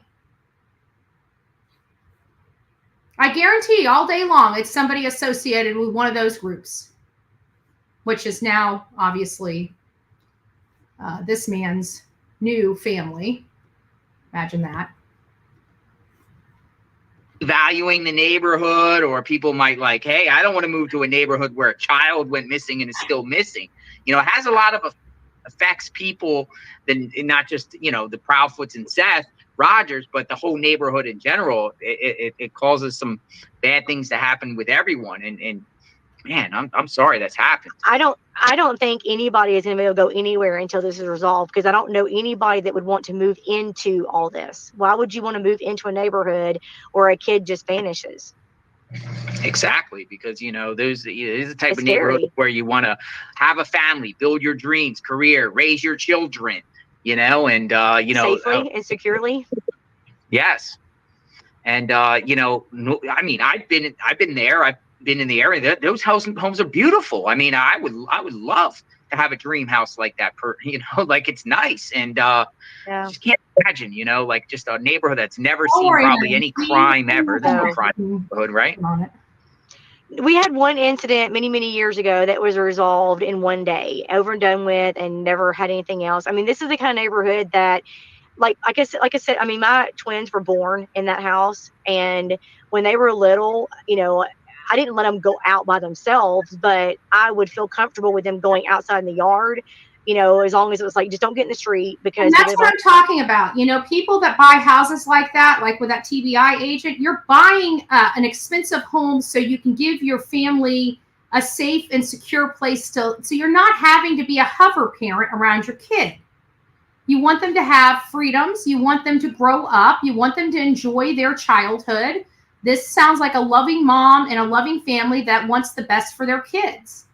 Like most families in that neighborhood. There's one that stinks to high heaven, and they're the stinky foots. On the main road, and you'd have the big trucks and you have the school bus and that kind of thing coming through, and I would just say stay in the yard, but I didn't have to worry about somebody coming up and grabbing them. I just never felt that. I never feared that. I mean, I knew my neighbors, my family all lived in the neighborhood with me. I mean, my parents lived there, my brother and sister used to live there. We all lived there together, and my kids would walk in between the yards to her house, and her kids would walk in between the yard to my house.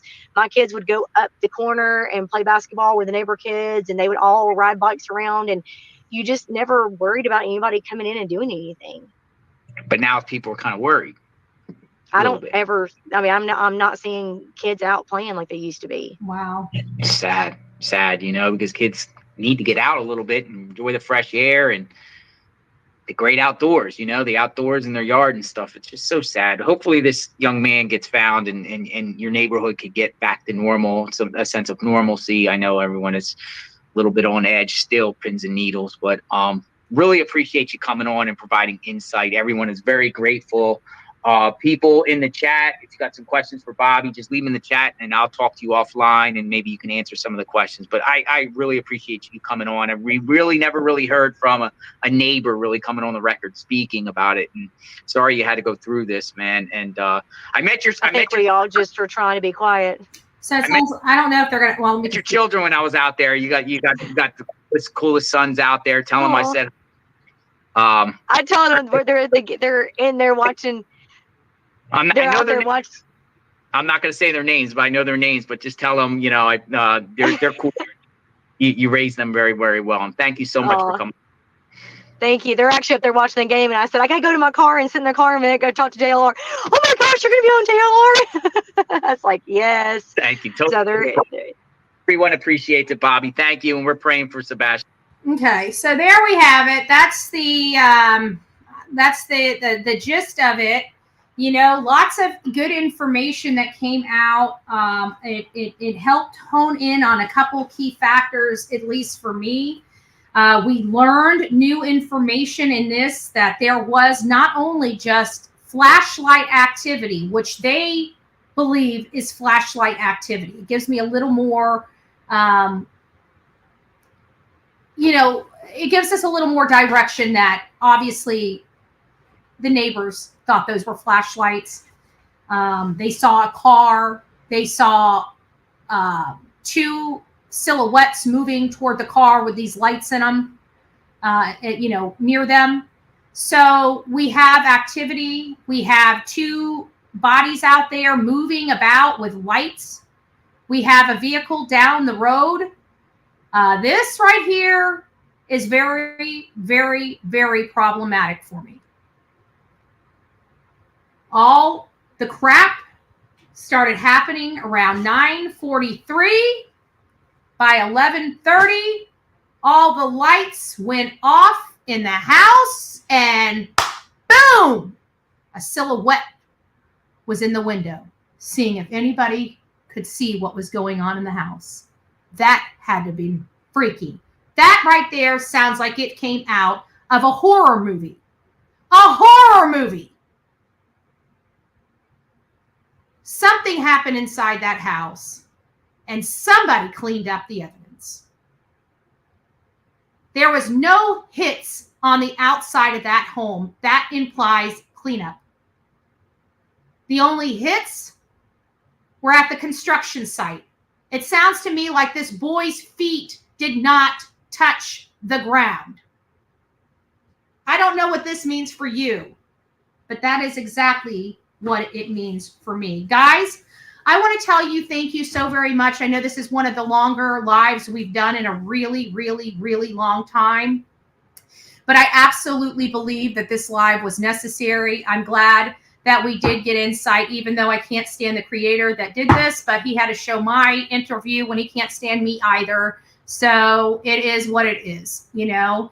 And I'm glad we did get the interview. I'm glad it's out there. I'm glad it's helped provides a little bit of understanding to what was happening on the ground that day. It gave us a different perspective than say Seth, than you know, Katie or Chris, which is very vague about everything because everything's such a freaking secret. Now we're kind of understanding why it's such a secret, because they have a lot to hide. That's why it's such a secret.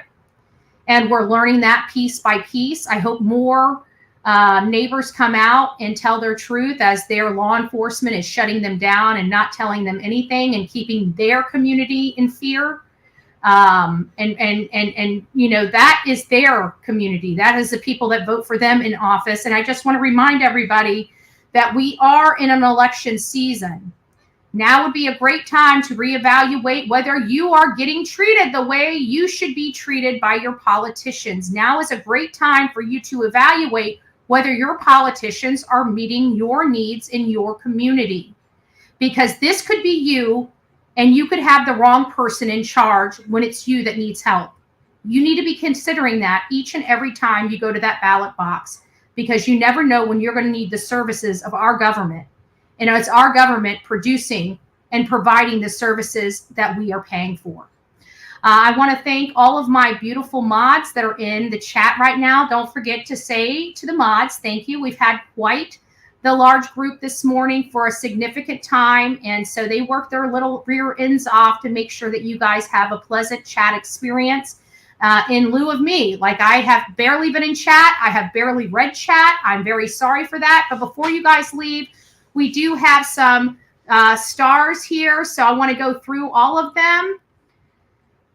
A special ed teacher, thank you so much again. Mally Cat, thank you for being with us for a month. God bless you. We know you've been around a lot longer. Serenity, I would think if LE thought it was a stranger abduction, would say something to the people around them. I absolutely believe it. And you heard that lady. They've been trying everything they can to dispel any information they have or make them feel as if what they're seeing and what they saw on their own footage isn't true and isn't reality. Very concerning for me.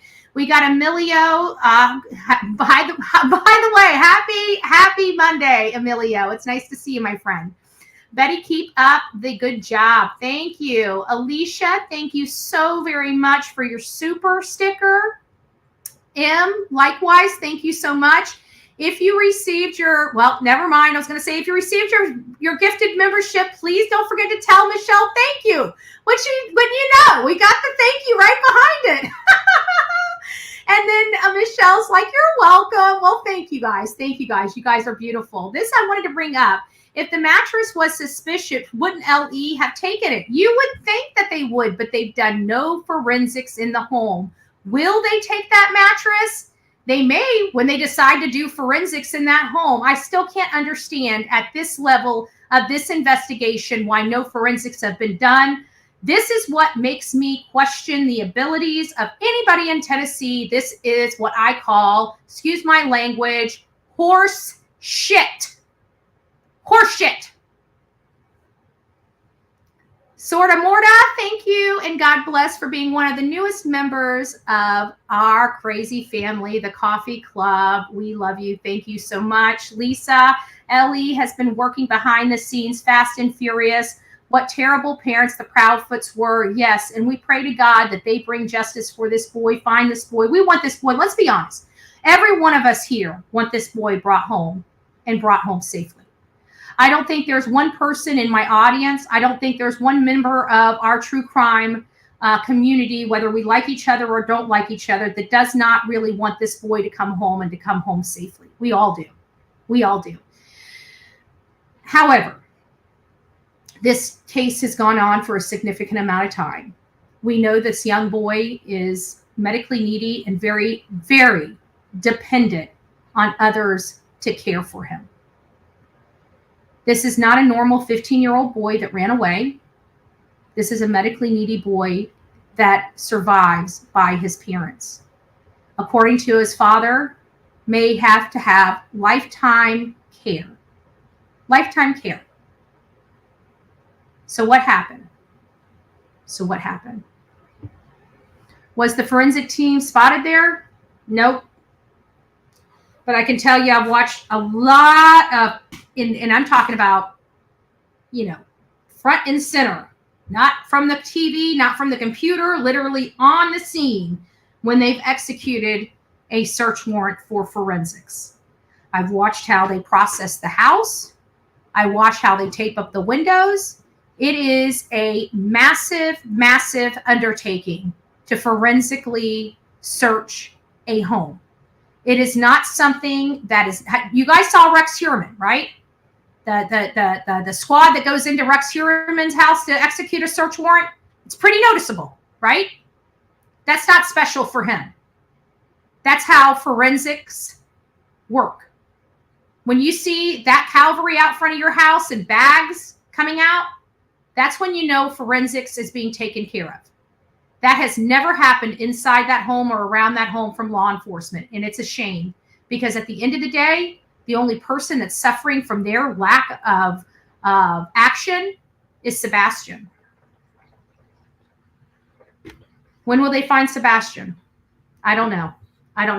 Guys, again, thank you so much for being here. I hope you guys learned something. I hope I broke that down for you in bite-sized pieces with what we know. It gave me an opportunity to show you that at least, all that stuff, bad stuff you hear about me online can't all be true, because here we are, we're breaking down this case. We have very little to go with.